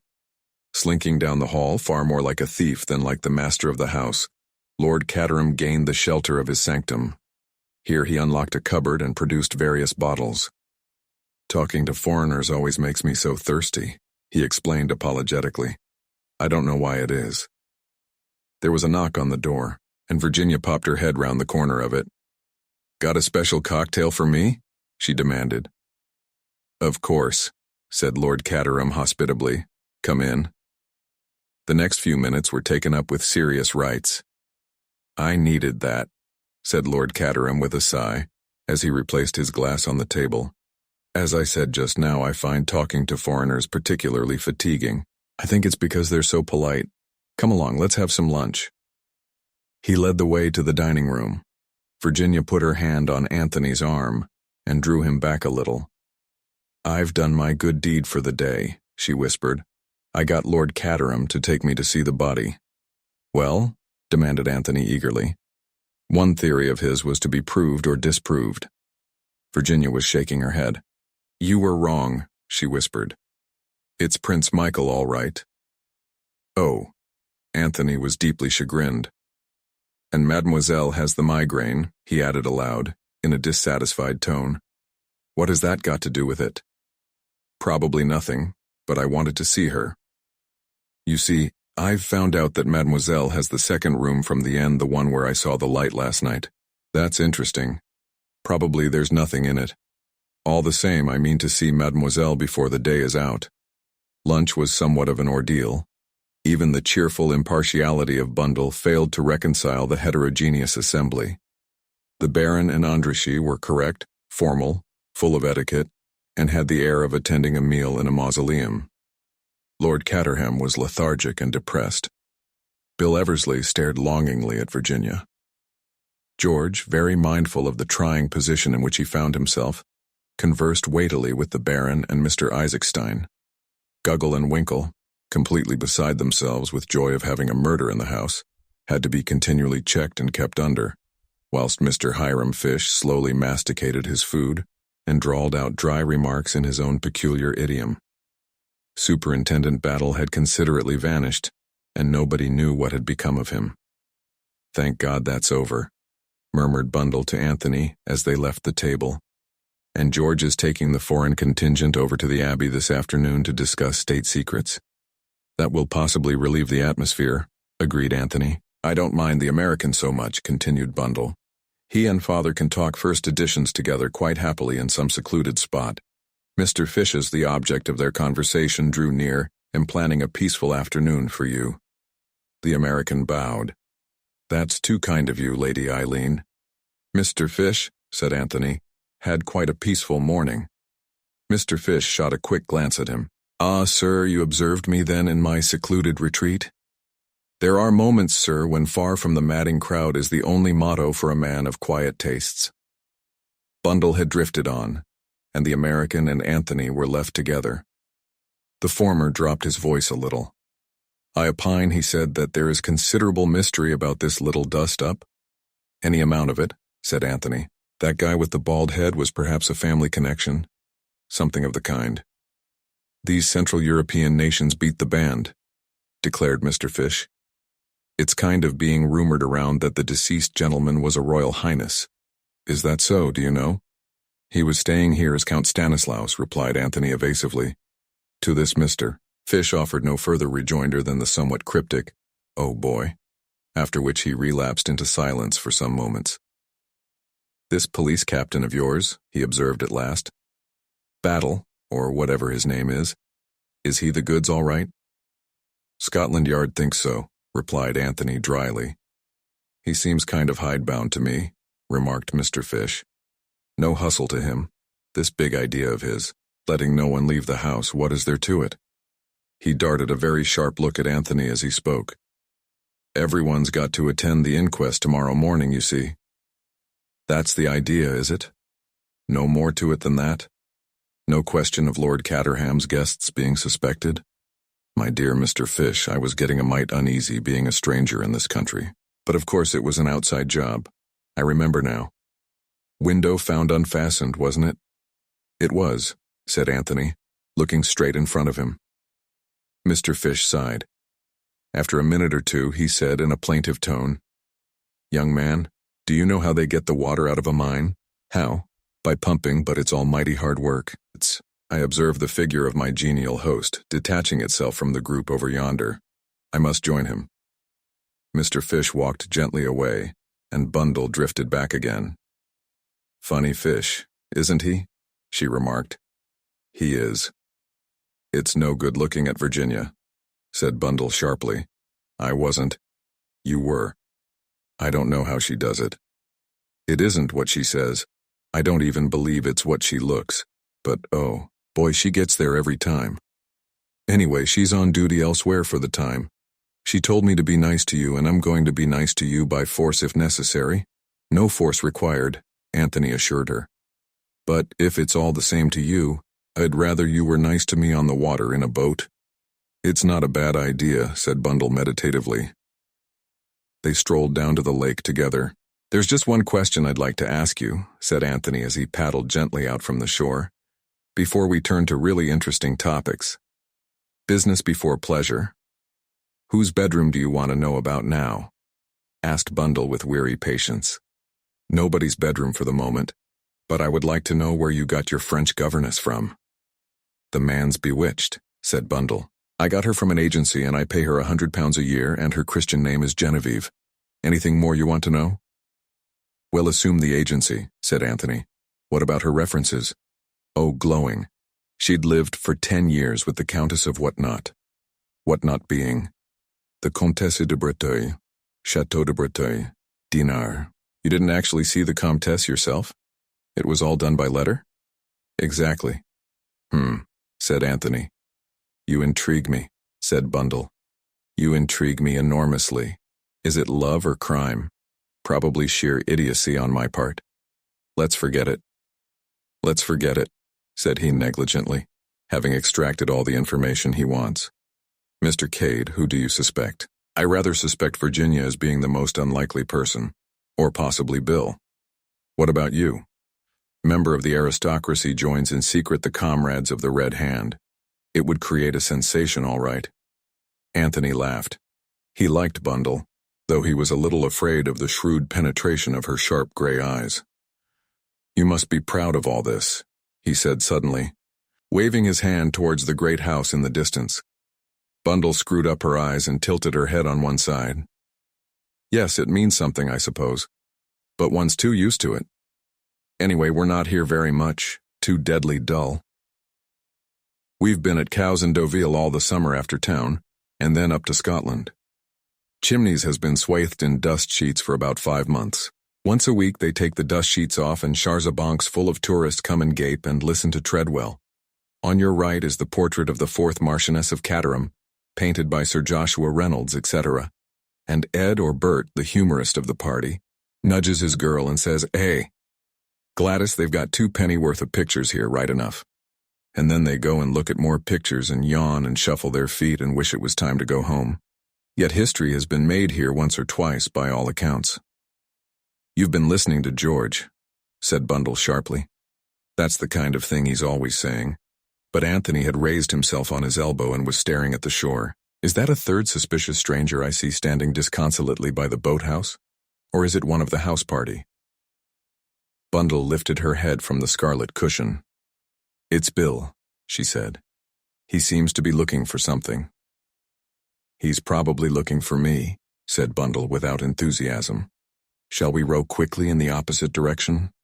That's quite the right answer, but it should be delivered with more enthusiasm. I shall row with double vigor after that rebuke. "Not at all," said Bundle. "I have my pride.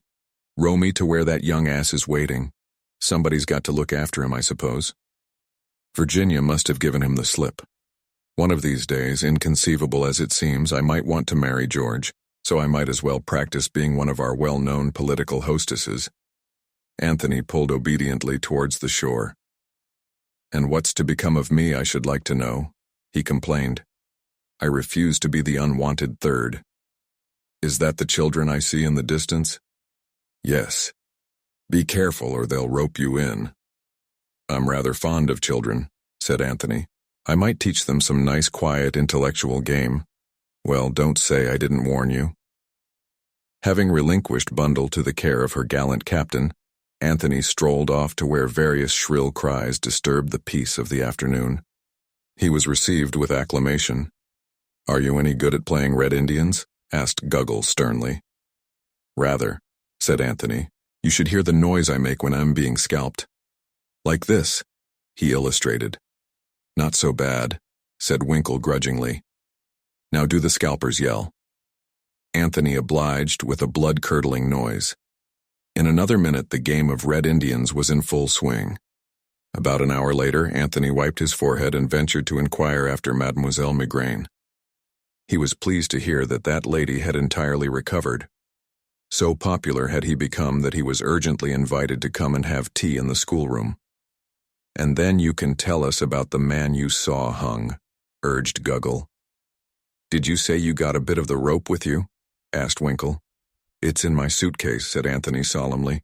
You shall each have a piece of it. Winkle immediately let out a wild Indian yell of satisfaction. We'll have to go and get washed, I suppose, said Guggle gloomily. You will come to tea, won't you? You won't forget? Anthony swore solemnly that nothing should prevent his keeping the engagement. Satisfied, the youthful pair beat a retreat towards the house.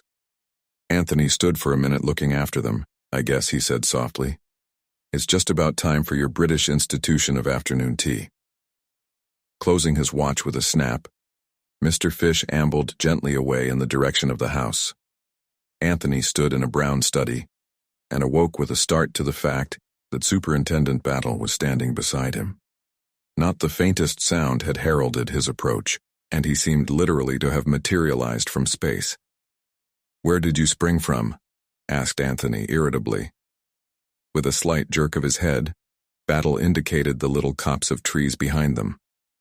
It seems a popular spot this afternoon, remarked Anthony. You were very lost in thought, Mr. Cade.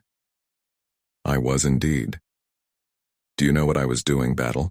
I was trying to put 2 and 1 and 5 and 3 together so as to make 4. And it can't be done, Battle. It simply can't be done. There's difficulties that way, agreed the detective. But you're just the man I wanted to see. Battle, I want to go away. Can it be done? True to his creed, Superintendent Battle showed neither emotion nor surprise. His reply was easy and matter-of-fact. That depends, sir, as to where you want to go. I'll tell you exactly, Battle. I'll lay my cards upon the table. I want to go to Dinard, to the chateau of Madame la Comtesse de Breteuil. Can it be done? When do you want to go, Mr. Cade? Say tomorrow after the inquest. I could be back here by Sunday evening. I see, said the superintendent with peculiar solidity. Well, what about it? I've no objection, provided you go where you say you're going and come straight back here. You're a man in 1,000, Battle. Either you have taken an extraordinary fancy to me or else you are extraordinarily deep. Which is it? Superintendent Battle smiled a little but did not answer. Well, well, said Anthony, I expect you'll take your precautions. Discreet minions of the law will follow my suspicious footsteps, so be it. But I do wish I knew what it was all about. I don't get you, Mr. Cade. The memoirs, what all the fuss is about. Were they only memoirs? Or have you got something up your sleeve? Battle smiled again. Take it like this. I'm doing you a favor because you've made a favorable impression on me, Mr. Cade. I'd like you to work in with me over this case. The amateur and the professional, they go well together. The one has the intimacy, so to speak, and the other the experience. Well, said Anthony slowly, I don't mind admitting that I've always wanted to try my hand at unraveling a murder mystery. Any ideas about the case at all, Mr. Cade? Plenty of them, said Anthony, but they're mostly questions. As, for instance, who steps into the murdered Michael's shoes? It seems to me that that is important. A rather wry smile came over Superintendent Battle's face. I wondered if you'd think of that, sir. Prince Nicholas Obolovich is the next heir first cousin of this gentleman. And where is he at the present moment? Asked Anthony, turning away to light a cigarette. Don't tell me you don't know, Battle, because I shan't believe you. We've reason to believe that he's in the United States. He was until quite lately, at all events. raising money on his expectations. Anthony gave vent to a surprised whistle.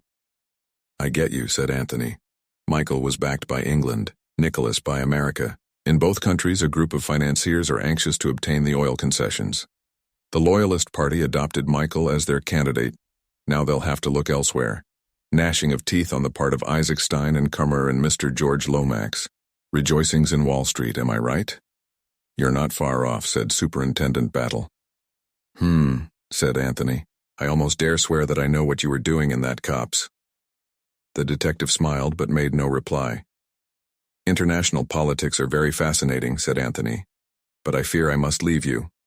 I have an appointment in the schoolroom." He strode briskly away towards the house. Inquiries of the dignified Treadwell showed him the way to the schoolroom. He tapped on the door and entered, to be greeted by squeals of joy. Guggle and Winkle immediately rushed at him and bore him in triumph to be introduced to Mademoiselle. For the first time, Anthony felt a qualm. Mademoiselle Brune was a small, middle-aged woman with a sallow face, pepper and salt hair, and a budding mustache.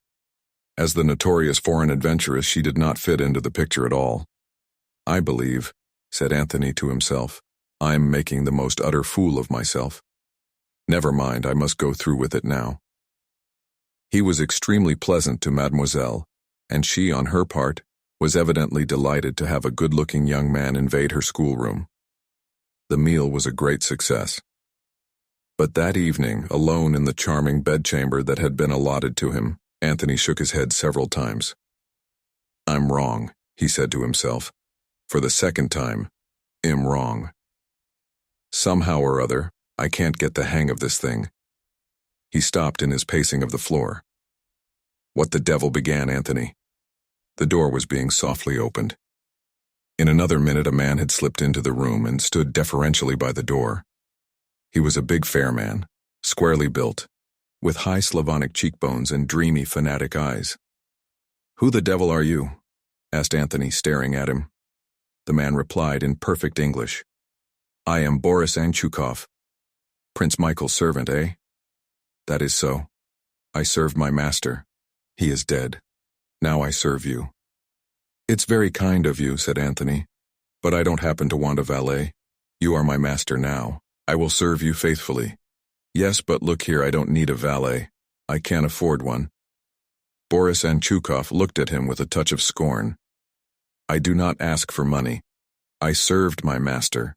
So will I serve you to the death." Stepping quickly forward, he dropped on one knee, caught Anthony's hand and placed it on his forehead. Then he rose swiftly and left the room as suddenly as he had come. Anthony stared after him, his face a picture of astonishment. "That's damned odd," he said to himself. "A faithful sort of dog. Curious the instincts these fellows have." He rose and paced up and down. "All the same," he muttered, "it's awkward, damned awkward just at present." To Chapter 17, A Midnight Adventure. The inquest took place on the following morning. It was extraordinarily unlike the inquests as pictured in sensational fiction. It satisfied even George Lomax in its rigid suppression of all interesting details. Superintendent Battle and the coroner, working together with the support of the chief constable, had reduced the proceedings to the lowest level of boredom. Immediately after the inquest, Anthony took an unostentatious departure. His departure was the one bright spot in the day for Bill Eversley. George Lomax, obsessed with the fear that something damaging to his department might leak out, had been exceedingly trying.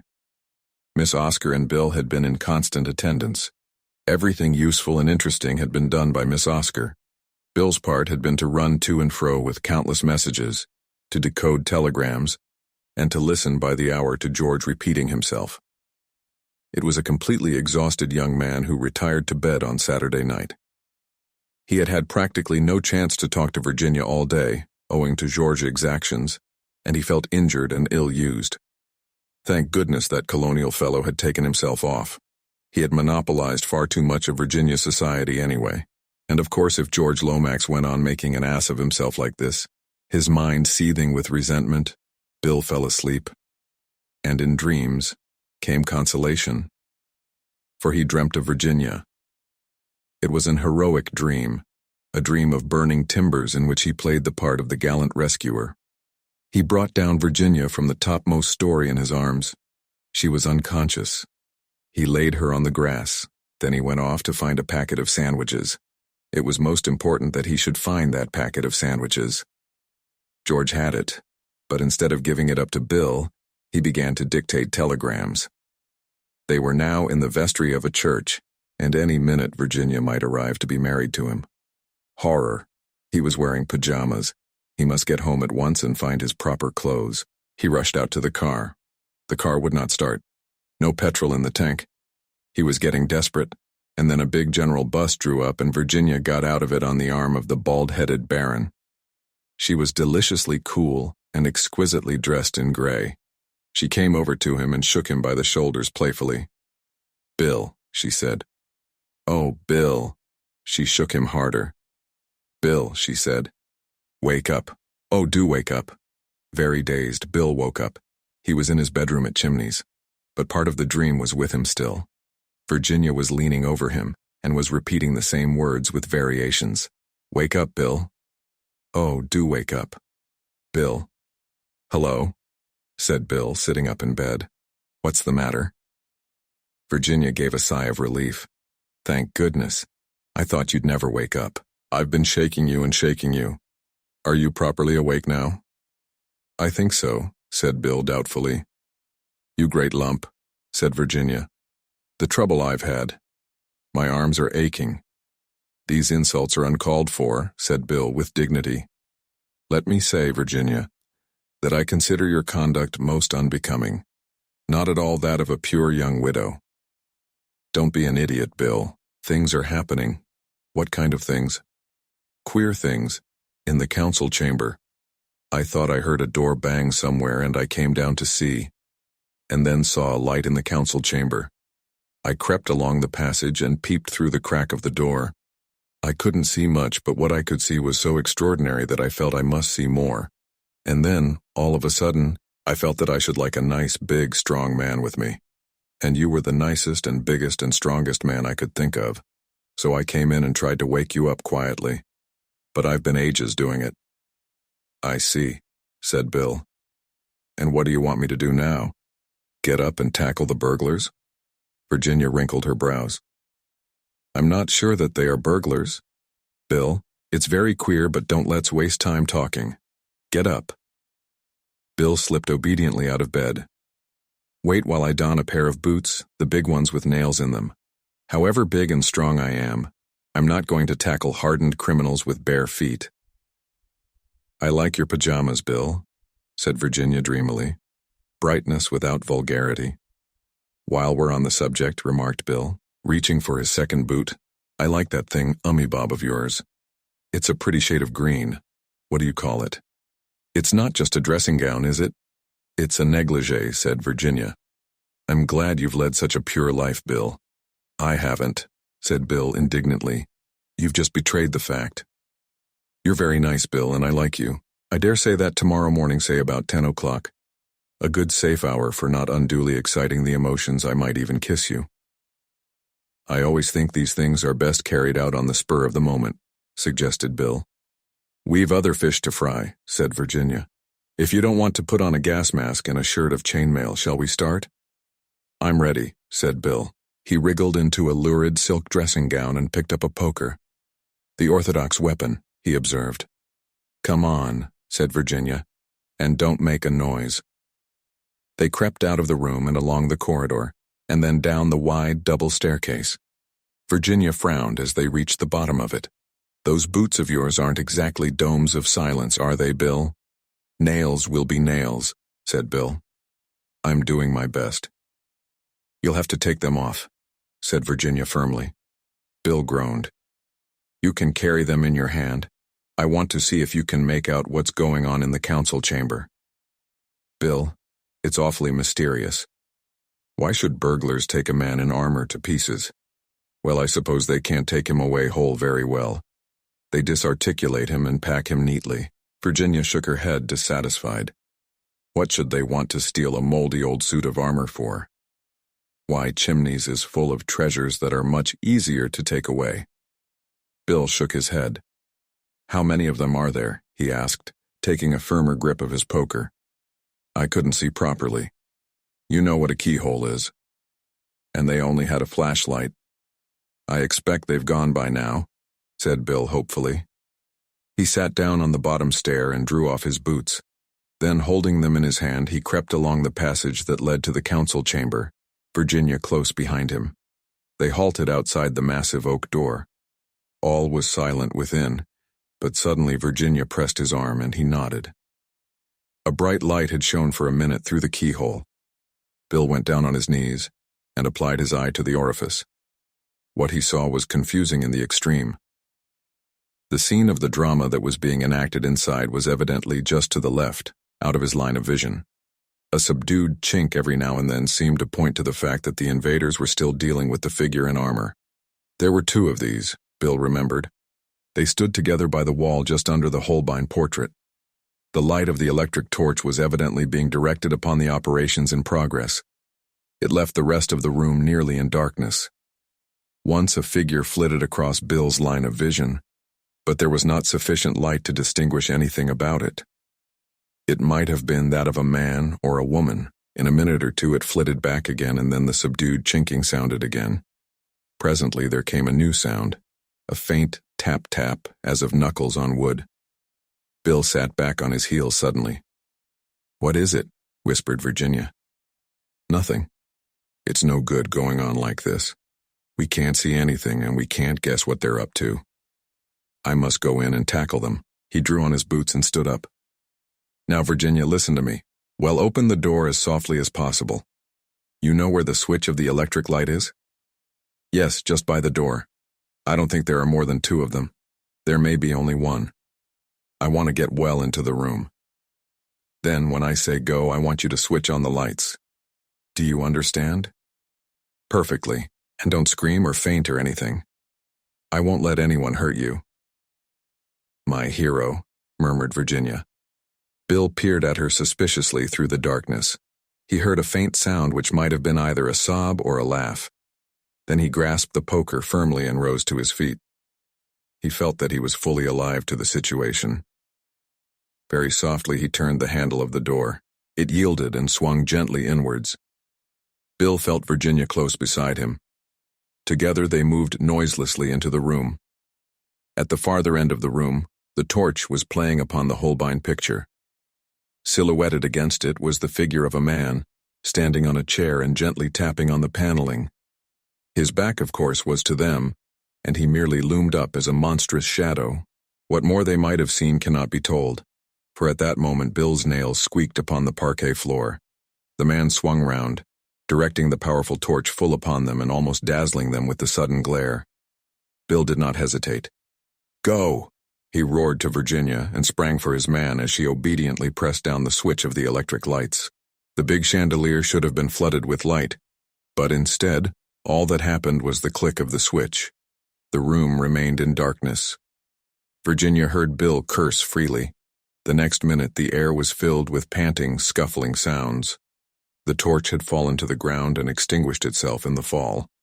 There was the sound of a desperate struggle going on in the darkness, but as to who was getting the better of it, and indeed as to who was taking part in it, Virginia had no idea.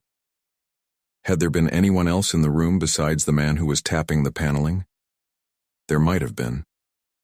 Their glimpse had been only a momentary one. Virginia felt paralyzed. She hardly knew what to do. She dared not try and join in the struggle. To do so might hamper and not aid Bill. Her one idea was to stay in the doorway, so that anyone trying to escape should not leave the room that way. At the same time, she disobeyed Bill's express instructions and screamed loudly and repeatedly for help. She heard doors opening upstairs and a sudden gleam of light from the hall and the big staircase. If only Bill could hold his man until help came. But at that minute there was a final terrific upheaval. They must have crashed into one of the figures in armor, for it fell to the ground with a deafening noise. Virginia saw dimly a figure springing for the window, and at the same time heard Bill cursing and disengaging himself from fragments of armor. For the first time, she left her post and rushed wildly for the figure at the window, but the window was already unlatched. The intruder had no need to stop and fumble for it. He sprang out and raced away down the terrace and round the corner of the house. Virginia raced after him. She was young and athletic, and she turned the corner of the terrace not many seconds after her quarry. But there she ran headlong into the arms of a man who was emerging from a small side door. It was Mr. Hiram P. Fish. "Gee, it's a lady," he exclaimed. "Why, I beg your pardon, Mrs. Revel. I took you for one of the thugs fleeing from justice." "He's just passed this way," cried Virginia breathlessly. "Can't we catch him?" But, even as she spoke, she knew it was too late. The man must have gained the park by now, and it was a dark night with no moon. She retraced her steps to the council chamber, Mr. Fish by her side, discoursing in a soothing monotone upon the habits of burglars in general, of which he seemed to have a wide experience. Lord Caterham, Bundle, and various frightened servants were standing in the doorway of the council chamber. "What the devil's the matter?" asked Bundle. "Is it burglars? What are you and Mr. Fish doing? Virginia? Taking a midnight stroll?" Virginia explained the events of the evening. "How frightfully exciting," commented Bundle. "You don't usually get a murder and a burglary crowded into one weekend. What's the matter with the lights in here?" "They're all right everywhere else." That mystery was soon explained. The bulbs had simply been removed and laid in a row against the wall. Mounted on a pair of steps, the dignified Treadwell, dignified even in undress, restored illumination to the stricken apartment. "If I am not mistaken," said Lord Caterham in his sad voice as he looked around him, "this room has recently been the center of somewhat violent activity." There was some justice in the remark. Everything that could have been knocked over had been knocked over. The floor was littered with splintered chairs, broken china, and fragments of armor. "How many of them were there?" asked Bundle. "It seems to have been a desperate fight." "Only one, I think," said Virginia. But even as she spoke, she hesitated a little. Certainly only one persona man had passed out through the window, but as she had rushed after him, she had had a vague impression of a rustle somewhere close at hand. If so, the second occupant of the room could have escaped through the door. Perhaps, though, the rustle had been an effect of her own imagination. Bill appeared suddenly at the window. He was out of breath and panting hard. "Damn the fellow," he exclaimed wrathfully. "He's escaped. I've been hunting all over the place. Not a sign of him." "Cheer up, Bill," said Virginia. "Better luck next time." "Well," said Lord Caterham, "what do you think we'd better do now? Go back to bed? I can't get hold of Badgeworthy at this time of night. Treadwell, you know the sort of thing that's necessary. Just see to it, will you?" "Very good, my lord." With a sigh of relief, Lord Caterham prepared to retreat. "That beggar, Isaacstein, sleeps soundly," he remarked with a touch of envy. "You'd have thought all this row would have brought him down." He looked across at Mr. Fish. "You found time to dress, I see," he added. "I flung on a few articles of clothing." "Yes," admitted the American. "Very sensible of you," said Lord Caterham. "Damn chilly things, pajamas." He yawned.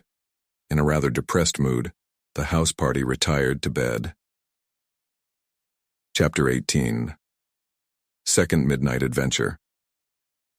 The first person that Anthony saw as he alighted from his train on the following afternoon was Superintendent Battle. His face broke into a smile. "I've returned according to contract," he remarked. "Did you come down here to assure yourself of the fact?" Battle shook his head. "I wasn't worrying about that, Mr. Cade. I happened to be going to London, that's all. You have such a trustful nature, Battle." "Do you think so, sir?" "No. I think you're deep, very deep. Still waters, you know, and all that sort of thing. So you're going to London?" "I am, Mr. Cade." "I wonder why." The detective did not reply. "You're so chatty," remarked Anthony. "That's what I like about you." A far-off twinkle showed in Battle's eyes. "What about your own little job, Mr. Cade?" he inquired. "How did that go off?" "I've drawn blank. Battle. For the second time, I've been proved hopelessly wrong. Galling, isn't it? What was the idea, sir, if I may ask?" "I suspected the French governess, Battle. Upon the grounds of her being the most unlikely person, according to the canons of the best fiction."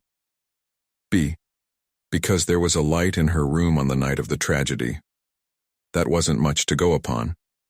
You are quite right. It was not.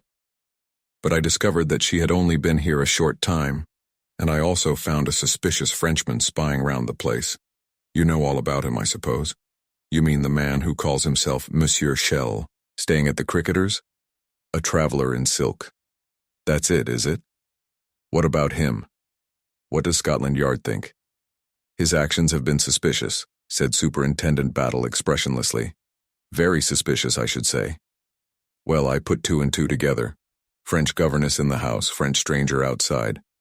I decided that they were in league together, and I hurried off to interview the lady with whom Mademoiselle Brun had lived for the last 10 years. I was fully prepared to find that she had never heard of any such person as Mademoiselle Brun. But I was wrong. Battle? Mademoiselle is the genuine article. Battle nodded.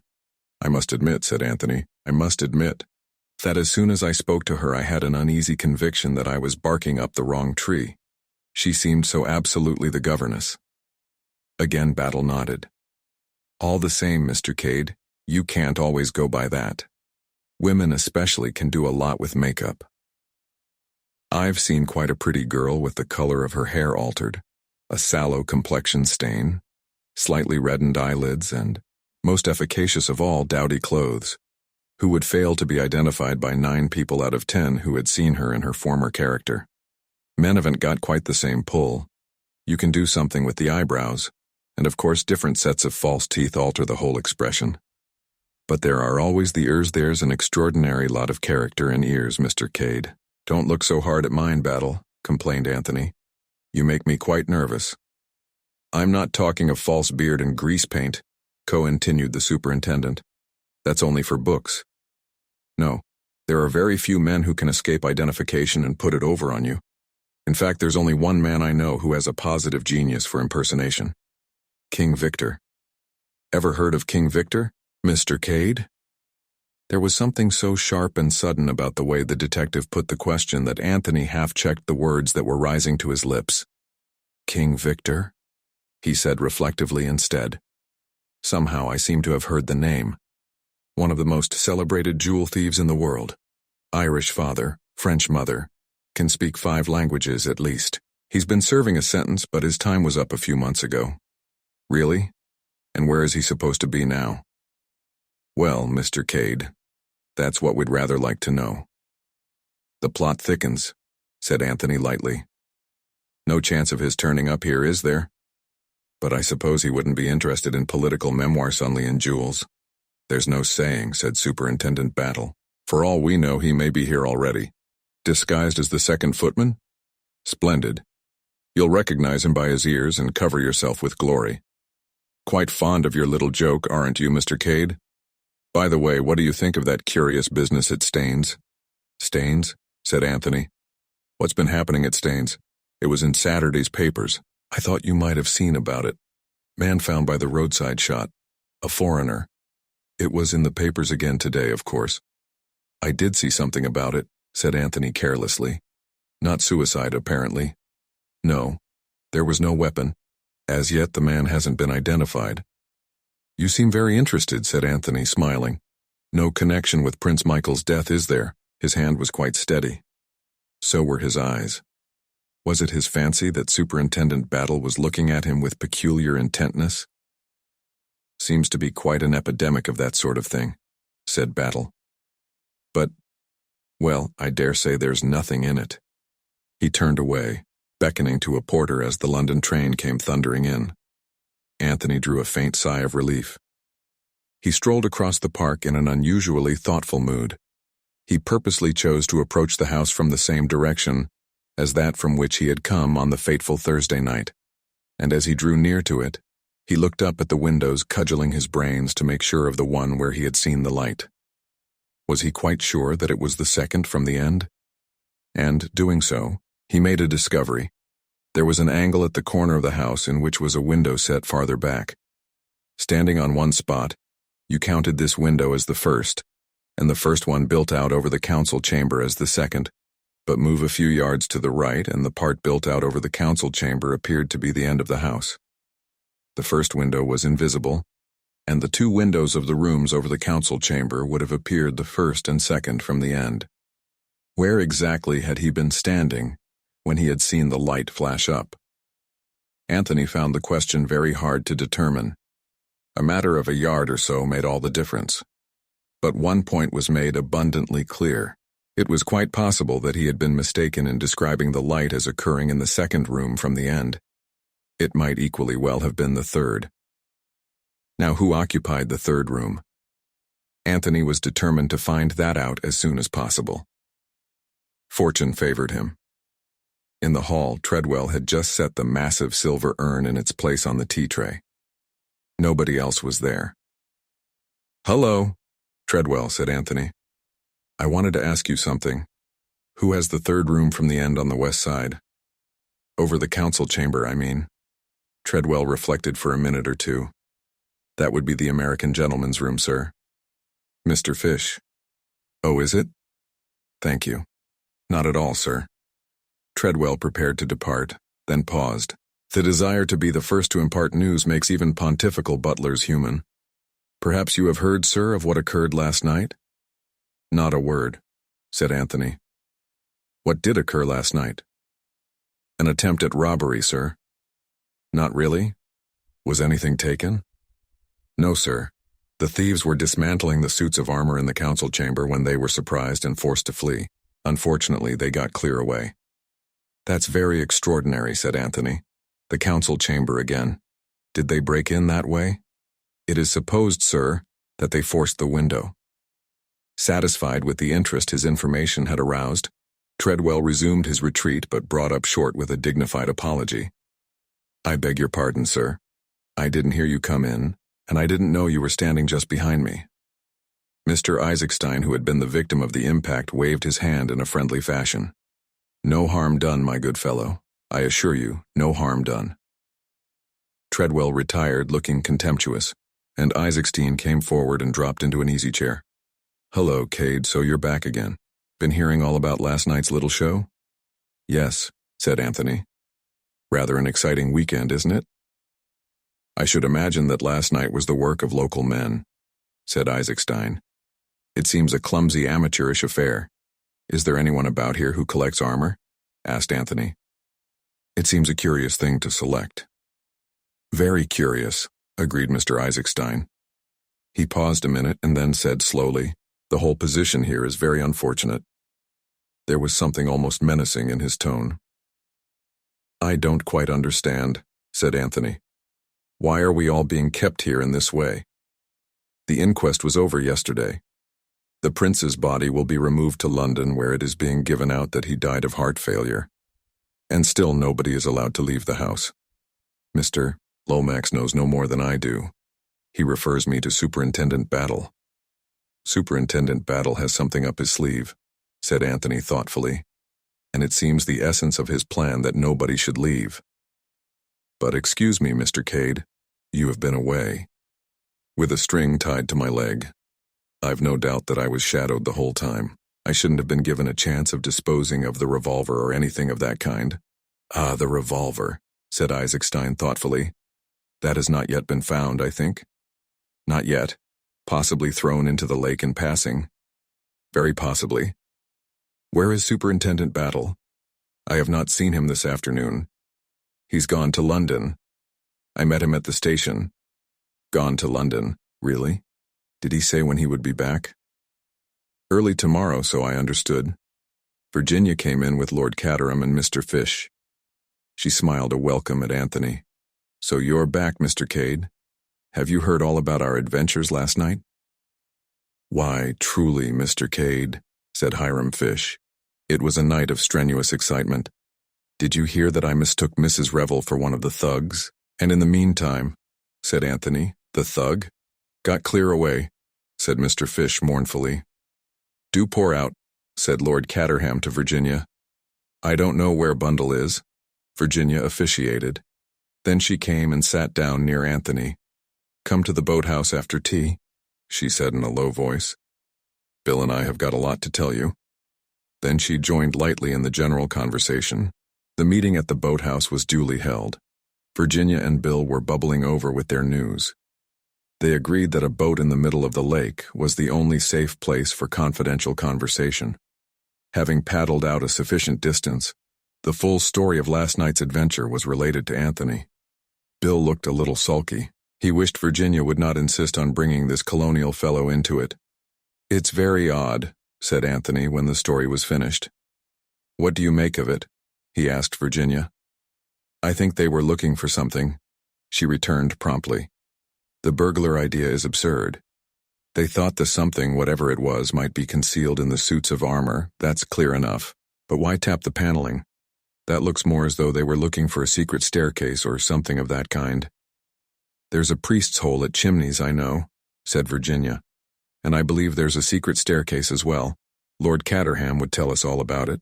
What I want to know is, what can they have been looking for?" "It can't be the memoirs," said Anthony. "They're a great bulky package. It must have been something small." "George knows, I expect," said Virginia. "I wonder whether I could get it out of him. All along I've felt there was something behind all this." "You say there was only one man," pursued Anthony, "but that there might possibly be another, as you thought you heard someone going towards the door as you sprang to the window." "The sound was very slight," said Virginia.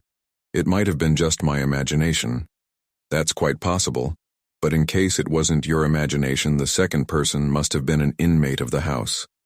I wonder now." "What are you wondering at?" asked Virginia. "The thoroughness of Mr. Hiram Fish, who dresses himself completely when he hears screams for help downstairs. There's something in that," agreed Virginia. "And then there's Isaacstein, who sleeps through it all. That's suspicious too. Surely he couldn't." "There's that fellow Boris," suggested Bill. "He looks an unmitigated ruffian. Michael's servant, I mean." "Chimneys is full of suspicious characters," said Virginia. "I dare say the others are just as suspicious of us.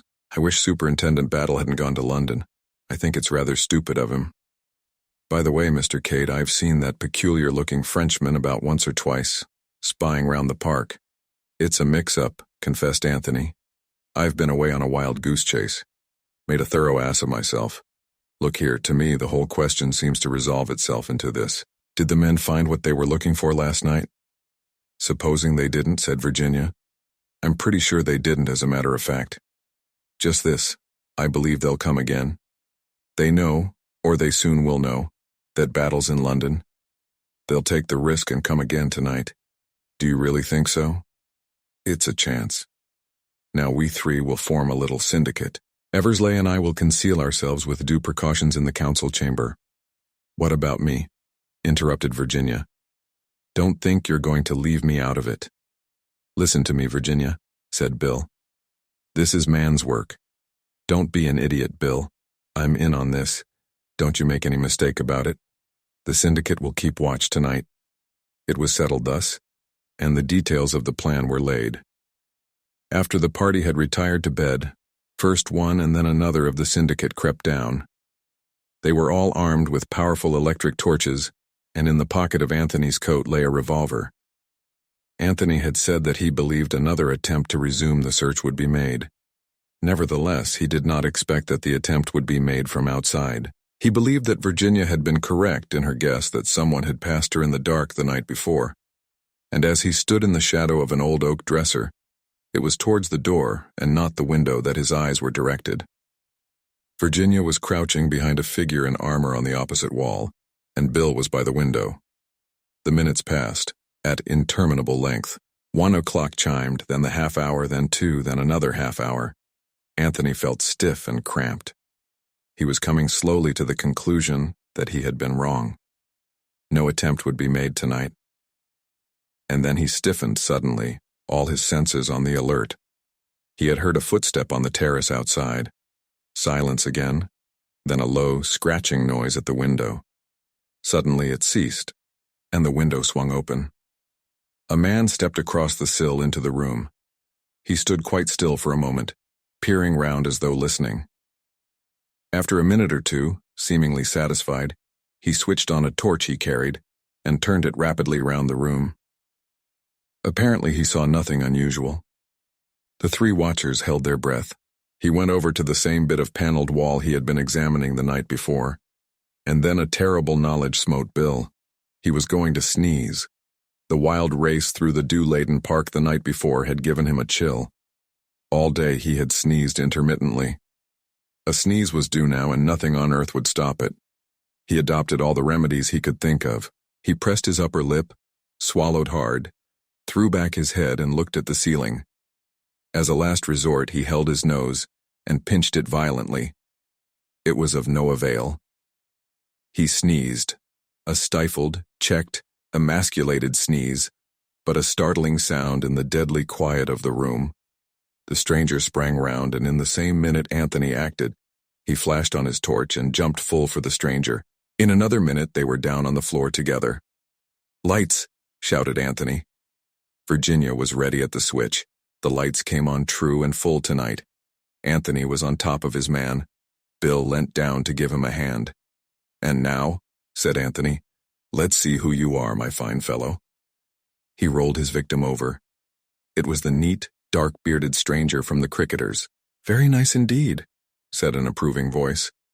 They all looked up startled. The bulky form of Superintendent Battle was standing in the open doorway. "I thought you were in London, Superintendent Battle," said Anthony. Battle's eyes twinkled. "Did you, sir?" he said. "Well, I thought it would be a good thing if I was thought to be going." "And it has been," agreed Anthony, looking down at his prostrate foe. To his surprise, there was a slight smile on the stranger's face. "May I get up, gentlemen?" he inquired. "You are 3-1. Anthony kindly hauled him onto his legs. The stranger settled his coat, pulled up his collar, and directed a keen look at Battle. "I demand pardon," he said, "but do I understand that you are a representative from Scotland Yard?" "That's right," said Battle. "Then I will present to you my credentials." He smiled rather ruefully. "I would have been wise to do so before." He took some papers from his pocket and handed them to the Scotland Yard detective. At the same time, he turned back the lapel of his coat and showed something pinned there. Battle gave an exclamation of astonishment. He looked through the papers and handed them back with a little bow. "I'm sorry you've been manhandled, monsieur," he said, "but you brought it on yourself, you know." He smiled, noting the astonished expression on the faces of the other. "This is a colleague we have been expecting for some time," he said. "Monsieur Lemoine of the Sûreté in Paris." Made a Chapter 19 secret history. They all stared at the French detective, who smiled back at them. "But yes," he said, "it is true." There was a pause for a general readjusting of ideas. Then Virginia turned to Battle. "Do you know what I think, Superintendent Battle? What do you think, Mrs. Revel?" "I think the time has come to enlighten us a little. To enlighten you." "I don't quite understand, Mrs. Revel." "Superintendent Battle, you understand perfectly. I dare say Mr. Lomax has hedged you about with recommendations of secrecy. George would, but surely it's better to tell us than have us stumbling on the secret all by ourselves, and perhaps doing untold harm. Monsieur Lemoine, don't you agree with me?" "Madame, I agree with you entirely. You can't go on keeping things dark forever," said Battle. "I've told Mr. Lomax so. Mr. Eversley is Mr. Lomax's secretary. There's no objection to his knowing what there is to know. As for Mr. Cade, he's been brought into the thing willy-nilly, and I consider he's a right to know where he stands." But Battle paused. "I know," said Virginia. "Women are so indiscreet. I've often heard George say so." Lemoine had been studying Virginia attentively. Now he turned to the Scotland Yard man. "Did I hear you just now address Madame by the name of Revel?" "That is my name," said Virginia.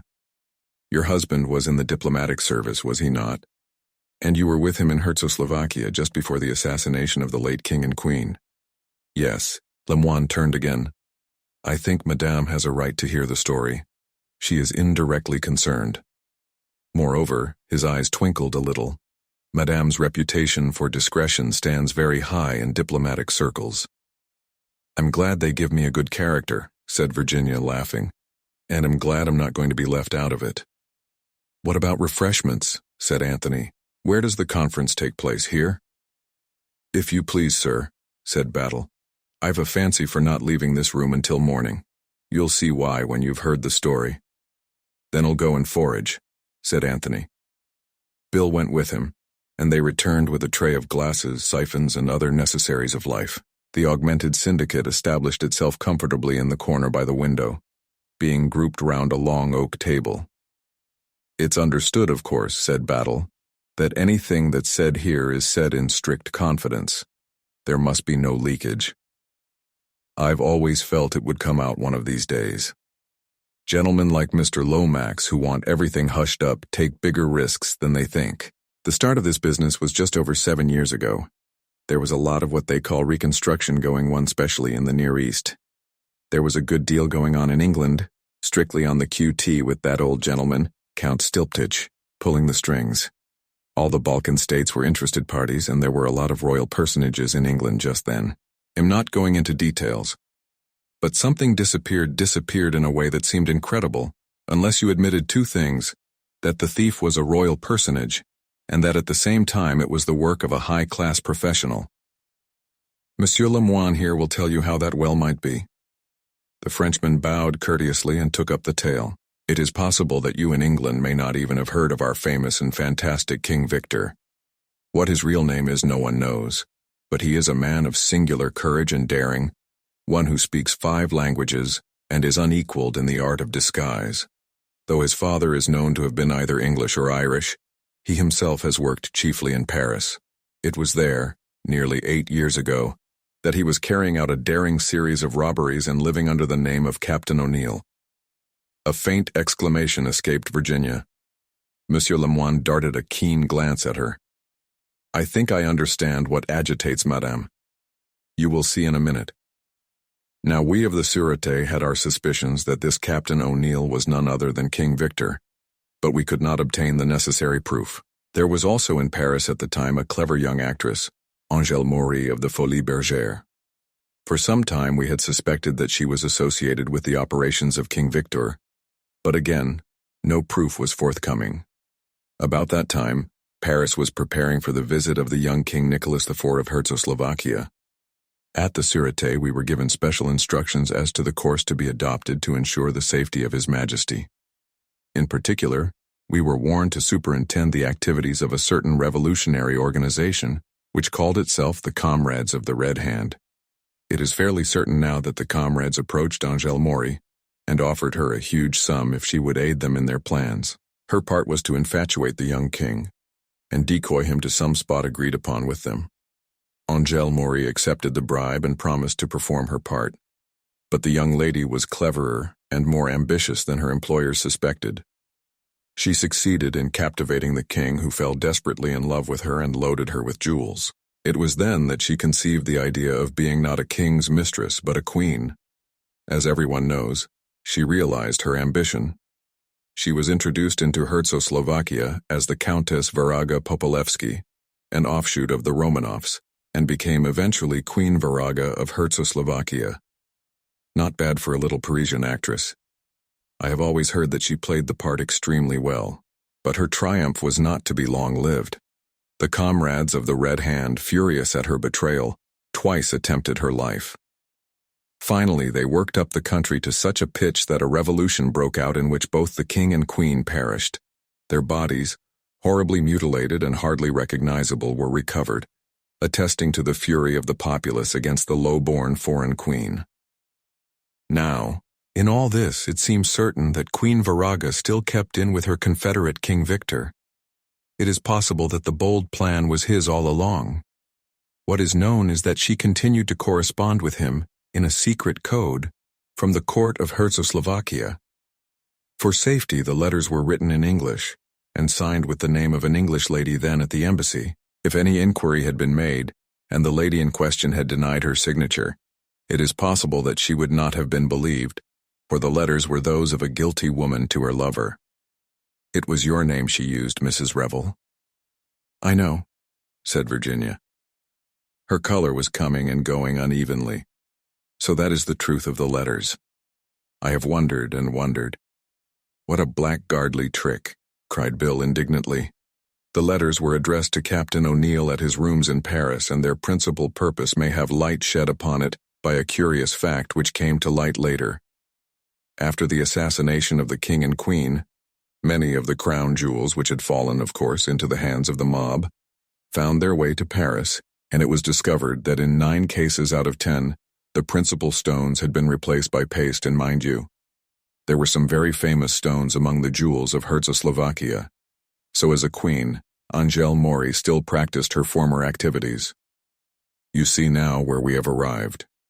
Nicholas IV and Queen Viraga came to England and were the guests of the late Marquis of Caterham, then Secretary of State for Foreign Affairs. Czechoslovakia is a small country, but it could not be left out. Queen Viraga was necessarily received, and there we have a royal personage and at the same time an expert thief. There is also no doubt that their substitute, which was so wonderful as to deceive anyone but an expert, could only have been fashioned by King Victor. And indeed the whole plan, in its daring and audacity, pointed to him as the author. "What happened?" asked Virginia. "Hushed up," said Superintendent Battle laconically. "Not a mention of it's ever been made public to this day. We did all that could be done on the quiet, and that was a good deal more than you'd ever imagine, by the way.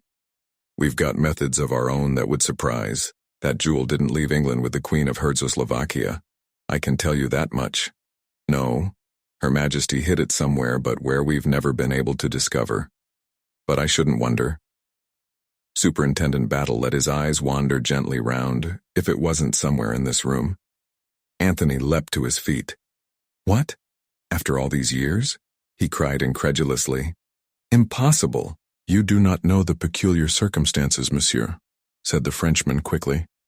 "Only a fortnight later the revolution in Czechoslovakia broke out, and the king and queen were murdered. Also, Captain O'Neill was arrested in Paris and sentenced on a minor charge. We hoped to find the packet of code letters in his house, but it appears that this had been stolen by some Czechoslovakian go-between. The man turned up in Czechoslovakia just before the revolution, and then disappeared completely. He probably went abroad," said Anthony thoughtfully. "To Africa as likely as not. And you bet he hung on to that packet. It was as good as a gold mine to him. It's odd how things come about. They probably called him Dutch Pedro or something like that out there." He caught Superintendent Battle's expressionless glance bent upon him, and smiled. "It's not really clairvoyance, Battle," he said, "though it sounds like it. I'll tell you presently." "There is one thing you have not explained," said Virginia. "Where does this link up with the memoirs?" "There must be a link, surely. Madame is very quick," said Lemoyne approvingly. "Yes, there is a link. Count Stilptich was also staying at Chimneys at the time. So that he might have known about it?" "Parfaitement. And of course," said Battle, "if he's blurted it out in his precious memoirs, the fat will be in the fire, especially after the way the whole thing was hushed up." Anthony lit a cigarette. "There's no possibility of there being a clue in the memoirs as to where the stone was hidden?" he asked. "Very unlikely," said Battle decisively. "He was never in with the Queen opposed the marriage tooth and nail. She's not likely to have taken him into her confidence." "I wasn't suggesting such a thing for a minute," said Anthony. "But by all accounts he was a cunning old boy. Unknown to her, he may have discovered where she hid the jewel. In that case, what would he have done, do you think?" "Sat tight," said Battle after a moment's reflection. "I agree," said the Frenchman. "It was a ticklish moment, you see. To return the stone anonymously would have presented great difficulties. Also, the knowledge of its whereabouts would give him great power. And he liked power, that strange old man. Not only did he hold the Queen in the hollow of his hand, but he had a powerful weapon to negotiate with at any time. It was not the only secret he possessed. Oh no. He collected secrets like some men collect rare pieces of china. It is said that, once or twice before his death, he boasted to people of the things he could make public if the fancy took him. And once at least he declared that he intended to make some startling revelations in his memoirs. Hence, the Frenchman smiled rather dryly, the general anxiety to get hold of them. Our own secret police intended to seize them, but the Count took the precaution to have them conveyed away before his death. Still, there's no real reason to believe that he knew this particular secret," said Battle. "I beg your pardon," said Anthony quietly. "There are his own words." "What?" Both detectives stared at him as though unable to believe their ears. "When Mr. McGrath gave me that manuscript to bring to England, He told me the circumstances of his one meeting with Count Stilptich. It was in Paris. At some considerable risk to himself, Mr. McGrath rescued the Count from a band of Apaches. He was, I understand, shall we say, a trifle exhilarated. Being in that condition, he made two rather interesting remarks. One of them was to the effect that he knew where the Koh-i-Noor was, a statement to which my friend paid very little attention. He also said that the gang in question were King Victor's men. Taken together, those two remarks are very significant. "Good Lord," ejaculated Superintendent Battle. "I should say they were. Even the murder of Prince Michael wears a different aspect. King Victor has never taken a life," the Frenchman reminded him. "Supposing he were surprised when he was searching for the jewel, is he in England then?" asked Anthony sharply. "You say that he was released a few months ago. Didn't you keep track of him?" A rather rueful smile overspread the French detective's face. "We tried to, monsieur. But he is a devil, that man. He gave us the slip at once. We thought, of course, that he would make straight for England. But no. He went. Where do you think?" "Where?" said Anthony. He was staring intently at the Frenchman, and absent-mindedly his fingers played with a box of matches. "To America. To the United States." "What?" There was sheer amazement in Anthony's tone. "Yes, and what do you think he called himself? What part do you think he played over there? The part of Prince Nicholas of Czechoslovakia." The matchbox fell from Anthony's hand, but his amazement was fully equaled by that of Battle. "Impossible. Not so, my friend. You too will get the news in the morning. It has been the most colossal bluff. As you know, Prince Nicholas was rumored to have died in the Congo years ago. Our friend King Victor seizes on that difficult to prove a death of that kind. He resurrects Prince Nicholas, and plays him to such purpose that he gets away with a tremendous haul of American dollars all, on account of the supposed oil concessions. But by a mere accident, he was unmasked, and had to leave the country hurriedly. This time, he did come to England, and that is why I am here. Sooner or later he will come to Chimneys. That is, if he is not already here. You think that. I think he was here the night Prince Michael died, and again last night." "It was another attempt, eh?" said Battle. "It was another attempt. What has bothered me," continued Battle, "was wondering what had become of Monsieur Lemoyne here. I'd had word from Paris that he was on his way over to work with me, and I couldn't make out why he hadn't turned up." "I must indeed apologize," said Lemoyne. "You see, I arrived on the morning after the murder. It occurred to me at once that it would be as well for me to study things from an unofficial standpoint without appearing officially as your colleague. I thought that great possibilities lay that way. I was, of course, aware that I was bound to be an object of suspicion, but that in a way furthered my plan, since it would not put people I was after on their guard. I can assure you that I have seen a good deal that is interesting in the last 2 days. But look here," said Bill. "What really did happen last night?" "I am afraid," said Monsieur Lemoyne, "that I gave you rather violent exercise. It was you I chased then?" "Yes. I will recount things to you. I came up here to watch, convinced that the secret had to do with this room since the prince had been killed here. I stood outside on the terrace. Presently I became aware that someone was moving about in this room. I could see the flash of a torch now and again. I tried the middle window and found it unlatched. Whether the man had entered that way earlier, or whether he had left it so as a blind in case he was disturbed, I do not know. Very gently I pushed it back and slipped inside the room. Step by step I felt my way until I was in a spot where I could watch operations without likelihood of being discovered myself. The man himself I could not see clearly. His back was to me, of course, and he was silhouetted against the light of the torch so that his outline only could be seen. But his actions filled me with surprise. He took to pieces first one and then the other of those 2 suits of armor, examining each one piece by piece. When he had convinced himself that what he sought was not there, he began tapping the paneling of the wall under that picture. What he would have done next, I do not know. The interruption came. You burst in. He looked at Bill. "Our well-meant interference was really rather a pity," said Virginia thoughtfully. "In a sense, madame, it was. The man switched out his torch, and I, who had no wish as yet to be forced to reveal my identity, sprang for the window. I collided with the other two in the dark and fell headlong. I sprang up and out through the window. Mr. Eversley, taking me for his assailant, followed. "I followed you first," said Virginia. Bill was only second in the race, and the other fellow had the sense to stay still and sneak out through the door. "I wonder he didn't meet the rescuing crowd." "That would present no difficulties," said Lemoyne. "He would be a rescuer in advance of the rest, that was all."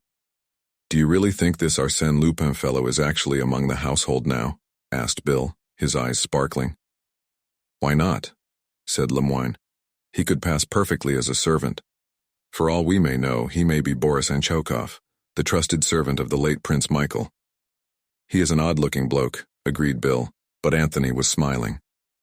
"That's hardly worthy of you, Monsieur Lemoyne," he said gently. The Frenchman smiled too. "You've taken him on as your valet now, haven't you, Mr. Cade?" asked Superintendent Battle. "Battle, I take off my hat to you. You know everything. But just as a matter of detail, he's taken me on, not I him." "Why was that, I wonder, Mr. Cade?" "I don't know," said Anthony lightly. "It's a curious taste, but perhaps he may have liked my face. Or he may think I murdered his master and wished to establish himself in a handy position for executing revenge upon me." He rose and went over to the windows, pulling the curtains. "Daylight," he said, with a slight yawn. "There won't be any more excitements now." Lemoyne rose also. "I will leave you," he said. "We shall perhaps meet again later in the day." With a graceful bow to Virginia, he stepped out of the window.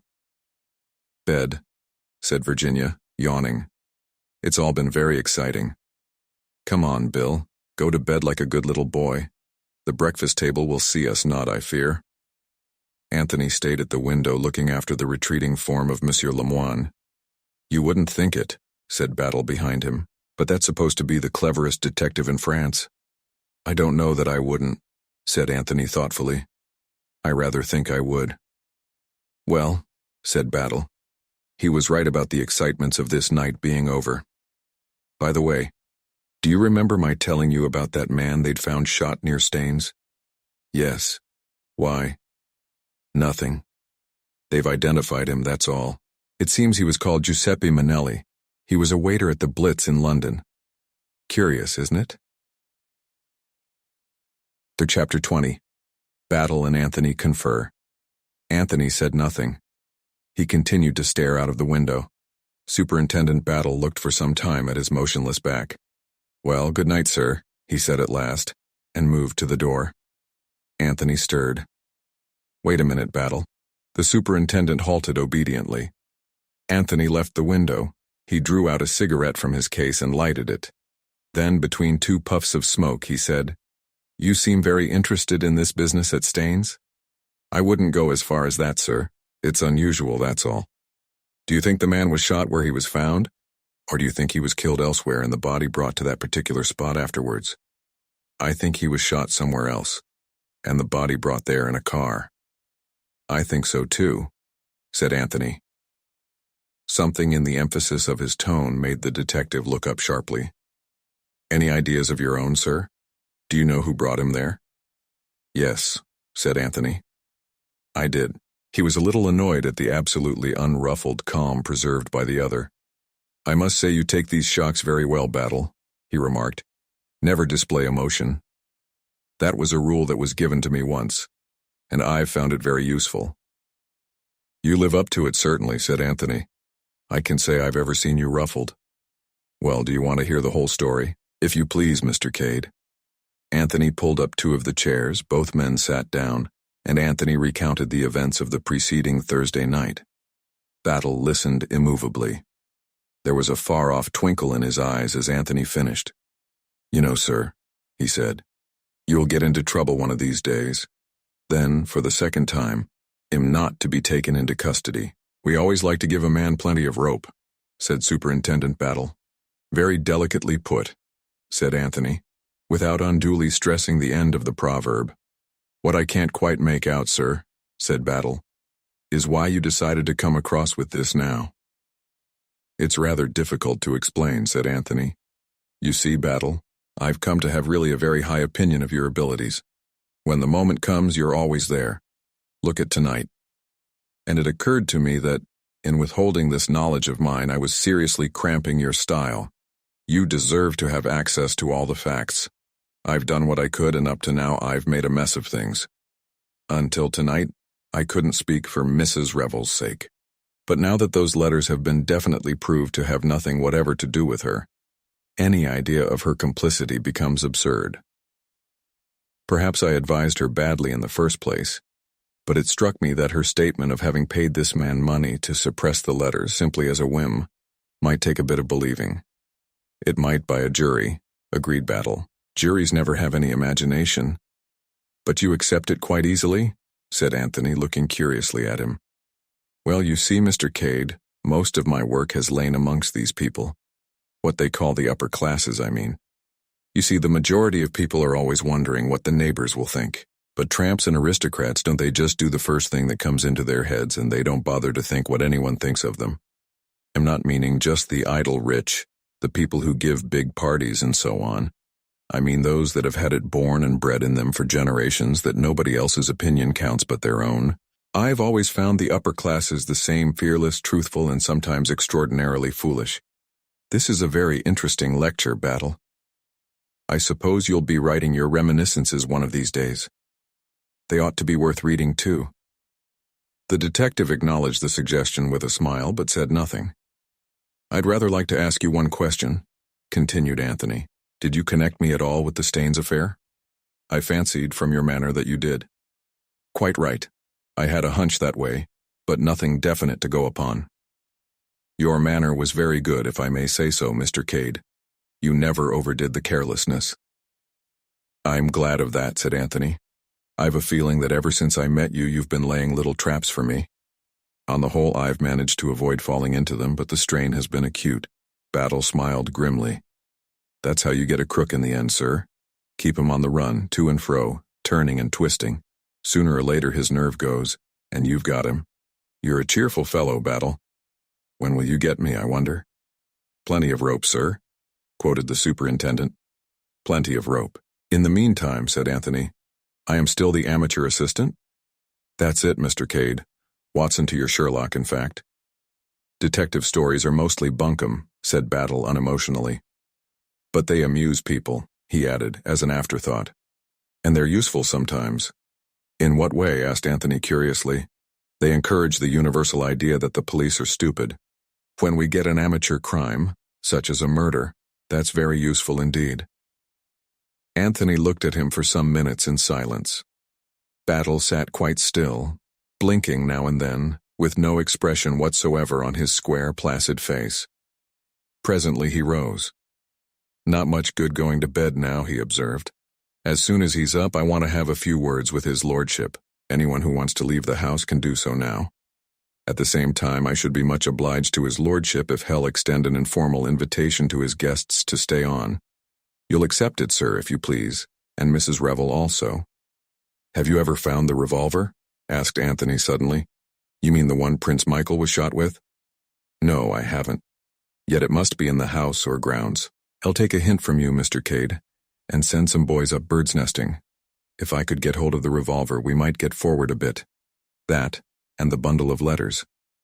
You say that a letter with the heading, Chimneys, was amongst them? Depend upon it, that was the last one written. The instructions for finding the diamond are written in code in that letter. What's your theory of the killing of Giuseppe? Asked Anthony. I should say he was a regular thief and that he was got hold of, either by King Victor or by the comrades of the Red Hand, and employed by them. I shouldn't wonder at all if the comrades and King Victor aren't working together. The organization has plenty of money and power, but it isn't very strong in brains. Giuseppe's task was to steal the memoirs. They couldn't have known that you had the letters. It's a very odd coincidence that you should have, by the way. I know, said Anthony. It's amazing when you come to think of it. Giuseppe gets hold of the letters instead. Is at first vastly chagrined, then sees the cutting from the paper and has the brilliant idea of turning them to account on his own, by blackmailing the lady. He has, of course, no idea of their real significance. The comrades find out what he is doing, believe that he is deliberately double-crossing them, and decree his death. They're very fond of executing traitors. It has a picturesque element which seems to appeal to them. What I can't quite make out is the revolver with Virginia engraved upon it. There's too much finesse about that for the comrades. As a rule, they enjoy plastering their red hand sign about in order to strike terror into other would-be traitors. No. It looks to me as though King Victor had stepped in there. But what his motive was, I don't know. It looks like a very deliberate attempt to saddle Mrs. Revel with the murder, and on the surface there doesn't seem any particular point in that. I had a theory, said Anthony, but it didn't work out according to plan.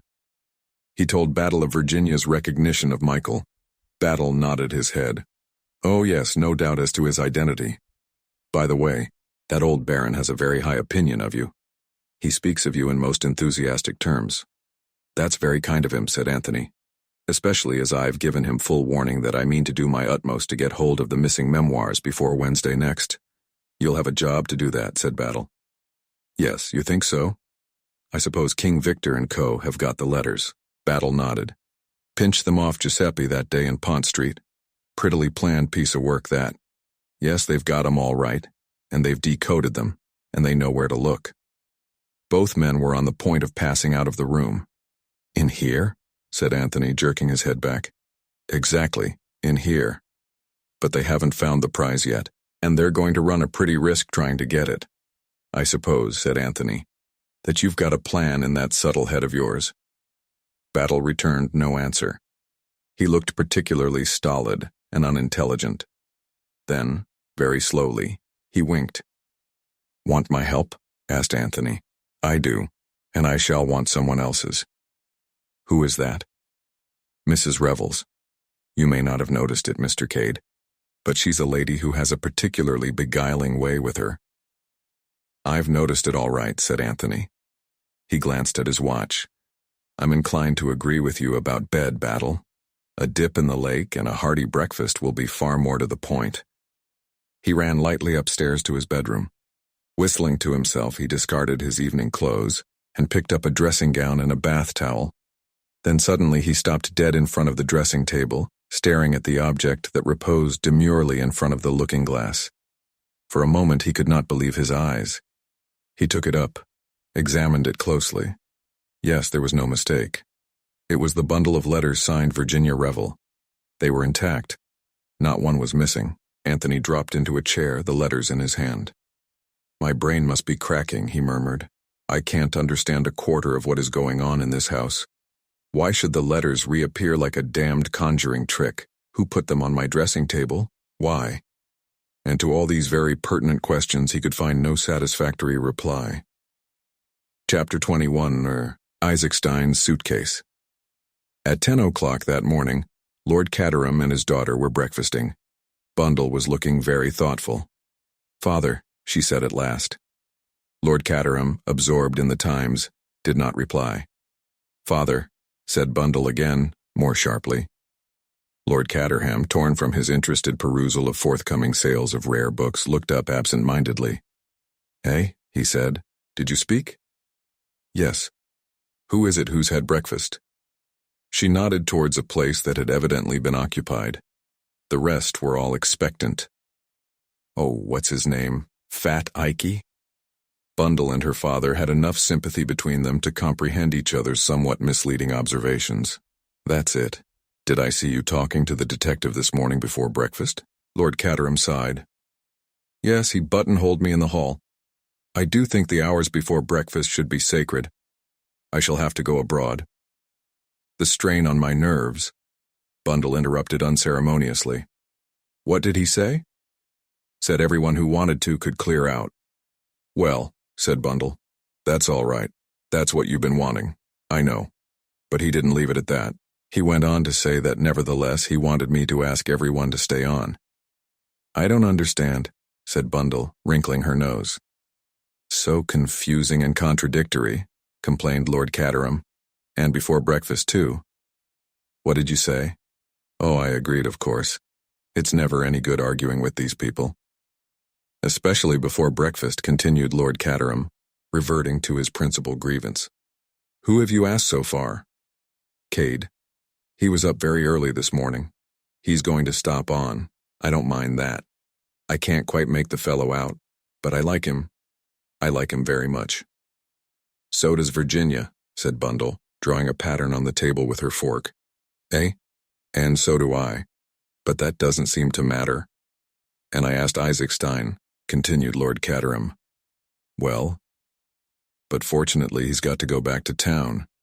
Don't forget to order the car for the 10:40, by the way. All right. Now if I can only get rid of Fish too, continued Lord Caterham, his spirits rising. I thought you liked talking to him about your moldy old books, so I do. So I did, rather. But it gets monotonous when one finds that one is always doing all the talking. Fish is very interested, but he never volunteers any statements of his own. It's better than doing all the listening, said Bundle, like one does with George Lomax. Lord Caterham shuddered at the remembrance. George is all very well on platforms, said Bundle. I've clapped him myself, though of course I know all the time that he's talking balderdash. And anyway, I'm a socialist, I know, my dear, I know, said Lord Caterham hastily.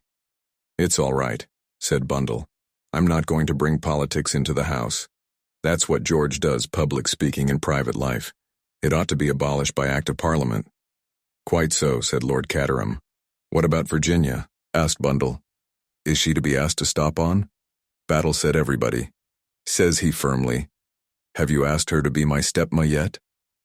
I don't think it would be any good, said Lord Caterham mournfully, although she did call me a darling last night. But that's the worst of these attractive young women with affectionate dispositions. They'll say anything, and they mean absolutely nothing by it. No, agreed Bundle. It would have been much more hopeful if she'd thrown a boot at you or tried to bite you. You modern young people seem to have such unpleasant ideas about love-making, said Lord Caterham plaintively. It comes from reading the Sheik, said Bundle. Desert love. Throw her about, etc. What is the Sheik? Asked Lord Caterham simply. Is it a poem? Bundle looked at him with commiserating pity. Then she rose and kissed the top of his head. Dear old daddy, she remarked, and sprang lightly out of the window. Lord Caterham went back to the sale rooms. He jumped when addressed suddenly by Mr. Hiram Fish, who had made his usual noiseless entry. Good morning, Lord Caterham. Oh, good morning, said Lord Caterham. Good morning. Nice day. The weather is delightful, said Mr. Fish. He helped himself to coffee. By way of food, he took a piece of dry toast. Do I hear correctly that the embargo is removed? He asked after a minute or two. That we are all free to depart? Yes, sir, yes, said Lord Caterham. As a matter of fact, I hoped. I mean that I shall be delighted. His conscience drove him only too delighted if you will stay on for a little. Why, Lord Caterham, it's been a beastly visit, I know. Lord Caterham hurried on. Too bad. Shan't blame you for wanting to run away. You misjudge me, Lord Caterham. The associations have been painful. No one could deny that point. But the English country life, as lived in the mansions of the great, has a powerful attraction for me. I am interested in the study of those conditions. It is a thing we lack completely in America. I shall be only too delighted to accept your very kind invitation and stay on. Oh, well, said Lord Caterham, that's that. Absolutely delighted, my dear fellow, absolutely delighted. Spurring himself on to a false geniality of manner, Lord Caterham murmured something about having to see his bailiff and escaped from the room. In the hall, he saw Virginia just descending the staircase. Shall I take you into breakfast? Asked Lord Caterham tenderly. I've had it in bed, thank you. I was frightfully sleepy this morning. She yawned. Had a bad night, perhaps. Not exactly a bad night. From one point of view, decidedly a good night. Oh, Lord Caterham, she slipped her hand inside his arm and gave it a squeeze. I am enjoying myself. You were a darling to ask me down. You'll stop on for a bit then, won't you? Battle is lifting the embargo, but I want you to stay particularly. So does Bundle. Of course he'll stay. It's sweet of you to ask me. Ah, said Lord Caterham. He sighed. What is your secret sorrow? Asked Virginia. Has anyone bitten you? That's just it, said Lord Caterham mournfully. Virginia looked puzzled. You don't feel by any chance that you want to throw a boot at me? No, I can see you don't. Oh, well, it's of no consequence. Lord Caterham drifted sadly away, and Virginia passed out through a side door into the garden. She stood there for a moment, breathing in the crisp October air which was infinitely refreshing to one in her slightly jaded state. She started a little to find Superintendent Battle at her elbow. The man seemed to have an extraordinary knack of appearing out of space without the least warning.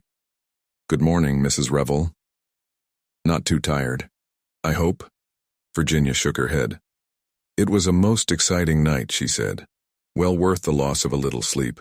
The only thing is, today seems a little dull after it." "There's a nice shady place down under that cedar tree," remarked the superintendent. "Shall I take a chair down to it for you?" "If you think it's the best thing for me to do," said Virginia solemnly. "You're very quick, Mrs. Revel." "Yes, it's quite true, I do want a word with you." He picked up a long wicker chair and carried it down the lawn. Virginia followed him with a cushion under her arm. "Very dangerous place, that terrace," remarked the detective. "That is, if you want to have a private conversation. I'm getting excited again, Superintendent Battle." "Oh, it's nothing important." He took out a big watch and glanced at it. 10:30.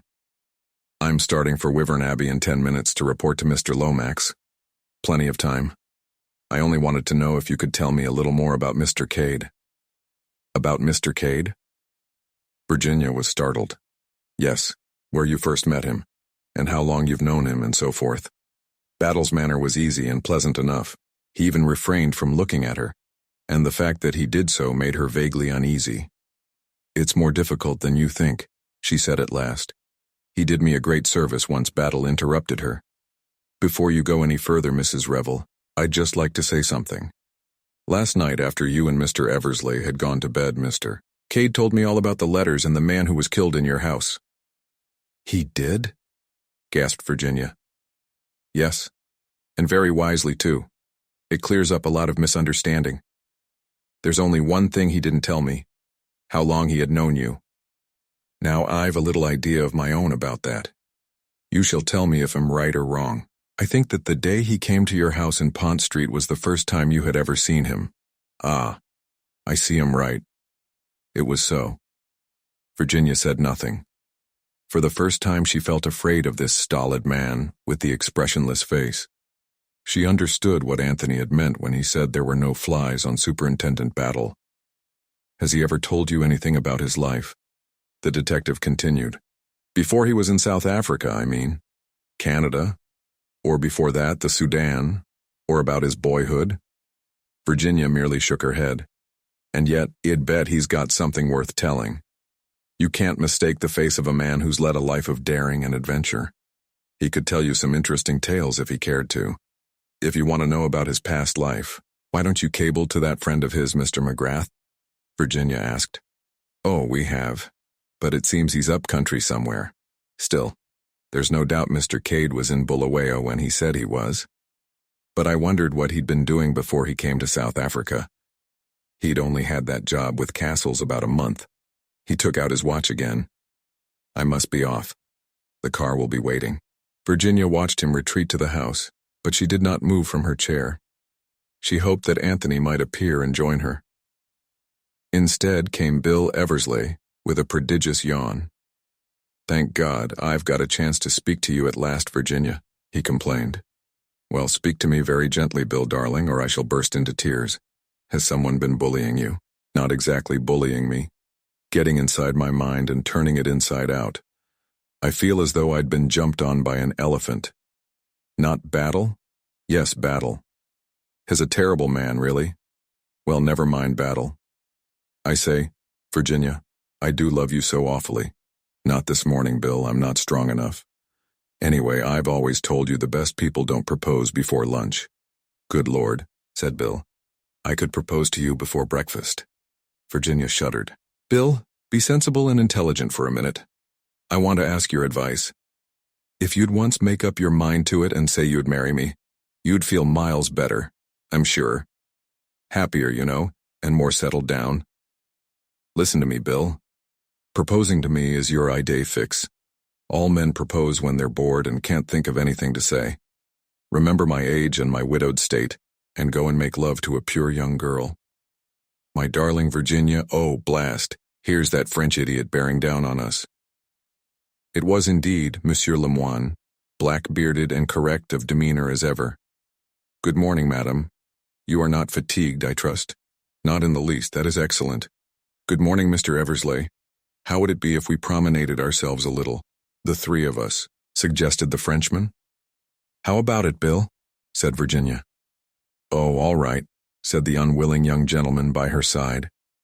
He heaved himself up from the grass, and the three of them walked slowly along, Virginia between the two men. She was sensible at once of a strange undercurrent of excitement in the Frenchman, though she had no clue as to what caused it. Soon, with her usual skill, she was putting him at his ease, asking him questions, listening to his answers and gradually drawing him out. Presently he was telling them anecdotes of the famous King Victor. He talked well, albeit with a certain bitterness, as he described the various ways in which the detective bureau had been outwitted. But all the time, despite the real absorption of Lemoine in his own narrative, Virginia had a feeling that he had some other object in view. Moreover, she judged that Lemoine, under cover of his story, was deliberately striking out his own course across the park. They were not just strolling idly. He was deliberately guiding them in a certain direction. Suddenly he broke off his story and looked round. They were standing just where the drive intersected the park, before turning an abrupt corner by a clump of trees. Lemoine was staring at a vehicle approaching them from the direction of the house. Virginia's eyes followed his. It's the luggage cart, she said, taking Isaacstein's luggage and his valet to the station. Is that so? Said Lemoine. He glanced down at his own watch and started. 1,000 pardons. I have been longer here than I meant such charming company. Is it possible, do you think, that I might have a lift to the village? He stepped out onto the drive and signaled with his arm. The luggage cart stopped, and after a word or two of explanation, Lemoine climbed in behind. He raised his hat politely to Virginia and drove off. The other two stood and watched the cart disappearing with puzzled expressions. Just as the cart swung round the bend, a suitcase fell off into the drive. The cart went on. Come on, said Virginia to Bill. We're going to see something interesting. That suitcase was thrown out. Nobody's noticed it, said Bill. They ran down the drive towards the fallen piece of luggage. Just as they reached it, Lemoine came round the corner of the bend on foot. He was hot from walking fast. I was obliged to descend, he said pleasantly. I found that I had left something behind. This? Said Bill, indicating the suitcase. It was a handsome case of heavy pigskin with the initials H.I. on it. What a pity, said Lemoine gently. It must have fallen out. Shall we lift it from the road? Without waiting for a reply, he picked up the suitcase and carried it over to the belt of trees. He stooped over it, something flashed in his hand, and the lock slipped back. He spoke, and his voice was totally different, quick and commanding. The car will be here in a minute, he said. Is it in sight? Virginia looked back towards the house. No. Good. With deft fingers, he tossed the things out of the suitcase. Gold-topped bottle, silk pajamas, a variety of socks. Suddenly, his whole figure stiffened. He caught up what appeared to be a bundle of silk underwear and unrolled it rapidly.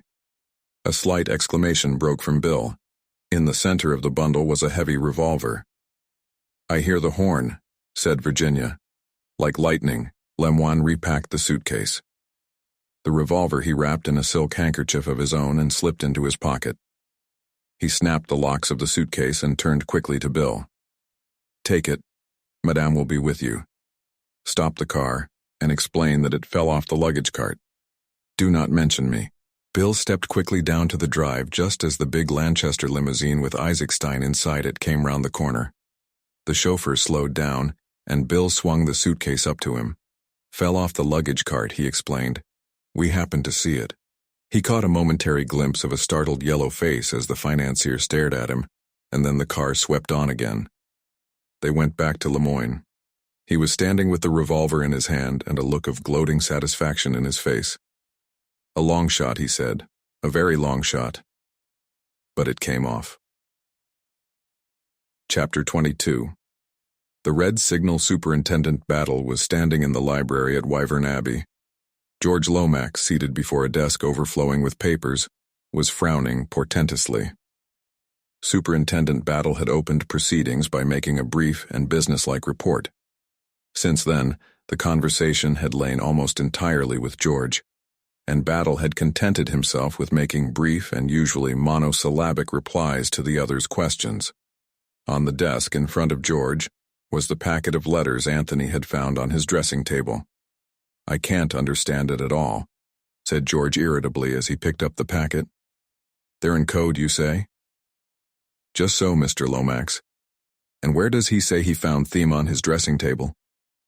Battle repeated word for word Anthony Cade's account of how he had come to regain possession of the letters. "And he brought them at once to you? That was quite proper, quite proper.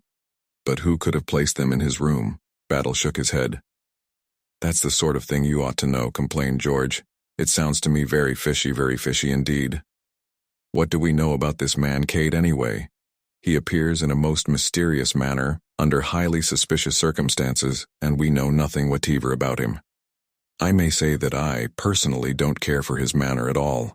You've made inquiries about him, I suppose." Superintendent Battle permitted himself a patient smile. "We wired at once to South Africa, and his story has been confirmed on all points.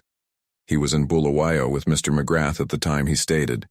Previous to their meeting, he was employed by Messrs. Castle, the tourist agents." "Just what I should have expected," said George. "He has the kind of cheap assurance that succeeds in a certain type of employment. But about these letters, steps must be taken at once." At once the great man puffed himself out and swelled importantly. Superintendent Battle opened his mouth, but George forestalled him. "There must be no delay. These letters must be decoded without any loss of time. Let me see. Who is the man? There is a man connected with the British Museum. Knows all there is to know about ciphers. Ran the department for us during the war. Where is Miss Oscar?" "She will know. Name something like Win-Win Professor Winward," said Battle. "Exactly. I remember perfectly now. He must be wired to immediately. I have done so, Mr. Lomax, an hour ago. He will arrive by the 12:10. "Oh, very good. Very good. Thank heaven, something is off my mind. I shall have to be in town today. You can get along without me, I suppose." "I think so, sir." "Well, do your best, Battle, do your best. I am terribly rushed just at present." "Just so, sir. By the way, why did not Mr. Eversley come over with you?" "He was still asleep, sir. We've been up all night, as I told you." "Oh, quite so. I am frequently up nearly the whole night myself. To do the work of 36 hours and 24, that is my constant task. Send Mr. Eversley over at once when you get back, will you, Battle? I will give him your message, sir." "Thank you, Battle. I realize perfectly that you had to repose a certain amount of confidence in him.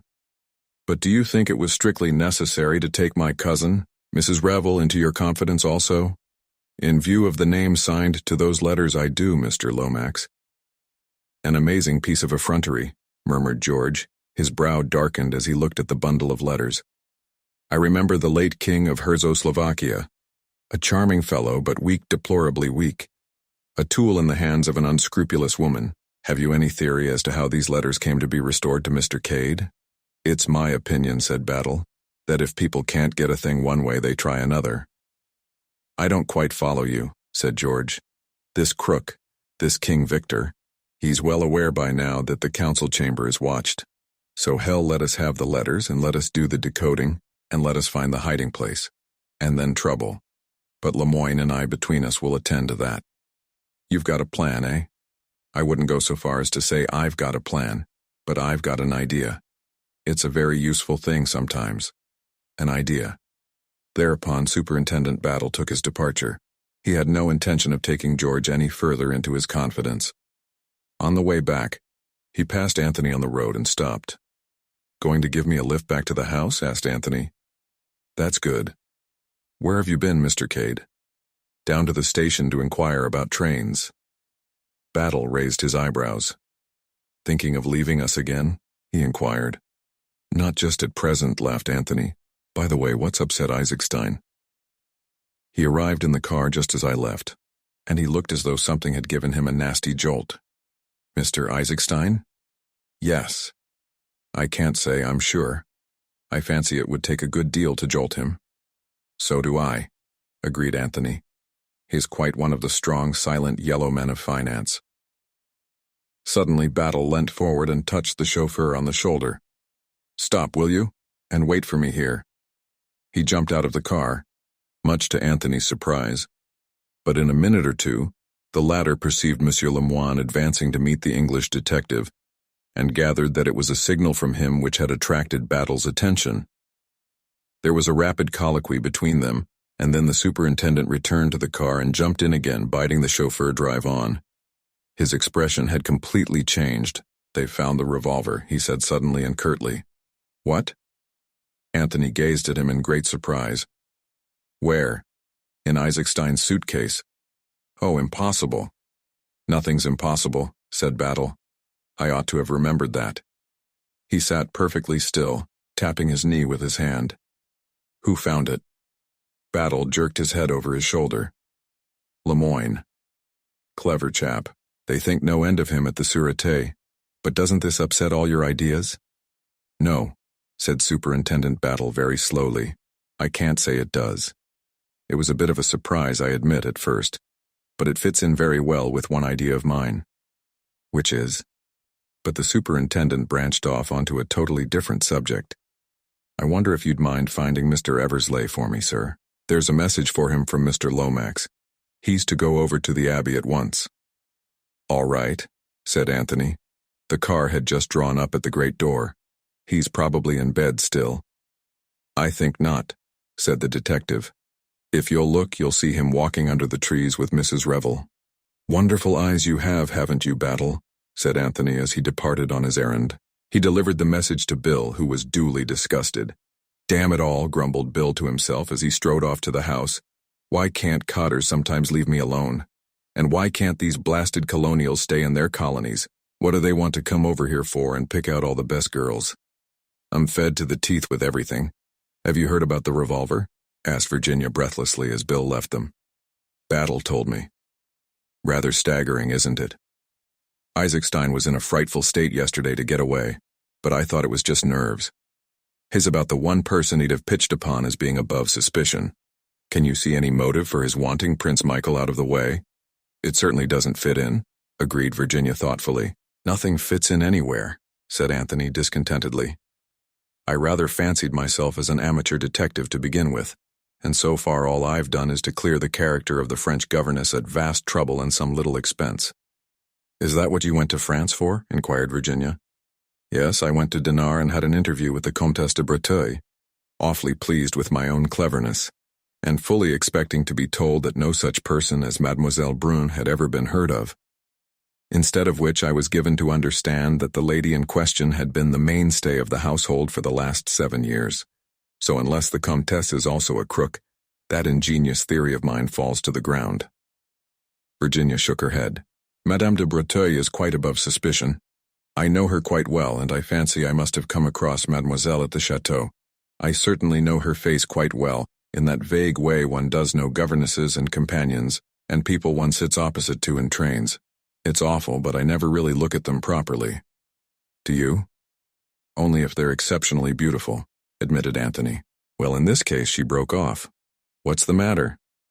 Anthony was staring at a figure which detached itself from the clump of trees and stood there rigidly at attention. It was the Herzo-Slovakian, Boris. Excuse me, said Anthony to Virginia. I must just speak to my dog a minute. He went across to where Boris was standing. What's the matter? What do you want? Master, said Boris, bowing.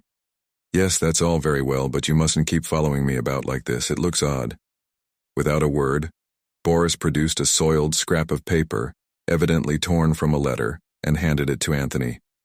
What's this? Said Anthony. There was an address scrawled on the paper, nothing else. He dropped it, said Boris. I bring it to the master. Who dropped it? The foreign gentleman. But why bring it to me? Boris looked at him reproachfully. Well, anyway, go away now, said Anthony. I'm busy. Boris saluted, turned sharply on his heel, and marched away. Anthony rejoined Virginia, thrusting the piece of paper into his pocket. "What did he want?" she asked curiously. "And why do you call him your dog?" "Because he acts like one," said Anthony, answering the last question first. "He must have been a retriever in his last incarnation, I think. He's just brought me a piece of a letter which he says the foreign gentleman dropped. I suppose he means Lemoyne." "I suppose so," acquiesced Virginia. "He's always following me round," continued Anthony. "Just like a dog. Says next to nothing. Just looks at me with his big round eyes. I can't make him out." "Perhaps he meant Isaacstein," suggested Virginia. "Isaacstein looks foreign enough, heaven knows." "Isaacstein," muttered Anthony impatiently. "Where the devil does he come in?" "Are you ever sorry that you've mixed yourself up in all this?" asked Virginia suddenly. "Sorry? Good Lord, no, I love it. I've spent most of my life looking for trouble, you know. Perhaps this time I've got a little more than I bargained for." "But you're well out of the wood now," said Virginia, a little surprised by the unusual gravity of his tone. "Not quite." They strolled on for a minute or two in silence. "There are some people," said Anthony, breaking the silence, "who don't conform to the signals. An ordinary, well-regulated locomotive slows down or pulls up when it sees the red light hoisted against it. Perhaps I was born colorblind. When I see the red signal, I can't help forging ahead. And in the end, you know, that spells disaster. Bound to. And quite right, really. That sort of thing is bad for traffic generally." He still spoke very seriously. "I suppose," said Virginia, "that you have taken a good many risks in your life. Pretty nearly everyone there is except marriage. That's rather cynical. It wasn't meant to be. Marriage, the kind of marriage I mean, would be the biggest adventure of the lot." "I like that," said Virginia, flushing eagerly. "There's only one kind of woman I'd want to marry, the kind who is worlds removed from my type of life. What would we do about it? Is she to lead my life, or am I to lead hers? If she loved you sentimentality, Mrs. Revel, you know it is. Love isn't a drug that you take to blind you to your surroundings. You can make it that, yes. But it's a pity love can be a lot more than that. What do you think the king and his beggar maid thought of married life after they'd been married a year or two? Didn't she regret her rags and her bare feet and her carefree life? You bet she did. Would it have been any good renouncing his crown for her sake? Not a bit of good either. He'd have made a damned bad beggar, I'm sure. And no woman respects a man when he's doing a thing thoroughly badly. Have you fallen in love with a beggar maid, Mr. Cade?" inquired Virginia softly. "It's the other way about with me, but the principle's the same." "And there's no way out?" asked Virginia. "There's always a way out," said Anthony gloomily. "I've a theory that one can always get anything one wants if one will pay the price." "And do you know what the price is 9 times out of 10? Compromise. A beastly thing, compromise. But it steals upon you as you near middle age. It's stealing upon me now. To get the woman I want, it'd even take up regular work." Virginia laughed. "I was brought up to a trade, you know," continued Anthony. "And you abandoned it?" "Yes." "Why?" "A matter of principle." "Oh, you're a very unusual woman," said Anthony suddenly, turning and looking at her. "Why? You can refrain from asking questions. You mean that I haven't asked you what your trade was?" "Just that." Again they walked on in silence. They were nearing the house now, passing close by the scented sweetness of the rose garden. "You understand well enough, I dare say," said Anthony, breaking the silence. "You know when a man's in love with you. I don't suppose you care a hang for me or for anyone else, but by God, I'd like to make you care." "Do you think you could?" asked Virginia in a low voice. "Probably not, but it'd have a damn good try." "Are you sorry you ever met me?" she said suddenly. "Lord, no. It's the red signal again.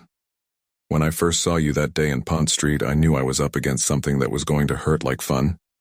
Your face did that to me, just your face.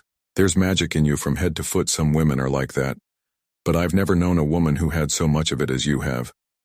You'll marry someone respectable and prosperous, I suppose, and I shall return to my disreputable life.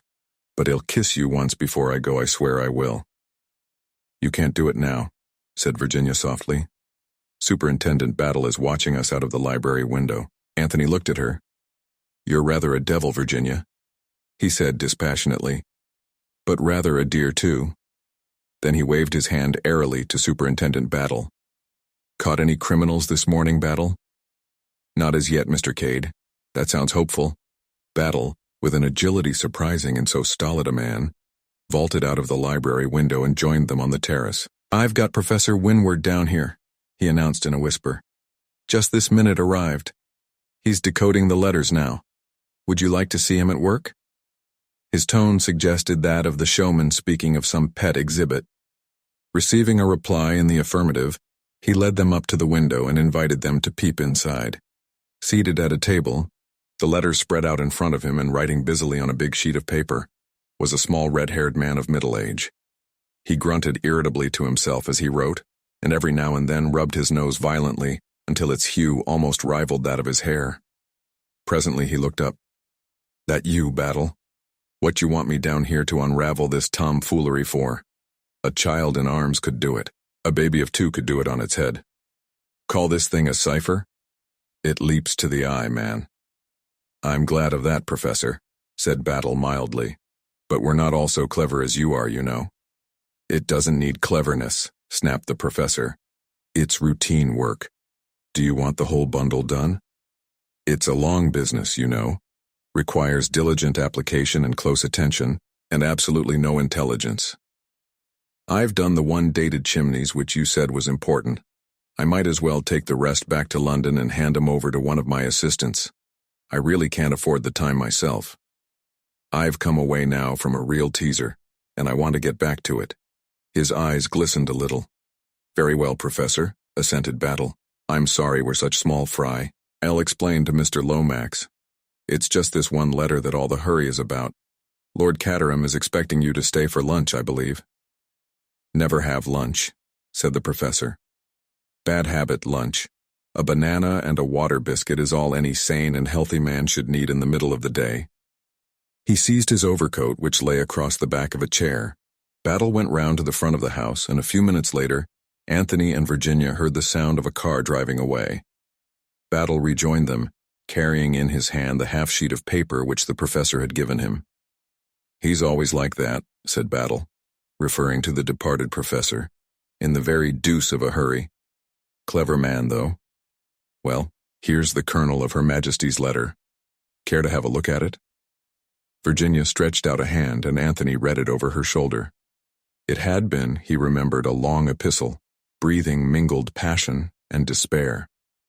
The genius of Professor Winward had transformed it into an essentially businesslike communication. "Operations carried out successfully, but S double-crossed us. Has removed stone from hiding place, not in his room. I have searched. Found following memorandum which I think refers to it. Richmond 7, straight 8, left 3 right. S? Said Anthony. Styleptich, of course. Cunning old dog. He changed the hiding place. Richmond, said Virginia thoughtfully. Is the D.I. Amond concealed somewhere at Richmond, I wonder? It's a favorite spot for royalties, agreed Anthony. Battle shook his head. I still think it's a reference to something in this house. I know, cried Virginia suddenly. Both men turned to look at her. The Holbein portrait in the council chamber. They were tapping on the wall just below it. And it's a portrait of the Earl of Richmond, you've got it, said Battle and slapped his leg. He spoke with an animation quite unwanted. That's the starting point. The picture and the crooks know no more than we do what the figures refer to. Those 2 men in armor stand directly underneath the picture, and their first idea was that the diamond was hidden in one of them. The measurements might have been inches. That failed, and their next idea was a secret passage or stairway, or a sliding panel. Do you know of any such thing, Mrs. Revel? Virginia shook her head. There's a priest's hole, and at least one secret passage I know, she said. I believe I've been shown them once, but I can't remember much about them now. Here's Bundle. Shall know. Bundle was coming quickly along the terrace towards them.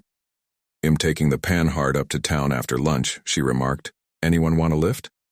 Wouldn't you like to come, Mr. Cade? We'll be back by dinner time. No thanks, said Anthony. I'm quite happy and busy down here. The man fears me, said Bundle. Either my driving or my fatal fascination. Which is it? The latter, said Anthony. Every time. Bundle, dear, said Virginia, is there any secret passage leading out of the council chamber? Rather. But it's only a moldy one. Supposed to lead from Chimneys to Wyvern Abbey.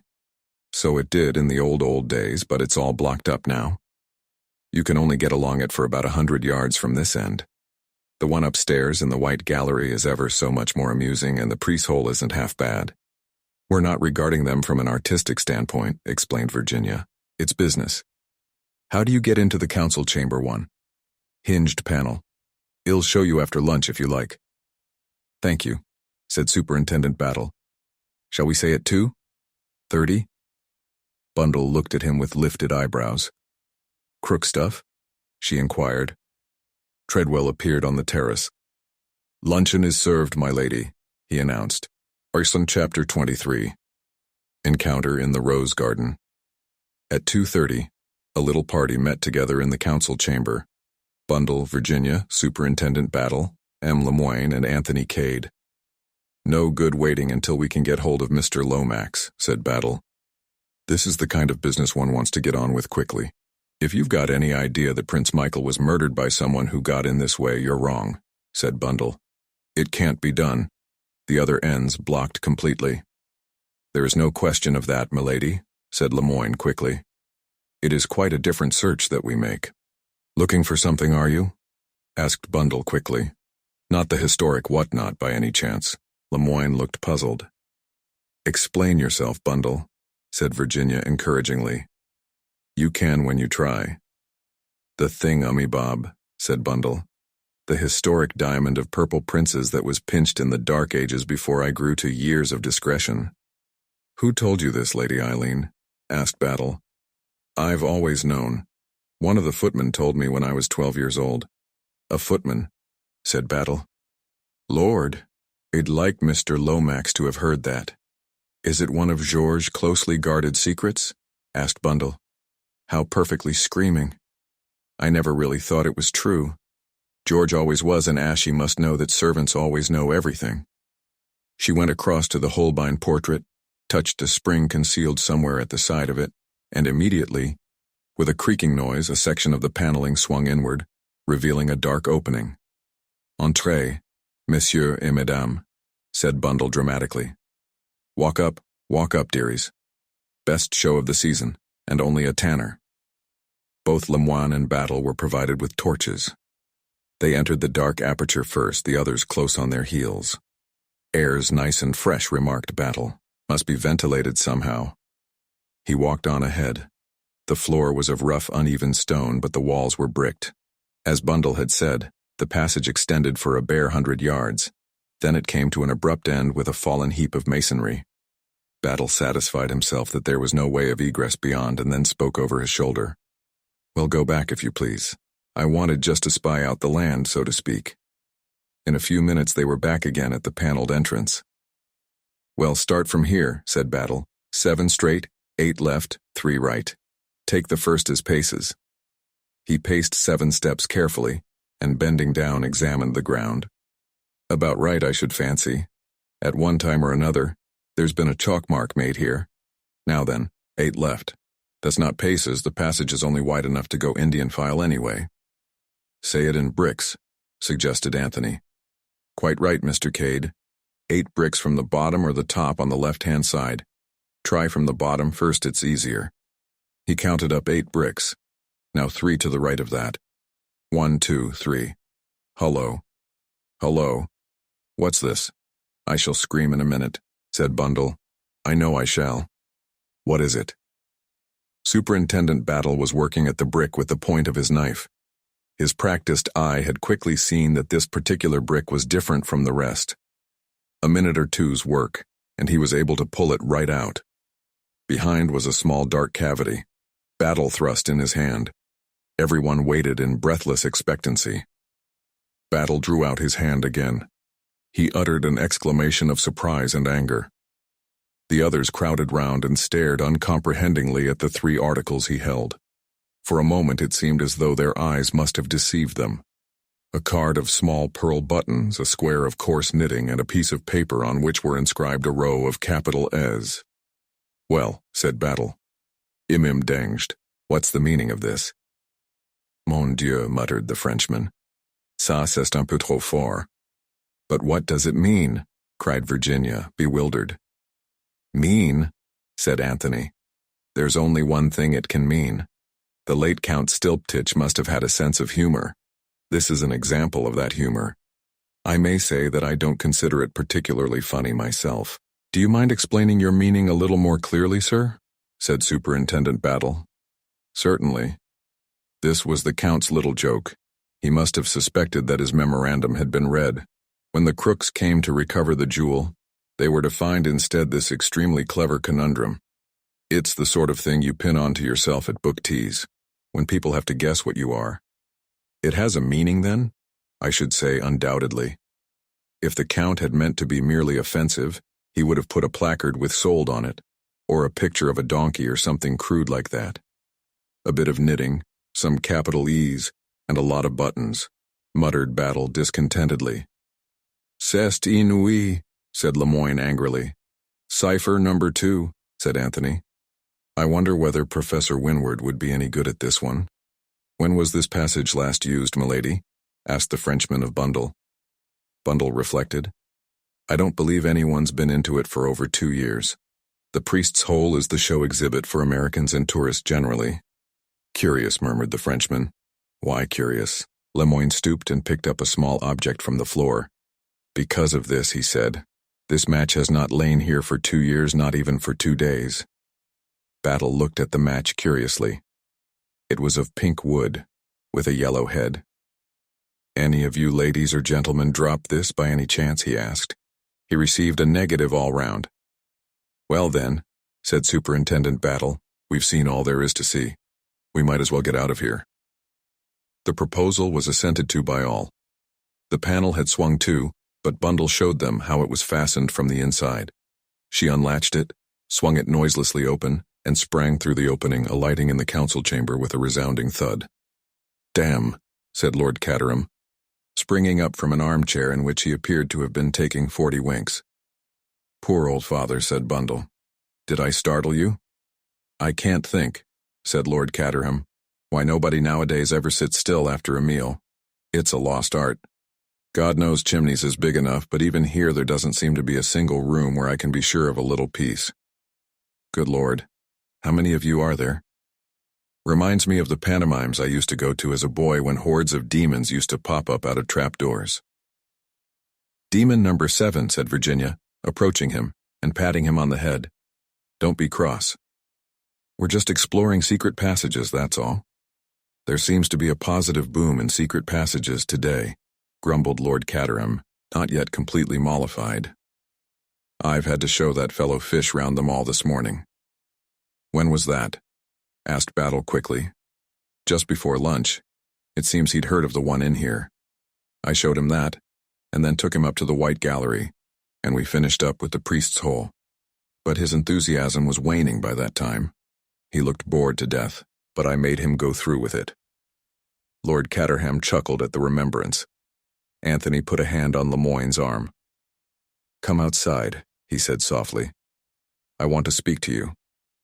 The 2 men went out together through the window. When they had gone a sufficient distance from the house, Anthony drew from his pocket the scrap of paper that Boris had given him that morning. "Look here," he said. "Did you drop this?" Lemoyne took it and examined it with some interest. "No," he said. "I have never seen it before." "Why?" "Quite sure?" "Absolutely sure, monsieur." "That's very odd." He repeated to Lemoyne what Boris had said. The other listened with close attention. "No, I did not drop it." "You say he found it in that clump of trees?" "Well, I assumed so. But he did not actually say so. It is just possible that it might have fluttered out of M. Isaacstein's suitcase." Questioned Boris again. He handed the paper back to Anthony. After a minute or 2, he said, "What exactly do you know of this man, Boris?" Anthony shrugged his shoulders. "I understood he was the late Prince Michael's trusted servant. It may be so, but make it your business to find out." Ask someone who knows, such as the Baron Lollopresil. Perhaps this man was engaged but a few weeks ago. For myself, I have believed him honest. But who knows? King Victor is quite capable of making himself into a trusted servant at a moment's notice. Do you really think Lemoyne interrupted him? I will be quite frank. With me, King Victor is an obsession. I see him everywhere. At this moment, even I ask myself, this man who is talking to me, this Monsieur Cade, is he perhaps King Victor? Good Lord, said Anthony. You have got it badly. What do I care for the diamond? For the discovery of the murderer of Prince Michael? I leave those affairs to my colleague of Scotland Yard whose business it is. Me, I am in England for one purpose, and one purpose only, to capture King Victor and to capture him red-handed. Nothing else matters.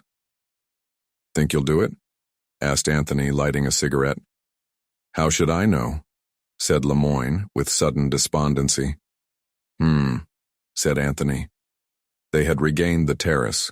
Superintendent Battle was standing near the French window in a wooden attitude. Look at poor old Battle, said Anthony. Let's go and cheer him up. He paused a minute and said, You know you're an odd fish in some ways, Monsieur Lemoyne. In what ways, Monsieur Cade? Well, said Anthony, in your place I should have been inclined to note down that address that I showed you. It may be of no importance, quite conceivably. On the other hand, it might be very important indeed. Lemoyne looked at him for a minute or two steadily. Then, with a slight smile, he drew back the cuff of his left coat sleeve. Penciled on the white shirt cuff beneath were the words, Hurstmere, Langley Road, Dover. I apologize, said Anthony, and I retire worsted. He joined Superintendent Battle. You look very pensive, Battle, he remarked.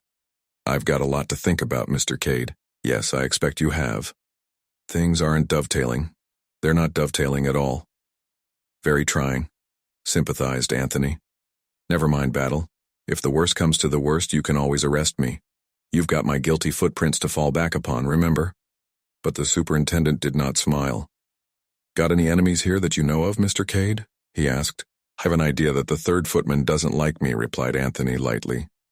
He does his best to forget to hand me the choicest vegetables. Why? I've been getting anonymous letters, said Superintendent Battle. Or rather, an anonymous letter, I should say. About me? Without answering, Battle took a folded sheet of cheap notepaper from his pocket and handed it to Anthony. Scrawled on it in an illiterate handwriting were the words, Look out for Mr. Cade. He isn't what he seems. Anthony handed it back with a light laugh. That's all? Cheer up, Battle. I'm really a king in disguise, you know. He went into the house, whistling lightly as he walked along. But as he entered his bedroom and shut the door behind him, his face changed. It grew set and stern. He sat down on the edge of the bed and stared moodily at the floor. Things are getting serious, said Anthony to himself. Something must be done about it. It's all damned awkward. He sat there for a minute or two, then strolled to the window. For a moment or two he stood looking out aimlessly, and then his eyes became suddenly focused on a certain spot, and his face lightened. Of course, he said. The rose garden. That's it. The rose garden. He hurried downstairs again and out into the garden by a side door. He approached the rose garden by a circuitous route. It had a little gate at either end. He entered by the far one and walked up to the sundial, which was on a raised hillock in the exact center of the garden. Just as Anthony reached it, he stopped dead and stared at another occupant of the rose garden who seemed equally surprised to see him. I didn't know that you were interested in roses, Mr. Fish, said Anthony gently.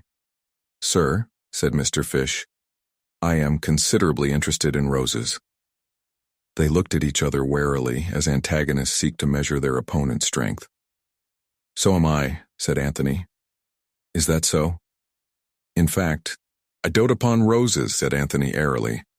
A very slight smile hovered upon Mr. Fish's lips, and at the same time Anthony also smiled. The tension seemed to relax. Look at this beauty now, said Mr. Fish, stooping to point out a particularly fine bloom. Madame Aubal-Châtenay, I presume it to be. Yes, I am right. This white rose before the war was known as Frau Karl Drusky.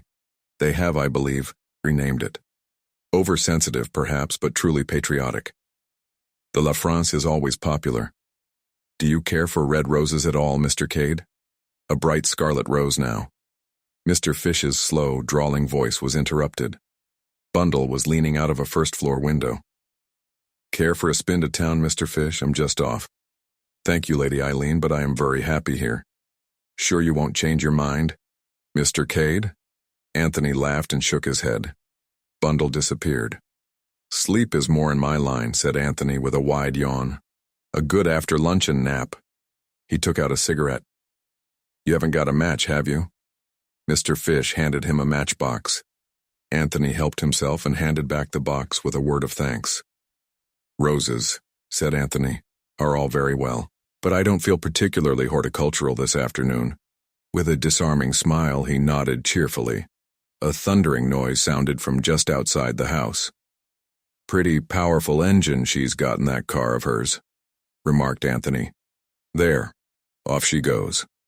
They had a view of the car speeding down the long drive. Anthony yawned again and strolled towards the house. He passed in through the door. Once inside, he seemed as though changed to quicksilver. He raced across the hall, out through one of the windows on the farther side, and across the park. Bundle, he knew, had to make a big detour by the lodge gates, and through the village. He ran desperately. It was a race against time. He reached the park wall just as he heard the car outside. He swung himself up and dropped into the road. Hi, cried Anthony.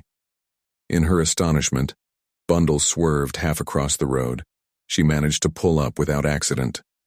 Anthony ran after the car, opened the door, and jumped in beside Bundle. "Am coming to London with you," he said. "I meant to all along." "Extraordinary person," said Bundle. "What's that you've got in your hand?" "Only a match," said Anthony. He regarded it thoughtfully. It was pink with a yellow head. He threw away his unlighted cigarette and put the match carefully into his pocket. Chapter 24. The House at Dover. "You don't mind, I suppose," said Bundle after a minute or two, "if I drive rather fast?" I started later than I meant to do. It had seemed to Anthony that they were proceeding at a terrific speed already, but he soon saw that that was nothing compared to what Bundle could get out of the Panhard if she tried. "Some people," said Bundle, as she slowed down momentarily to pass through a village, "are terrified of my driving. Poor old father, for instance. Nothing would induce him to come up with me in this old bus." Privately, Anthony thought Lord Caterham was entirely justified. Driving with Bundle was not a sport to be indulged in by nervous, middle-aged gentlemen. "But you don't seem nervous a bit," continued Bundle approvingly, as she swept round a corner on two wheels. "I'm in pretty good training, you see," explained Anthony gravely. "Also," he added, as an afterthought, "am rather in a hurry myself." "Shall I speed her up a bit more?" asked Bundle kindly. "Good Lord, no," said Anthony hastily. "We're averaging about 50 as it is." "Am burning with curiosity to know the reason of this sudden departure," said Bundle, after executing a fanfare upon the klaxon which must temporarily have deafened the neighborhood. "But I suppose I mustn't ask. You're not escaping from justice, are you?" "I'm not quite sure," said Anthony. "I shall know soon." "That Scotland Yard man isn't as much of a rabbit as I thought," said Bundle thoughtfully. "Battle's a good man," agreed Anthony. "You ought to have been in diplomacy," remarked Bundle. "You don't part with much information, do you?" "I was under the impression that I babbled." "Oh boy, you're not eloping with Mademoiselle Brun by any chance?" "Not guilty," said Anthony with fervor. There was a pause of some minutes during which Bundle caught up and passed 3 other cars. Then she asked suddenly, "How long have you known Virginia?" "That's a difficult question to answer," said Anthony with perfect truth.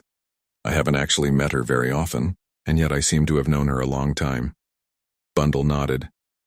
"Virginia's got brains," she remarked abruptly.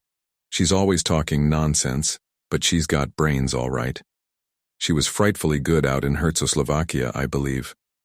If Tim Revel had lived, he'd have had a fine career, and mostly owing to Virginia. She worked for him tooth and nail. She did everything in the world she could for him, and I know why too. Because she cared for him?" Anthony sat looking very straight ahead of him. "No, because she didn't. Don't you see? She didn't love him. She never loved him. And so she did everything on earth she could to make up. That's Virginia all over. But don't you make any mistake about it. Virginia was never in love with Tim Revel. You seem very positive, said Anthony, turning to look at her. Bundle's little hands were clenched on the steering wheel, and her chin was stuck out in a determined manner. I know a thing or two. I was only a kid at the time of her marriage, but I heard one or two things, and knowing Virginia, I can put them together easily enough. Tim Revel was bowled over by Virginia. He was Irish, you know, and most attractive, with a genius for expressing himself well. Virginia was quite young, 18. She couldn't go anywhere without seeing Tim in a state of picturesque misery, vowing he'd shoot himself or take to drink if she didn't marry him. Girls believe these things or used to have advanced a lot in the last 8 years. Virginia was carried away by the feeling she thought she'd inspired. She married him, and she was an angel to him always. She wouldn't have been half as much of an angel if she'd loved him. There's a lot of the devil in Virginia. But I can tell you one thing, she enjoys her freedom. And anyone will have a hard time persuading her to give it up. I wonder why you tell me all this, said Anthony slowly. It's interesting to know about people, isn't it? Some people, that is. I've wanted to know, he acknowledged. And you'd never have heard from Virginia. But you can trust me for an inside tip from the stables. Virginia's a darling. Even women like her because she isn't a bit of a cat. And anyway, Bundle ended, somewhat obscurely. One must be a sport, mustn't one? Oh, certainly, Anthony agreed. But he was still puzzled. He had no idea what had prompted Bundle to give him so much information unasked. That he was glad of it, he did not deny. Here are the trams, said Bundle, with a sigh. Now, I suppose I shall have to drive carefully. It might be as well, agreed Anthony. His ideas and Bundle's on the subject of careful driving hardly coincided. Leaving indignant suburbs behind them, they finally emerged into Oxford Street. Not bad going, eh? Said Bundle, glancing at her wristwatch. Anthony assented fervently. Where do you want to be dropped? Anywhere. Which way are you going? Knightsbridge way. All right, drop me at Hyde Park Corner. Goodbye, said Bundle as she drew up at the place indicated. What about the return journey? He'll find my own way back. Thanks very much. I have scared him, remarked Bundle. I shouldn't recommend driving with you as a tonic for nervous old ladies, but personally, I've enjoyed it. The last time I was in equal danger was when I was charged by a herd of wild elephants. I think you're extremely rude, remarked Bundle. We've not even had one bump today. I'm sorry if you've been holding yourself in on my account, retorted Anthony. I don't think men are really very brave, said Bundle. That's a nasty one, said Anthony. I retire, humiliated. Bundle nodded and drove on. Anthony hailed a passing taxi. Victoria Station, he said to the driver as he got in. When he got to Victoria, he paid off the taxi and inquired for the next train to Dover. Unfortunately, he had just missed one. Resigning himself to a wait of something over an hour, Anthony paced up and down, his brows knit. Once or twice he shook his head impatiently. The journey to Dover was uneventful. Arrived there, Anthony passed quickly out of the station, and then, as though suddenly remembering, he turned back again. There was a slight smile on his lips as he asked to be directed to Hurstmere Langley Road. The road in question was a long one, leading right out of the town. According to the porter's instructions, Hurstmere was the last house. Anthony trudged along steadily. The little pucker had reappeared between his eyes. Nevertheless, there was a new elation in his manner, as always when danger was near at hand. Hurstmere was, as the porter had said, the last house in Langley Road. It stood well back, enclosed in its own grounds, which were ragged and overgrown. The place, Anthony judged, must have been empty for many years. A large iron gate swung rustily on its hinges, and the name on the gatepost was half obliterated. A lonely spot, muttered Anthony to himself, and a good one to choose. He hesitated a minute or two, glanced quickly up and down the road, which was quite deserted, and then slipped quietly past the creaking gate into the overgrown drive. He walked up it a little way and then stood listening. He was still some distance from the house. Not a sound could be heard anywhere. Some fast yellowing leaves detached themselves from one of the trees overhead and fell with a soft, rustling sound that was almost sinister in the stillness. Anthony started, then smiled. Nerves, he murmured to himself. Never knew I had such things before. He went on up the drive. Presently, as the drive curved, he slipped into the shrubbery and so continued his way unseen from the house. Suddenly he stood still, peering out through the leaves. Some distance away a dog was barking, but it was a sound nearer at hand that had attracted Anthony's attention. His keen hearing had not been mistaken. A man came rapidly round the corner of the house, a short, square, thick-set man, foreign in appearance. He did not pause but walked steadily on, circling the house and disappearing again. Anthony nodded to himself. Sentry, he murmured. They do the thing quite well. As soon as he had passed, Anthony went on, diverging to the left, and so following in the footsteps of the sentry. His own footsteps were quite noiseless. The wall of the house was on his right, and presently he came to where a broad blur of light fell on the graveled walk. The sound of several men talking together was clearly audible. My God, what double-dyed idiots, murmured Anthony to himself. It would serve them right to be given a fright. He stole up to the window, stooping a little so that he should not be seen. Presently he lifted his head very carefully to the level of the sill and looked in. Half a dozen men were sprawling round a table. 4 of them were big, thick-set men with high cheekbones and eyes set in Magyar slanting fashion. The other 2 were rat-like little men with quick gestures. The language that was being spoken was French, but the 4 big men spoke it with uncertainty and a hoarse guttural intonation. "The boss?" growled one of these. "When will he be here?" One of the smaller men shrugged his shoulders. "Any time now." "About time, too," growled the first man. "I have never seen him, this boss of yours, but oh, what great and glorious work might we not have accomplished in these days of idle waiting." "Fool," said the other little man bitingly. "Getting nabbed by the police is all the great and glorious work you and your precious lot would have been likely to accomplish. A lot of blundering guerrillas?" "Aha!" roared another big, thick-set fellow. "You insult the comrades? I will soon set the sign of the red hand round your throat." He half rose, glaring ferociously at the Frenchman, but one of his companions pulled him back again. "No quarreling," he grunted. "We're to work together. From all I heard, this King Victor doesn't stand for being disobeyed." In the darkness, Anthony heard the footsteps of the sentry coming his round again, and he drew back behind a bush. "Who's that?" said one of the men inside. "Carlo going his rounds." "Oh, what about the prisoner? Has all right coming round pretty fast now.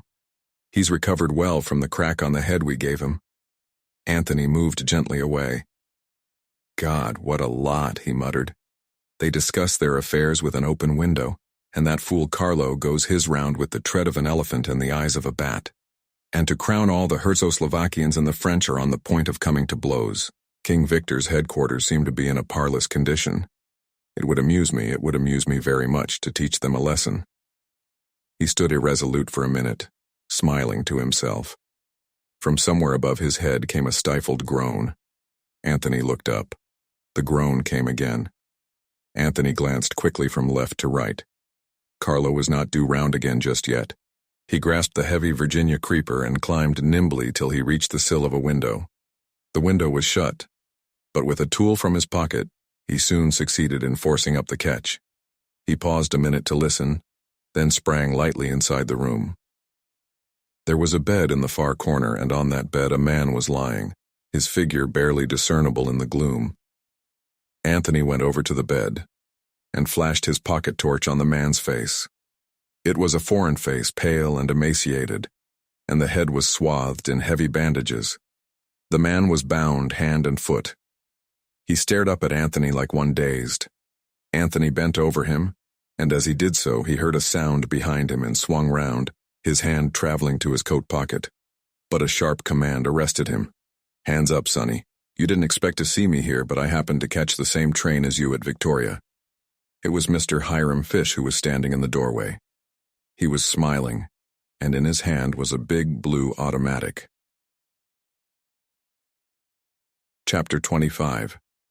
Tuesday night at Chimneys. Lord Caterham, Virginia, and Bundle were sitting in the library after dinner. It was Tuesday evening. Some 30 hours had elapsed since Anthony's rather dramatic departure. For at least the 7th time, Bundle repeated Anthony's parting words, as spoken at Hyde Park Corner. "I'll find my own way back," repeated Virginia thoughtfully. "That doesn't look as though he expected to be away as long as this. And he's left all his things here. He didn't tell you where he was going?" "No," said Virginia, looking straight in front of her. "He told me nothing." After this, there was a silence for a minute or two. Lord Caterham was the first to break it. "On the whole," he said, "keeping an hotel has some advantages over keeping a country house." "Meaning?" "That little notice they always hang up in your room. Visitors intending departure must give notice before 12 o'clock. Virginia smiled. "I dare say," he continued, "that I am old-fashioned and unreasonable. It's the fashion, I know, to pop in and out of a house. Same idea as an hotel, perfect freedom of action, and no bill at the end." "You are an old grouser," said Bundle. "You've had Virginia and me. What more do you want?" Nothing more, Lord Caterham assured them hastily. "That's not it at all. It's the principle of the thing. It gives one such a restless feeling. I'm quite willing to admit that it's been an almost ideal 24 hours. Peace, perfect peace. No burglaries or other crimes of violence, no detectives, no Americans. What I complain of is that I should have enjoyed it all so much more if I'd felt really secure. As it is, all the time I've been saying to myself one or other of them is bound to turn up in a minute. And that spoilt the whole thing." "Well, nobody has turned up," said Bundle. "We've been left severely alone, neglected, in fact. It's odd the way Fish disappeared." "Didn't he say anything?" "Not a word. Last time I saw him, he was pacing up and down the rose garden yesterday afternoon, smoking one of those unpleasant cigars of his. After that, he seems to have just melted into the landscape." "Somebody must have kidnapped him," said Bundle hopefully. "In another day or two, I expect we shall have Scotland Yard dragging the lake to find his dead body," said her father gloomily. "It serves me right. At my time of life, I ought to have gone quietly abroad and taken care of my health and not allowed myself to be drawn into George Lomax's wildcat schemes." He was interrupted by Treadwell. "Well," said Lord Caterham irritably, "what is it?" "The French detective is here, my lord, and would be glad if you could spare him a few minutes." "What did I tell you?" said Lord Caterham. "I knew it was too good to last. Depend upon it, they found Fish's dead body doubled up in the goldfish pond." Treadwell, in a strictly respectful manner, steered him back to the point of issue. "Am I to say that you will see him, my lord?" Yes. Bring him in here." Treadwell departed. He returned a minute or two later, announcing in a lugubrious voice, "Monsieur Lemoine." The Frenchman came in with a quick, light step. His walk, more than his face, betrayed the fact that he was excited about something. "Good evening, Lemoine," said Lord Caterham. "Have a drink, won't you?" "I thank you. No." He bowed punctiliously to the ladies. "At last I make progress. As things are, I felt that you should be acquainted with the discoveries, the very grave discoveries that I have made in the course of the last 24 hours. I thought there must be something important going on somewhere," said Lord Caterham. "My lord, yesterday afternoon one of your guests left this house in a curious manner. From the beginning, I must tell you, I have had my suspicions. Here is a man who comes from the wilds. 2 months ago he was in South Africa. Before that, where?" Virginia drew a sharp breath. For a moment the Frenchman's eyes rested on her doubtfully. Then he went on. "Before that, where? None can say.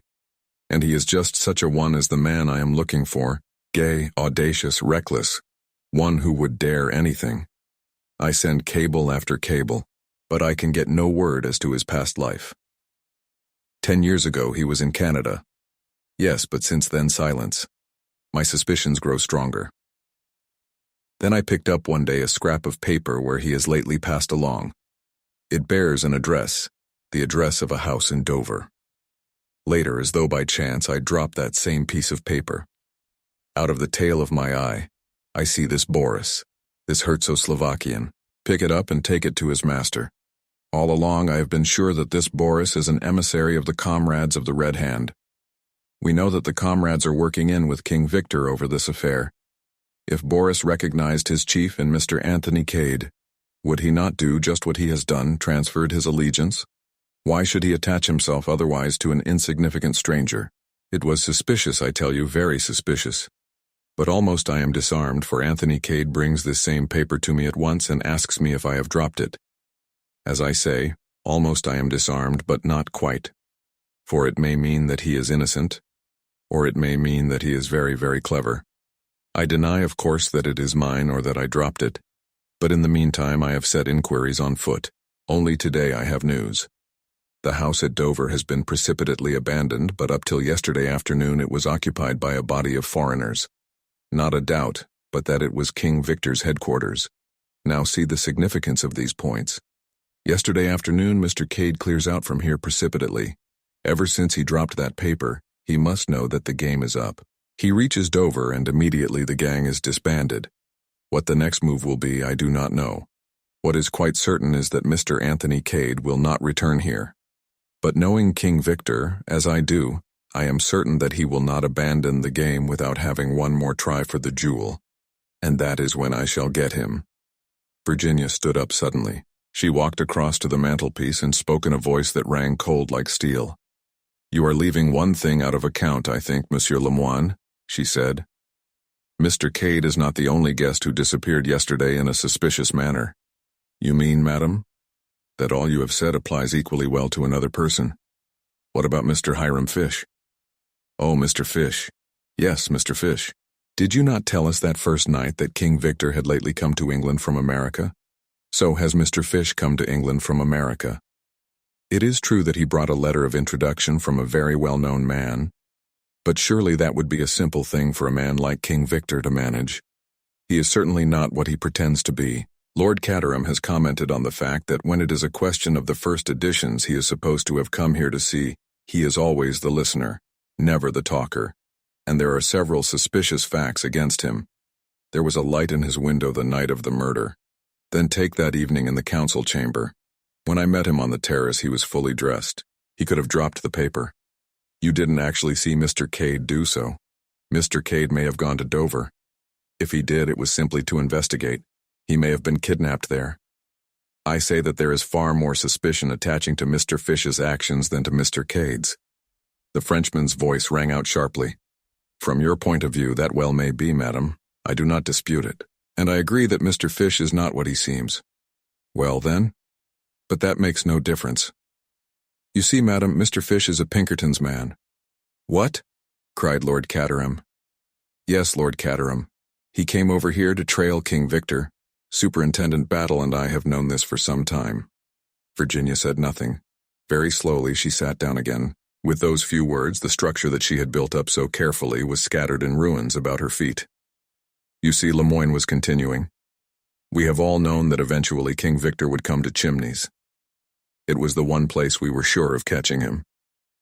Virginia looked up with an odd light in her eyes and suddenly she laughed. You've not caught him yet, she said. Lemoine looked at her curiously. No, madame, but I shall. He's supposed to be rather famous for outwitting people, isn't he? The Frenchman's face darkened with anger. This time it will be different, he said between his teeth. Has a very attractive fellow, said Lord Caterham. Very attractive. But surely why, you said he was an old friend of yours, Virginia. That is why, said Virginia composedly. I think Monsieur Lemoine must be making a mistake. And her eyes met the detective steadily, but he appeared in no wise discomfited. Time will show, madame, he said. Do you pretend that it was he who shot Prince Michael? She asked presently. Certainly. But Virginia shook her head. Oh no, she said. Oh no. That is one thing I am quite sure of. Anthony Cade never killed Prince Michael. Lemoine was watching her intently. There is a possibility that you are right, madame, he said slowly. A possibility, that is all. It may have been the Herzo-Slovakian, Boris, who exceeded his orders and fired that shot. Who knows, Prince Michael may have done him some great wrong and the man sought revenge. He looks a murderous sort of fellow, agreed Lord Caterham. The housemaids, I believe, scream when he passes them in the passages. Well, said Lemoine, I must be going now. I felt it was due to you, my lord, to know exactly how things stand. Very kind of you, I'm sure, said Lord Caterham. Quite certain you won't have a drink? All right, then. Good night. I hate that man with his prim little black beard and his eyeglasses, said Bundle as soon as the door had shut behind him. I hope Anthony does snoo him. I'd love to see him dancing with rage. What do you think about it all, Virginia? I don't know, said Virginia. I'm tired. I shall go up to bed. Not a bad idea, said Lord Caterham. It's 11:30. As Virginia was crossing the wide hall, she caught sight of a broad back that seemed familiar to her discreetly vanishing through a side door. Superintendent Battle, she called imperiously. The superintendent, for it was indeed he, retraced his steps with a shade of unwillingness. Yes, Mrs. Revel? Monsieur Lemoine has been here? He says, tell me, is it true, really true, that Mr. Fish is an American detective? Superintendent Battle nodded. That's right. You have known it all along? Again, Superintendent Battle nodded. Virginia turned away towards the staircase. I see, she said. Thank you. Until that minute she had refused to believe. And now? Sitting down before her dressing table in her own room, she faced the question squarely. Every word that Anthony had said came back to her fraught with a new significance. Was this the trade that he had spoken of? The trade that he had given up? But then an unusual sound disturbed the even tenor of her meditations. She lifted her head with a start. Her little gold clock showed the hour to be after 1. Nearly 2 hours she had sat here thinking. Again the sound was repeated, a sharp tap on the window pane. Virginia went to the window and opened it. Below on the pathway was a tall figure which even as she looked stooped for another handful of gravel. For a moment Virginia's heart beat faster. Then she recognized the massive strength and square-cut outline of the Herzo-Slovakian Boris. Yes, she said in a low tone. What is it? At the moment it did not strike her as strange that Boris should be throwing gravel at her window at this hour of the night. What is it? She repeated impatiently. I come from the master, said Boris in a low tone which nevertheless carried perfectly. He has sent for you. He made the statement in a perfectly matter-of-fact tone. Sent for me? Yes, I am to bring you to him. There is a note. I will throw it up to you. Virginia stood back a little, and a slip of paper weighted with a stone fell accurately at her feet. She unfolded it and read, My dear, Anthony had written, "im" in a tight place, but I mean to win through. Will you trust me and come to me?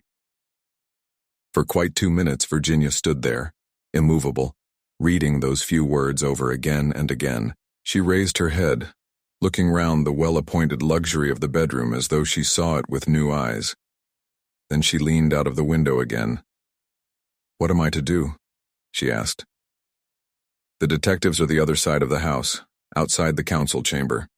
Come down and out through this side door. I will be there. I have a car waiting outside in the road. Virginia nodded. Quickly she changed her dress for one of fawn tricot and pulled on a little fawn leather hat. Then, smiling a little, she wrote a short note, addressed it to Bundle and pinned it to the pincushion. She stole quietly downstairs and undid the bolts of the side door. Just a moment she paused, then with a little gallant toss of the head, the same toss of the head which her ancestors had gone into action in the Crusades, she passed through. Chapter 26. The 13th of October. At 10 o'clock on the morning of Wednesday, the 13th of October, Anthony Cade walked into Harridge's hotel and asked for Baron Lolopretschel, who was occupying a suite there. After suitable and imposing delay, Anthony was taken to the suite in question. The Baron was standing on the hearthrug in a correct and stiff fashion. Little Captain Andrushy, equally correct as to demeanor, but with a slightly hostile attitude, was also present. The usual bows, clicking of heels, and other formal greetings of etiquette took place. Anthony was by now thoroughly conversant with the routine. You will forgive this early call, I trust, Baron, he said cheerfully, laying down his hat and stick on the table. As a matter of fact, I have a little business proposition to make to you. Ha! Is that so? Said the Baron. Captain Andrushy, who had never overcome his initial distrust of Anthony, looked suspicious. Business, said Anthony, is based on the well-known principle of supply and demand. You want something, the other man has it. The only thing left to settle is the price. The Baron looked at him attentively, but said nothing. Between a Czechoslovakian nobleman and an English gentleman, the terms should be easily arranged, said Anthony rapidly. He blushed a little as he said it. Such words do not rise easily to an Englishman's lips, but he had observed on previous occasions the enormous effect of such phraseology upon the Baron's mentality. True enough, the charm worked. That is so, said the Baron approvingly, nodding his head. That is entirely so. Even Captain Andrushy appeared to unbend a little, and nodded his head also. Very good, said Anthony. I won't beat about the bush anymore. What is that, you say? Interrupted the Baron. To beat about the bush? I do not comprehend. A mere figure of speech, Baron. To speak in plain English, you want the goods, we have them. The ship is all very well, but it lacks a figurehead. By the ship I mean the loyalist party of Czechoslovakia. At the present minute you lack the principal plank of your political program. You are minus a prince. Now only supposing that I could supply you with a prince? The Baron stared. I do not comprehend you in the least, he declared. Sir, said Captain Andrushy, twirling his mustache fiercely, you are insulting. Not at all, said Anthony. I'm trying to be helpful. Supply and demand, you understand. It's all perfectly fair and square. No princes supplied unless genuine, see trademark. If we come to terms, you'll find it's quite all right. I'm offering you the real genuine article out of the bottom drawer.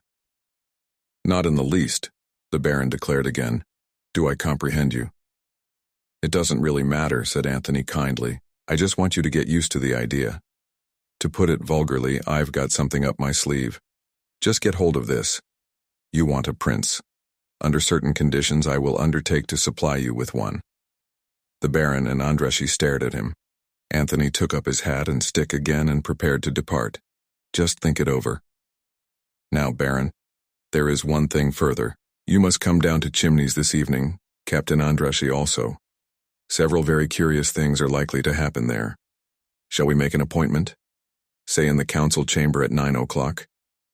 Thank you, gentlemen. I may rely upon you to be there.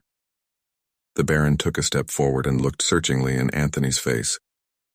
Mr. Cade, he said, not without dignity. It is not, I hope, that you wish to make fun of me? Anthony returned his gaze steadily. Baron, he said, and there was a curious note in his voice. When this evening is over, I think you will be the first to admit that there is more earnest than jest about this business. Bowing to both the men, he left the room. His next call was in the city, where he sent in his card to Mr. Herman Isaacstein. After some delay, Anthony was received by a pale and exquisitely dressed underling with an engaging manner and a military title. You wanted to see Mr. Isaacstein, didn't you? Said the young man. I'm afraid he's most awfully busy this morning, board meetings and all that sort of thing, you know. Is it anything that I can do? I must see him personally, said Anthony, and added carelessly, I've just come up from Chimneys. The young man was slightly staggered by the mention of Chimneys. Oh, he said doubtfully. Well, he'll see. Tell him it's important, said Anthony. Message from Lord Caterham? Suggested the young man. Something of the kind, said Anthony. But it's imperative that I should see Mr. Isaacstein at once. 2 minutes later, Anthony was conducted into a sumptuous inner sanctum where he was principally impressed by the immense size and roomy depths of the leather-covered armchairs. Mr. Isaacstein rose to greet him. You must forgive my looking you up like this, said Anthony. I know that you're a busy man, and I'm not going to waste more of your time than I can help. It's just a little matter of business that I want to put before you. Isaacstein looked at him attentively for a minute or two out of his beady black eyes.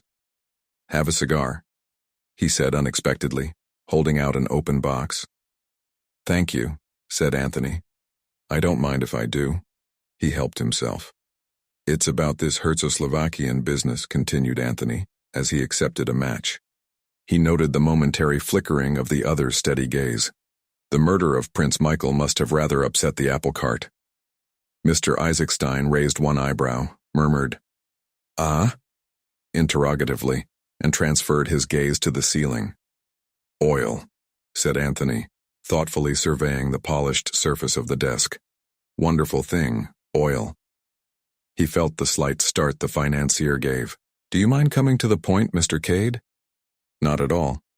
I imagine, Mr. Isaacstein, that if those oil concessions are granted to another company, you won't be exactly pleased about it?" "What's the proposition?" asked the other, looking straight at him. "A suitable claimant to the throne full of pro-British sympathies. Where have you got him? That's my business." Isaacstein acknowledged the retort by a slight smile. His glance had grown hard and keen. "The genuine article?" "I can't stand for any funny business. The absolute genuine article." "Straight?" "Straight. He'll take your word for it." "You don't seem to take much convincing," said Anthony, looking curiously at him. Herman Isaacstein smiled. "I shouldn't be where I am now if I hadn't learnt to know whether a man is speaking the truth or not." He replied simply, "What terms do you want?" "The same loan, on the same conditions, that you offered to Prince Michael." "What about yourself?" "For the moment, nothing, except that I want you to come down to Chimneys tonight." "No," said Isaacstein, with some decision. "I can't do that." "Why?" "Dining out rather an important dinner." "All the same, I'm afraid you'll have to cut it out for your own sake." "What do you mean?" Anthony looked at him for a full minute before he said slowly, "Do you know that they've found the revolver? The one Michael was shot with? Do you know where they found it?" "In your suitcase." "What?" Isaacstein almost leapt from his chair. His face was frenzied. "What are you saying? What do you mean?"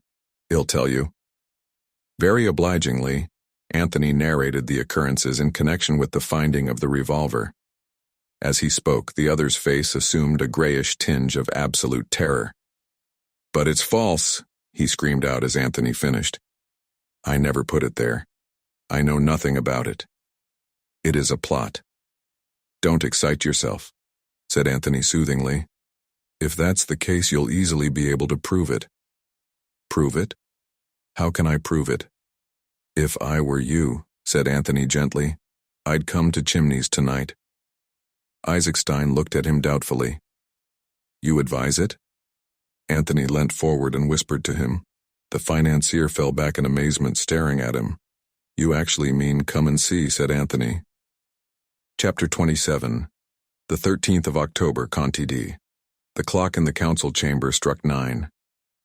"Well," said Lord Caterham with a deep sigh, "here they all are, just like little Bo Peep's flock, back again and wagging their tails behind them." He looked sadly round the room.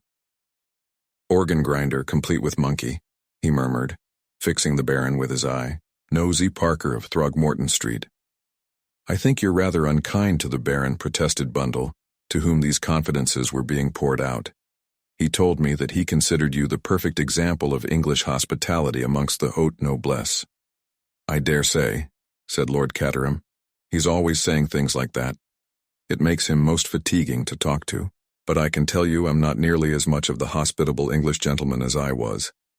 As soon as I can, I shall let Chimneys to an enterprising American and go and live in an hotel. There, if anyone worries you, you can just ask for your bill and go." "Cheer up," said Bundle. "We seem to have lost Mr. Fish for good." "I always found him rather amusing," said Lord Caterham, who was in a contradictory temper. "It's that precious young man of yours who has let me in for this. Why should I have this board meeting called in my house? Why doesn't he rent the Larches or Elmhurst or some nice villa residence like that at Streatham and hold his company meetings there?" "Wrong atmosphere," said Bundle. "No one is going to play any tricks on us, I hope," said her father nervously. "I don't trust that French fellow, Lemoyne. The French police are up to all sorts of dodges. Put India rubber bands round your arm and then reconstruct the crime and make you jump, and it's registered on a thermometer. I know that when they call out who killed Prince Michael, I shall register 122 or something perfectly frightful, and they'll haul me off to jail at once." The door opened and Treadwell announced, "Mr. George Lomax, Mr. Eversley." "Enter Cotters, followed by faithful dog," murmured Bundle. Bill made a beeline for her, whilst George greeted Lord Caterham in the genial manner he assumed for public occasions. "My dear Caterham," said George, shaking him by the hand, "I got your message and came over." "Of course.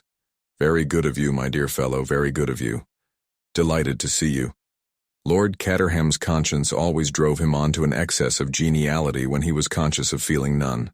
Not that it was my message, but that doesn't matter at all. In the meantime, Bill was attacking Bundle in an undertone. "I say, what's it all about? What's this I hear about Virginia bolting off in the middle of the night? She's not been kidnapped, has she?" "Oh no," said Bundle. "She left a note pinned to the pincushion in the orthodox fashion. She's not gone off with anyone, has she? Not with that colonial Johnny? I never liked the fellow, and from all I hear, there seems to be an idea floating around that he himself is the super crook. But I don't quite see how that can be." "Why not?" "Well, this King Victor was a French fellow, and Cade's English enough. You don't happen to have heard that King Victor was an accomplished linguist and moreover was half Irish? Oh Lord. Then that's why he's made himself scarce, is it? I don't know about his making himself scarce. He disappeared the day before yesterday, as you know.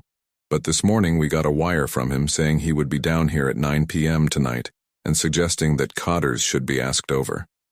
All these other people have turned up as well, asked by Mr. Cade. It is a gathering, said Bill, looking round. One French detective by window, one English ditto by fireplace. Strong foreign element. The stars and stripes don't seem to be represented. Bundle shook her head. Mr. Fish has disappeared into the blue. Virginia's not here either. But everyone else is assembled, and I have a feeling in my bones, Bill, that we are drawing very near to the moment when somebody says James, the footman, and everything is revealed. We're only waiting now for Anthony Cade to arrive. He'll never show up, said Bill. Then why call this company meeting, as father calls it? Ah, there's some deep idea behind that. Depend upon it. Wants us all here while he's somewhere else, you know the sort of thing. You don't think he'll come then? No fear. Run his head into the lion's mouth? Why, the room's bristling with detectives and high officials. You don't know much about King Victor if you think that would deter him. By all accounts, it's the kind of situation he loves above all, and he always manages to come out on top. Mr. Eversley shook his head doubtfully. That would take some doing with the dice loaded against him. Hell, never. The door opened again and Treadwell announced, Mr. Cade. Anthony came straight across to his host. Lord Caterham, he said, am giving you a frightful lot of trouble, and am awfully sorry about it. But I really do think that tonight we'll see the clearing up of the mystery. Lord Caterham looked mollified. He had always had a secret liking for Anthony.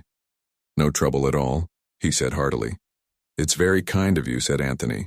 We're all here, I see. Then I can get on with the good work.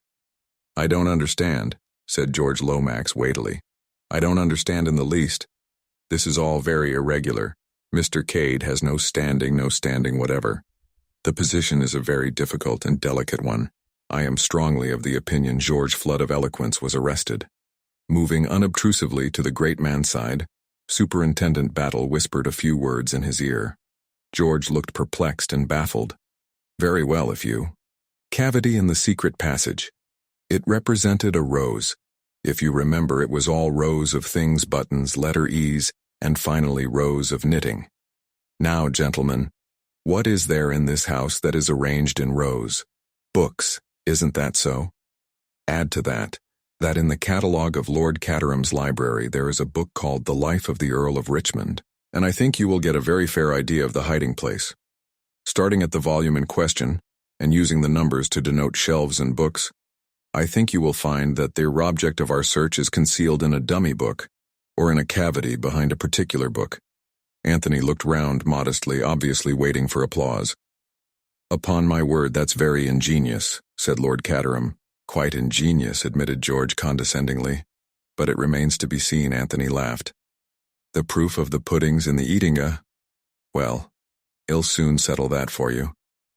He sprang to his feet. I'll go to the library. He got no further. Monsieur Lemoine moved forward from the window.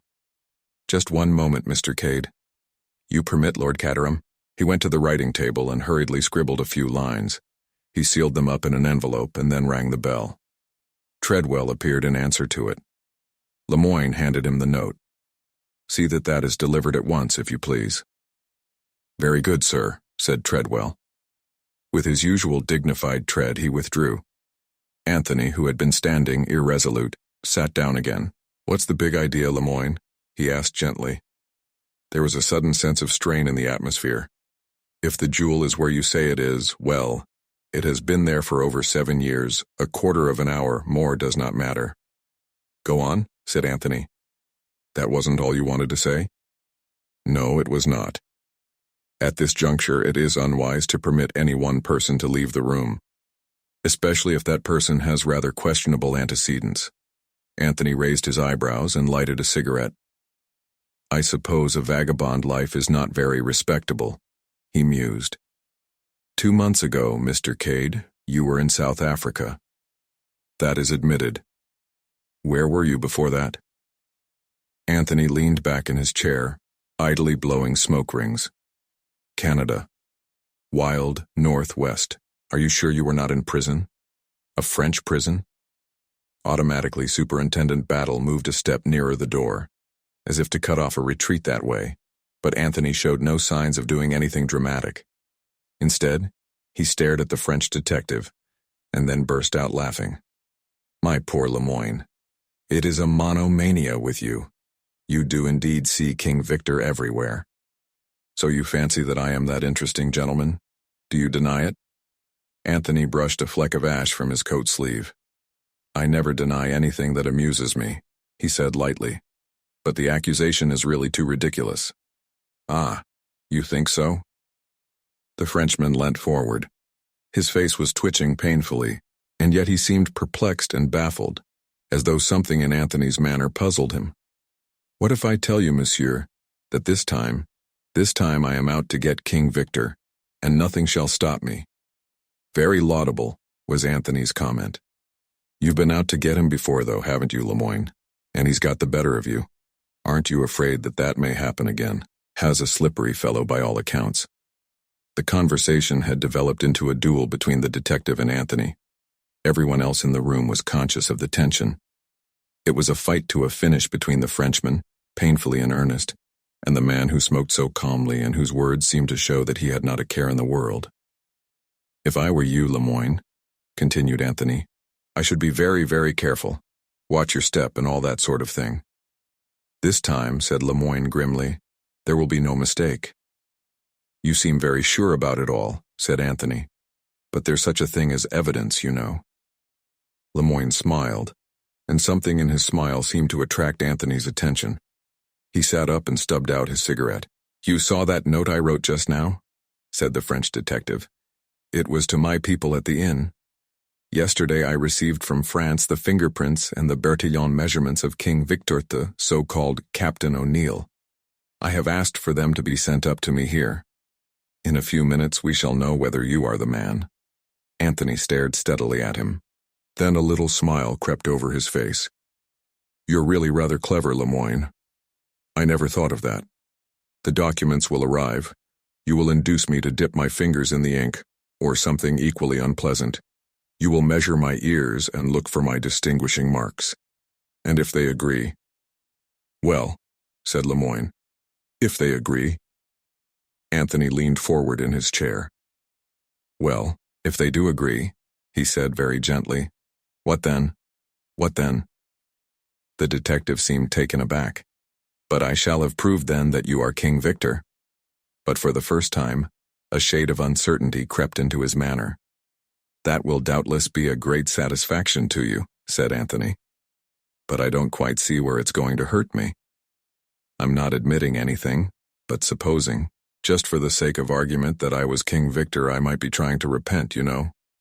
Repent? That's the idea.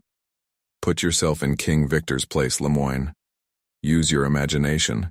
You've just come out of prison. You're getting on in life. You've lost the first fine rapture of the adventurous life. Say even that you meet a beautiful girl. You think of marrying and settling down somewhere in the country where you can grow vegetable marrows. You decide from henceforth to lead a blameless life. Put yourself in King Victor's place. Can't you imagine feeling like that? I do not think that I should feel like that, said Lemoyne with a sardonic smile. Perhaps you wouldn't, admitted Anthony. But then you're not King Victor, are you? You can't possibly know what he feels like. But it is nonsense what you are saying there, spluttered the Frenchman. Oh no, it isn't. Come now, Lemoine, if I'm King Victor, what have you against me after all? You could never get the necessary evidence in the old days, remember? I've served my sentence, and that's all there is to it. I suppose you could arrest me for the French equivalent of loitering with intent to commit a felony, but that would be poor satisfaction, wouldn't it? You forget, said Lemoine. America. How about this business of obtaining money under false pretenses and passing yourself off as Prince Nicholas Obolovich? No good, Lemoine, said Anthony. I was nowhere near America at the time, and I can prove that easily enough. If King Victor impersonated Prince Nicholas in America, then I'm not King Victor. You're sure he was impersonated? That it wasn't the man himself? Superintendent Battle suddenly interposed. The man was an impostor, all right, Mr. Cade. I wouldn't contradict you, Battle, said Anthony. You have such a habit of being always right. Are you equally sure that Prince Nicholas died in the Congo? Battle looked at him curiously. I wouldn't swear to that, sir, but it's generally believed. Careful, man. What's your motto? Plenty of rope, eh? I've taken a leaf out of your book. I've given Monsieur Lemoine plenty of rope. I've not denied his accusations, but all the same, I'm afraid he's going to be disappointed. You see, I always believe in having something up one's sleeve. Anticipating that some little unpleasantness might arise here, I took the precaution to bring a trump card along with me. He's upstairs. Upstairs? Said Lord Caterham, very interested. Yes, he's been having rather a trying time of it lately, poor fellow. Got a nasty bump on the head from someone. I've been looking after him. Suddenly the deep voice of Mr. Isaacstein broke in. Can we guess who he is? If you like, said Anthony, but Lemoine interrupted with sudden ferocity. All this is foolery. You think to outwit me yet again. It may be true what you say that you were not in America. You are too clever to say it if it were not true. But there is something else. Murder. Yes, murder. The murder of Prince Michael. He interfered with you that night as you were looking for the jewel. Lemoine, have you ever known King Victor to do murder? Anthony's voice rang out sharply. You know as well better than I do that he has never shed blood. Who else but you could have murdered him, cried Lemoine. Tell me that. The last word died on his lips, as a shrill whistle sounded from the terrace outside. Anthony sprang up, all his assumed nonchalance laid aside. You ask me who murdered Prince Michael? He cried. I won't tell you, I'll show you. That whistle was the signal I've been waiting for. The murderer of Prince Michael is in the library now. He sprang out through the window, and the others followed him as he led the way round the terrace until they came to the library window. He pushed the window, and it yielded to his touch. Very softly he held aside the thick velvet curtain so that they could look into the room. Standing by the bookcase was a dark figure, hurriedly pulling out and replacing volumes, so absorbed in the task that no outside sound was heeded. And then, as they stood watching, trying to recognize the figure that was vaguely silhouetted against the light of the electric torch it carried, someone sprang past them with a sound like the roar of a wild beast. The torch fell to the ground, was extinguished, and the sounds of a terrific struggle filled the room. Lord Caterham groped his way to the lights and switched them on. Two figures were swaying together, and as they looked, the end came. The short, sharp crack of a pistol shot, and the smaller figure crumpled up and fell. The other figure turned and faced them. It was Boris, his eyes alight with rage. She killed my master, he growled. Now she tries to shoot me. I would have taken the pistol from her and shot her, but it went off in the struggle. Saint. Michael directed it. The evil woman is dead. A woman? Cried George Lomax. They drew nearer. On the floor, the pistol still clasped in her hand, and an expression of deadly malignity on her face, lay Mademoiselle Brune. Chapter 28. King Victor. I suspected her from the first, explained Anthony. There was a light in her room on the night of the murder. Afterwards, I wavered. I made inquiries about her in Brittany, and came back satisfied that she was what she represented herself to be. I was a fool. Because the Comtesse de Breteuil had employed a Mademoiselle Brun, and spoke highly of her, it never occurred to me that the real Mademoiselle Brun might have been kidnapped on her way to her new post, and that it might be a substitute taking her place. Instead, I shifted my suspicions to Mr. Fish. It was not until he had followed me to Dover, and we had had a mutual explanation, that I began to see clearly.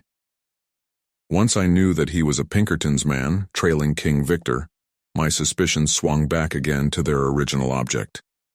The thing that worried me most was that Mrs. Revel had definitely recognized the woman.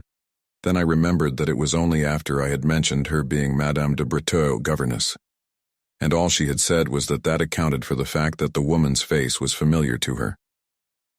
Superintendent Battle will tell you that a deliberate plot was formed to keep Mrs. Revel from coming to Chimneys. Nothing more nor less than a dead body, in fact. And though the murder was the work of the comrades of the Red Hand, punishing supposed treachery on the part of the victim, the staging of it, and the absence of the comrade's sign manual, pointed to some abler intelligence directing operations. From the first, I suspected some connection with Czechoslovakia. Mrs. Revel was the only member of the house party who had been to the country. I suspected at first that someone was impersonating Prince Michael, but that proved to be a totally erroneous idea. When I realized the possibility of Mademoiselle Brun being an impostor, and added to that the fact that her face was familiar to Mrs. Revel, I began to see daylight. It was evidently very important that she should not be recognized, and Mrs. Revel was the only person likely to do so. But who was she? Said Lord Caterham. Someone Mrs. Revel had known in Czechoslovakia? I think the Baron might be able to tell us, said Anthony. I? The Baron stared at him, then down at the motionless figure. Look well, said Anthony. Don't be put off by the makeup. She was an actress once, remember? The Baron stared again. Suddenly he started. God in heaven, he breathed, it is not possible. What is not possible? Asked George. Who is the lady? You recognize her, Baron? No, it is not possible. The Baron continued to mutter. She was killed. They were both killed. On the steps of the palace. Her body was recovered. Mutilated and unrecognizable, Anthony reminded him. She managed to put up a bluff. I think she escaped to America and has spent a good many years lying low in deadly terror of the comrades of the Red Hand.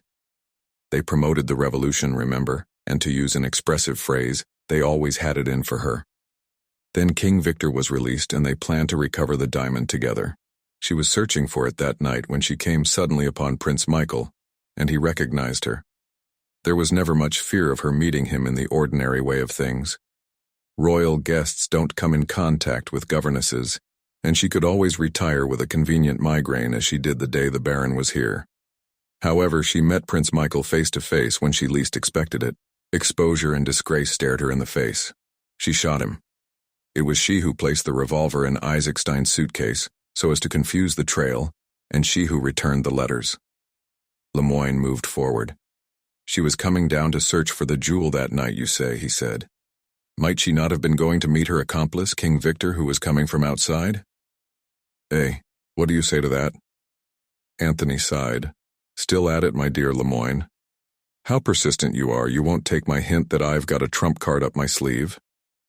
But George, whose mind worked slowly, now broke in. I am still completely at sea. Who was this lady, Baron? You recognize her, it seems? But the Baron drew himself up and stood very straight and stiff. You are in error, Mr. Lomax. To my knowledge, I have not this lady seen before. A complete stranger she is to me. But George stared at him, bewildered. The Baron took him into a corner of the room and murmured something into his ear. Anthony watched, with a good deal of enjoyment, George's face turning slowly purple, his eyes bulging, and all the incipient symptoms of apoplexy. A murmur of George's throaty voice came to him. Certainly, why, by all means. No need at all.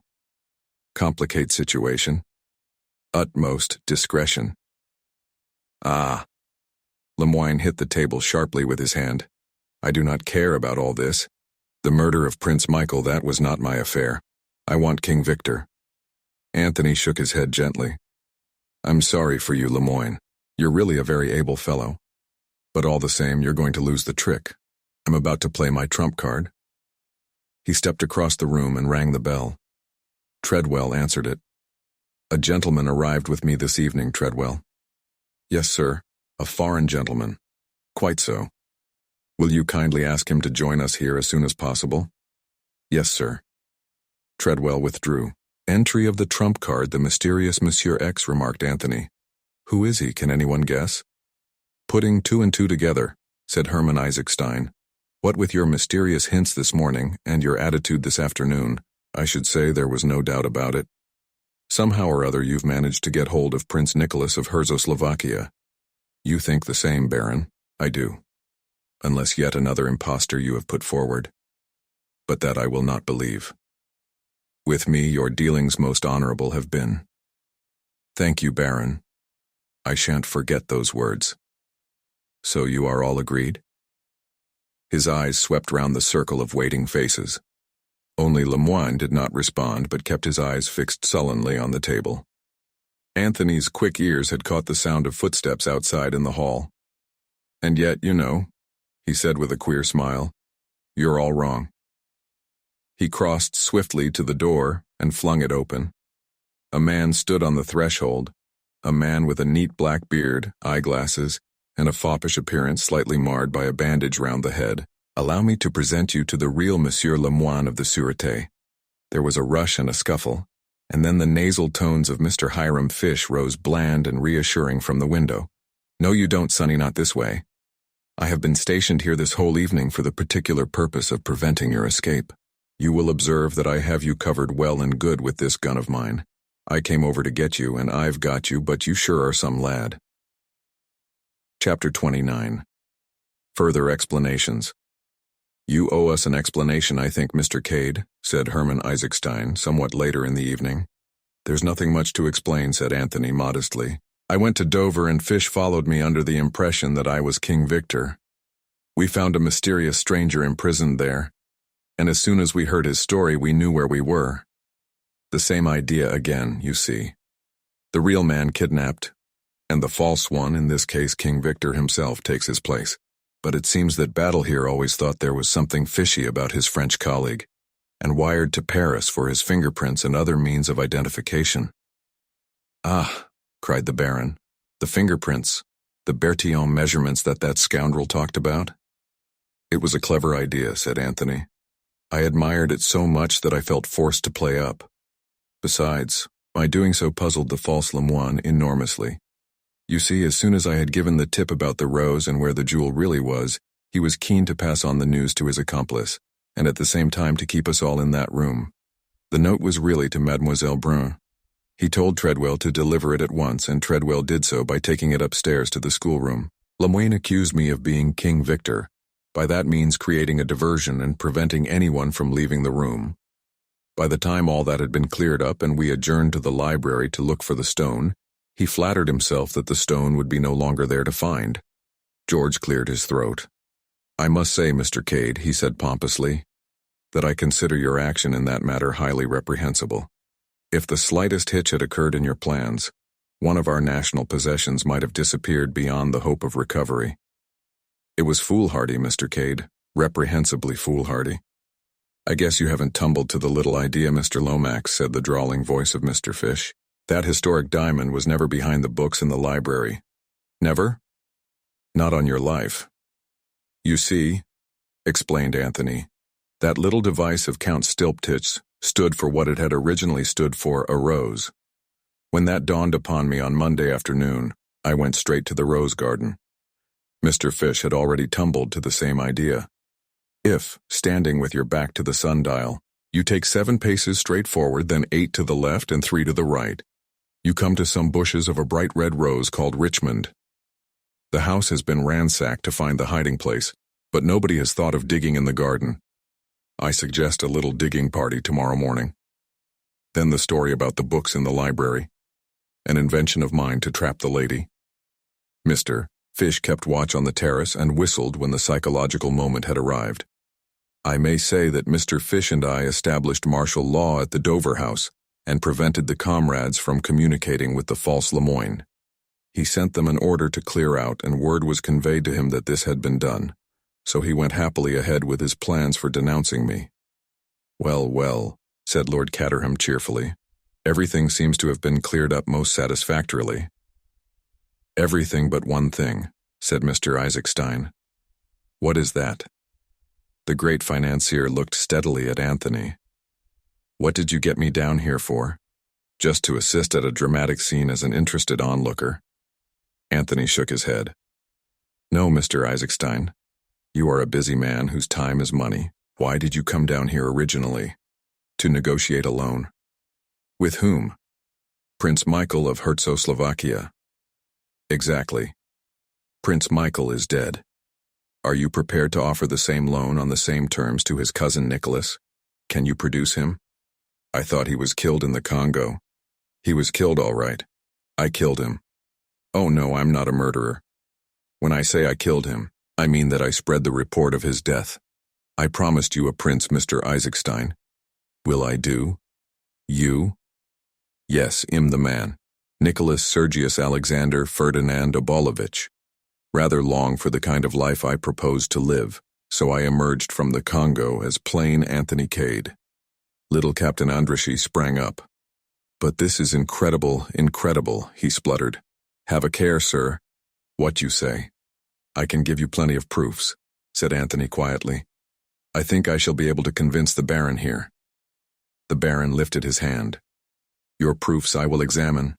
Yes. But of them for me there is no need. Your word alone sufficient for me is. Besides, your English mother you much resemble. All along have I said. This young man on one side or the other most highly born is. You have always trusted my word, Baron, said Anthony. I can assure you that in the days to come I shall not forget. Then he looked over at Superintendent Battle, whose face had remained perfectly expressionless. You can understand, said Anthony with a smile, that my position has been extremely precarious. Of all those in the house I might be supposed to have the best reason for wishing Michael Obolovich out of the way, since I was the next heir to the throne. I've been extraordinarily afraid of Battle all along. I always felt that he suspected me, but that he was held up by lack of motive. I never believed for a minute that you'd shot him, sir, said Superintendent Battle. We've got a feeling in such matters, but I knew that you were afraid of something and you puzzled me. If I'd known sooner who you really were, I dare say it'd have yielded to the evidence and arrested you. I'm glad I managed to keep one guilty secret from you. You wormed everything else out of me, all right. You're a damn good man at your job, Battle. I shall always think of Scotland Yard with respect. Most amazing, muttered George. Most amazing story I ever heard. Sekou can really hardly believe it. You are quite sure, Baron, that my dear Mr. Lomax, said Anthony, with a slight hardness in his tone, I have no intention of asking the British Foreign Office to support my claim without bringing forward the most convincing documentary evidence. I suggest that we adjourn now, and that you, the Baron, Mr. Isaacstein, and myself discuss the terms of the proposed loan. The Baron rose to his feet and clicked his heels together. It will be the proudest moment of my life, sir, he said solemnly, when I see you King of Czechoslovakia. Oh, by the way, Baron, said Anthony carelessly, slipping his hand through the other's arm, I forgot to tell you. There's a string tied to this. I'm married, you know. The Baron retreated a step or two. Dismay overspread his countenance. Something wrong I knew there would be, he boomed. Merciful God in heaven, he has married a black woman in Africa.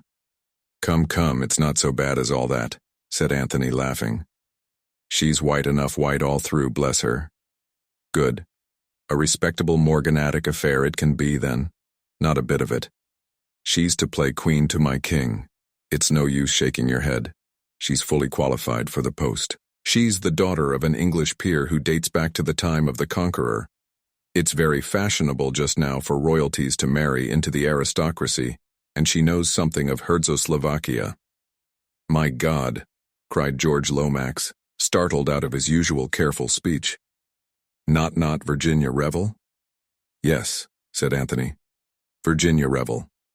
My dear fellow, cried Lord Caterham, I mean, sir, I congratulate you, I do indeed. A delightful creature.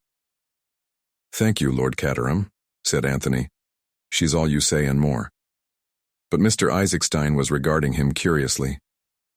"You'll excuse my asking, Your Highness, but when did this marriage take place?" Anthony smiled back at him. "As a matter of fact," he said, "I married her this morning." Chapter 30. Anthony signs on for a new job. "If you will go on, gentlemen, I will follow you in a minute," said Anthony. He waited whilst the others filed out, and then turned to where Superintendent Battle was standing, apparently absorbed in examining the paneling. "Well, Battle, want to ask me something, don't you?" "Well, I do, sir, though I don't know how you knew I did. But I always marked you out as being specially quick in the uptake. I take it that the lady who is dead was the late Queen Viraga?" "Quite right, Battle. It'll be hushed up, I hope. You can understand what I feel about family skeletons." "Trust Mr. Lomax for that, sir. No one will ever know. That is, a lot of people will know, but it won't get about." "Was that what you wanted to ask me about?" "No, sir, that was only in passing. I was curious to know just what made you drop your own name, if I'm not taking too much of a liberty." "Not a bit. I'll tell you. I killed myself from the purest motives, Battle. My mother was English, I'd been educated in England, and I was far more interested in England than in Czechoslovakia. And I felt an absolute fool knocking about the world with a comic opera title tacked onto me. You see, when I was very young, I had democratic ideas, believed in the purity of ideals, and the equality of all men. I especially disbelieved in kings and princes." "And since then?" asked Battle shrewdly. "Oh, since then I've traveled and seen the world. There's damned little equality going about. Mind you, I still believe in democracy. But you've got to force it on people with a strong hand rammed down their throats. Men don't want to be brothers. They may someday, but they don't now. My final belief in the brotherhood of man died the day I arrived in London last week, when I observed the people standing in a tube train resolutely refuse to move up and make room for those who entered. You won't turn people into angels by appealing to their better natures just yet a while, but by judicious force you can coerce them into behaving more or less decently to one another to go on with. I still believe in the brotherhood of man, but it's not coming yet a while. Say another 10,000 years or so. It's no good being impatient. Evolution is a slow process." "I'm very interested in these views of yours, sir," said Battle with a twinkle. "And if you'll allow me to say so, I'm sure you'll make a very fine king out there." "Thank you, Battle," said Anthony with a sigh. "You don't seem very happy about it, sir." "Oh, I don't know. I dare say it will be rather fun, but it's tying oneself down to regular work. I've always avoided that before, but you consider it your duty, I suppose, sir?" "Good Lord, no, what an idea. It's a woman, it's always a woman, Battle. I'd do more than be a king for her sake." "Quite so, sir. I've arranged it so that the Baron and Isaacstein can't kick. The one wants a king and the other wants oil. They'll both get what they want, and I've got, oh Lord Battle, have you ever been in love? I am much attached to Mrs. Battle, sir. Much attached to Mrs. Oh, you don't know what I'm talking about. It's entirely different. Excuse me, sir, that man of yours is waiting outside the window." "Boris?" "So he is. He's a wonderful fellow. It's a mercy that pistol went off in the struggle and killed the lady. Otherwise, Boris would have wrung her neck as sure as fate, and then you would have wanted to hang him. His attachment to the Obolovich dynasty is remarkable. The queer thing was that as soon as Michael was dead, he attached himself to me, and yet he couldn't possibly have known who I really was." "Instinct," said Battle. "Like a dog. Very awkward instinct, I thought it at the time. I was afraid it might give the show away to you. I suppose I'd better see what he wants." He went out through the window. Superintendent Battle, left alone, looked after him for a minute, then apparently addressed the paneling. "Hell do," said Superintendent Battle. Outside, Boris explained himself. "Master," said he, and led the way along the terrace. Anthony followed him, wondering what was forward. Presently Boris stopped and pointed with his forefinger. It was moonlight, and in front of them was a stone seat on which sat two figures. "He is a dog," said Anthony to himself. "And what's more, a pointer." He strode forward. Boris melted into the shadows. The two figures rose to meet him. One of them was Virginia, the other, "Hello, Joe," said a well-remembered voice. "This is a great girl of yours." "Jimmy McGrath, by all that's wonderful," cried Anthony. "How in the name of fortune did you get here?" "That trip of mine into the interior went phut. Then some Dagos came monkeying round. Wanted to buy that manuscript off me. Next thing I as near as nothing got a knife in the back one night. That made me think that I'd handed you out a bigger job than I knew. I thought you might need help, and I came along after you by the very next boat." "Wasn't it splendid of him?" said Virginia. She squeezed Jimmy's arm. "Why didn't you ever tell me how frightfully nice he was?" "You are, Jimmy. You're a perfect dear." "You two seem to be getting along all right," said Anthony. "Sure thing," said Jimmy. "I was snooping round for news of you when I connected with this dame. She wasn't at all what I thought she'd be, some swell haughty society lady that scared the life out of me." "He told me all about the letters," said Virginia, "and I feel almost ashamed not to have been in real trouble over them when he was such a knight-errant." "If I'd known what you were like," said Jimmy gallantly, "he'd not have given him the letters. I'd have brought them to you myself. Say, young man, is the fun really over? Is there nothing for me to do?" "By Jove," said Anthony, "there is.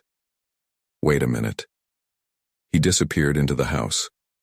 In a minute or two he returned with a paper package which he cast into Jimmy's arms. "Go round to the garage and help yourself to a likely-looking car. Beat it to London and deliver that parcel at 17 Everdeen Square. That's Mr. Balderson's private address. In exchange, he'll hand you £1,000. "What? It's not the memoirs?" I understood that they'd been burnt. "What do you take me for?" demanded Anthony. "You don't think I'd fall for a story like that, do you?" I rang up the publishers at once, found out that the other was a fake call, and arranged accordingly. I made up a dummy package as had been directed to do, but I put the real package in the manager's safe and handed over the dummy. The memoirs have never been out of my possession. "Bully for you, my son," said Jimmy. "Oh, Anthony," cried Virginia, "you're not going to let them be published?" "I can't help myself. I can't let a pal like Jimmy down. But you needn't worry. I've had time to wade through them, and I see now why people always hint that bigwigs don't write their own reminiscences, but hire someone to do it for them. As a writer, Stilptich is an insufferable bore. He proses on about statecraft, and doesn't go in for any racy and indiscreet anecdotes. His ruling passion of secrecy held strong to the end. There's not a word in the memoirs from beginning to end to flutter the susceptibilities of the most difficult politician. I rang up Balderson today and arranged with him that I'd deliver the manuscript tonight before midnight. But Jimmy can do his own dirty work now that he's here. "Him off," said Jimmy. "I like the idea of that £1,000, especially when I'd made up my mind I was down and out." "Half a second," said Anthony. "I've got a confession to make to you, Virginia. Something that everyone else knows, but that I haven't yet told you. I don't mind how many strange women you've loved so long as you don't tell me about them." "Women?" said Anthony with a virtuous air. "Women indeed. You asked James here what kind of women I was going about with last time he saw me." "Frumps," said Jimmy solemnly. "Utter frumps. Not one a day under 45. "Thank you, Jimmy," said Anthony. "You're a true friend. No, it's much worse than that. I've deceived you as to my real name." "Is it very dreadful?" said Virginia with interest. "It isn't something silly like Pobbles, is it? Fancy being called Mrs. Pobbles. You are always thinking the worst of me. I admit that I did once think you were King Victor, but only for about a minute and a half. By the way, Jimmy, I've got a job for you, gold prospecting in the rocky fastnesses of Czechoslovakia." "Is there gold there?" asked Jimmy eagerly. "Sure to be," said Anthony. "It's a wonderful country. So you're taking my advice and going there?" "Yes," said Anthony. "Your advice was worth more than you knew. Now for the confession. I wasn't changed at nurse or anything romantic like that, but nevertheless I am really Prince Nicholas Obulovich of Czechoslovakia." "Oh, Anthony," cried Virginia, "how perfectly screaming. And I have married you. What are we going to do about it?" "We'll go to Czechoslovakia and pretend to be kings and queens. Jimmy McGrath once said that the average life of a king or queen out there is under 4 years. I hope you don't mind." "Mind?" cried Virginia. "I shall love it." "Isn't she great?" murmured Jimmy. Then, discreetly, he faded into the night. A few minutes later the sound of a car was heard. Nothing like letting a man do his own dirty work, said Anthony with satisfaction. Besides, I didn't know how else to get rid of him. Since we were married, I've not had 1 minute alone with you. Well, have a lot of fun, said Virginia. Teaching the brigands not to be brigands and the assassins not to assassinate, and generally improving the moral tone of the country. I like to hear these pure ideals, said Anthony. It makes me feel my sacrifice has not been in vain. Rot, said Virginia calmly. You'll enjoy being a king. It's in your blood, you know.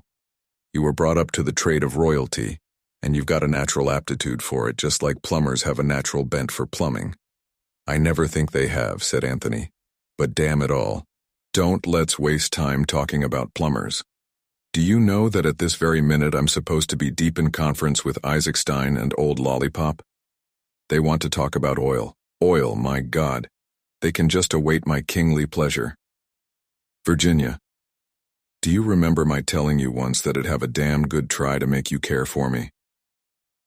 I remember, said Virginia softly, but Superintendent Battle was looking out of the window. Well, he isn't now, said Anthony. He caught her suddenly to him, kissing her eyelids, her lips, the green gold of her hair. I do love you so, Virginia, he whispered. I do love you so. Do you love me? He looked down at her, sure of the answer. Her head rested against his shoulder, and very low, in a sweet, shaken voice, she answered, Not a bit. You little devil, cried Anthony, kissing her again. Now I know for certain that I shall love you until I die. Chapter 31.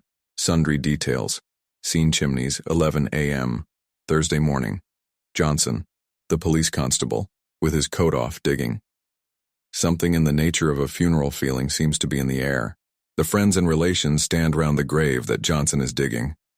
George Lomax has the air of the principal beneficiary under the will of the deceased. Superintendent Battle, with his immovable face, seems pleased that the funeral arrangements have gone so nicely. As the undertaker, it reflects credit upon him. Lord Caterham has that solemn and shocked look which Englishmen assume when a religious ceremony is in progress. Mr. Fish does not fit into the picture so well.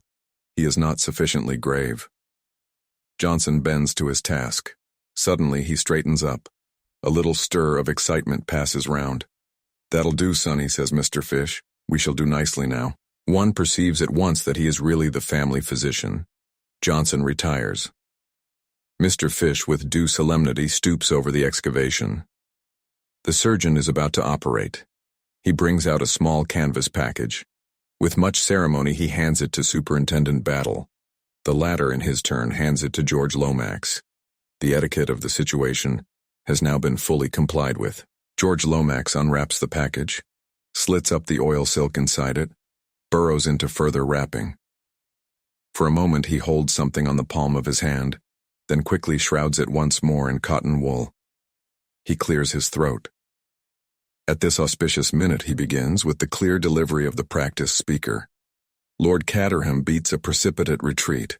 On the terrace he finds his daughter. Bundle, is that car of yours in order? Yes, why? Then take me up to town in it immediately. I'm going abroad at once today. But, Father, don't argue with me, Bundle. George Lomax told me when he arrived this morning that he was anxious to have a few words with me privately on a matter of the utmost delicacy. He added that the King of Timbuktu was arriving in London shortly. I won't go through it again, Bundle, do you hear? Not for 50 George Lomaxes. If Chimneys is so valuable to the nation, let the nation buy it. Otherwise I shall sell it to a syndicate and they can turn it into an hotel. Where is Cotters now? Bundle is rising to the situation. At the present minute, replied Lord Caterham, looking at his watch, he is good for at least 15 minutes about the Empire. Another picture. Mr. Bill Eversley, not invited to be present at the graveside ceremony. At the telephone. No, really, I mean it. I say, don't be huffy. Well, you will have supper tonight anyway? No, I haven't. I've been kept to it with my nose at the grindstone. You've no idea what Cotters is like. I say, Dolly, you know jolly well what I think about you. You know I've never cared for anyone but you. Yes, he'll come to the show first. How does the old wheeze go? And the little girl tries, hooks and eyes. Unearthly sounds. Mr. Eversley trying to hum the refrain in question. And now Georges' peroration draws to a close. The lasting peace and prosperity of the British Empire. I guess, said Mr. Hiram Fish sotto voce to himself and the world at large, that this has been a great little old week.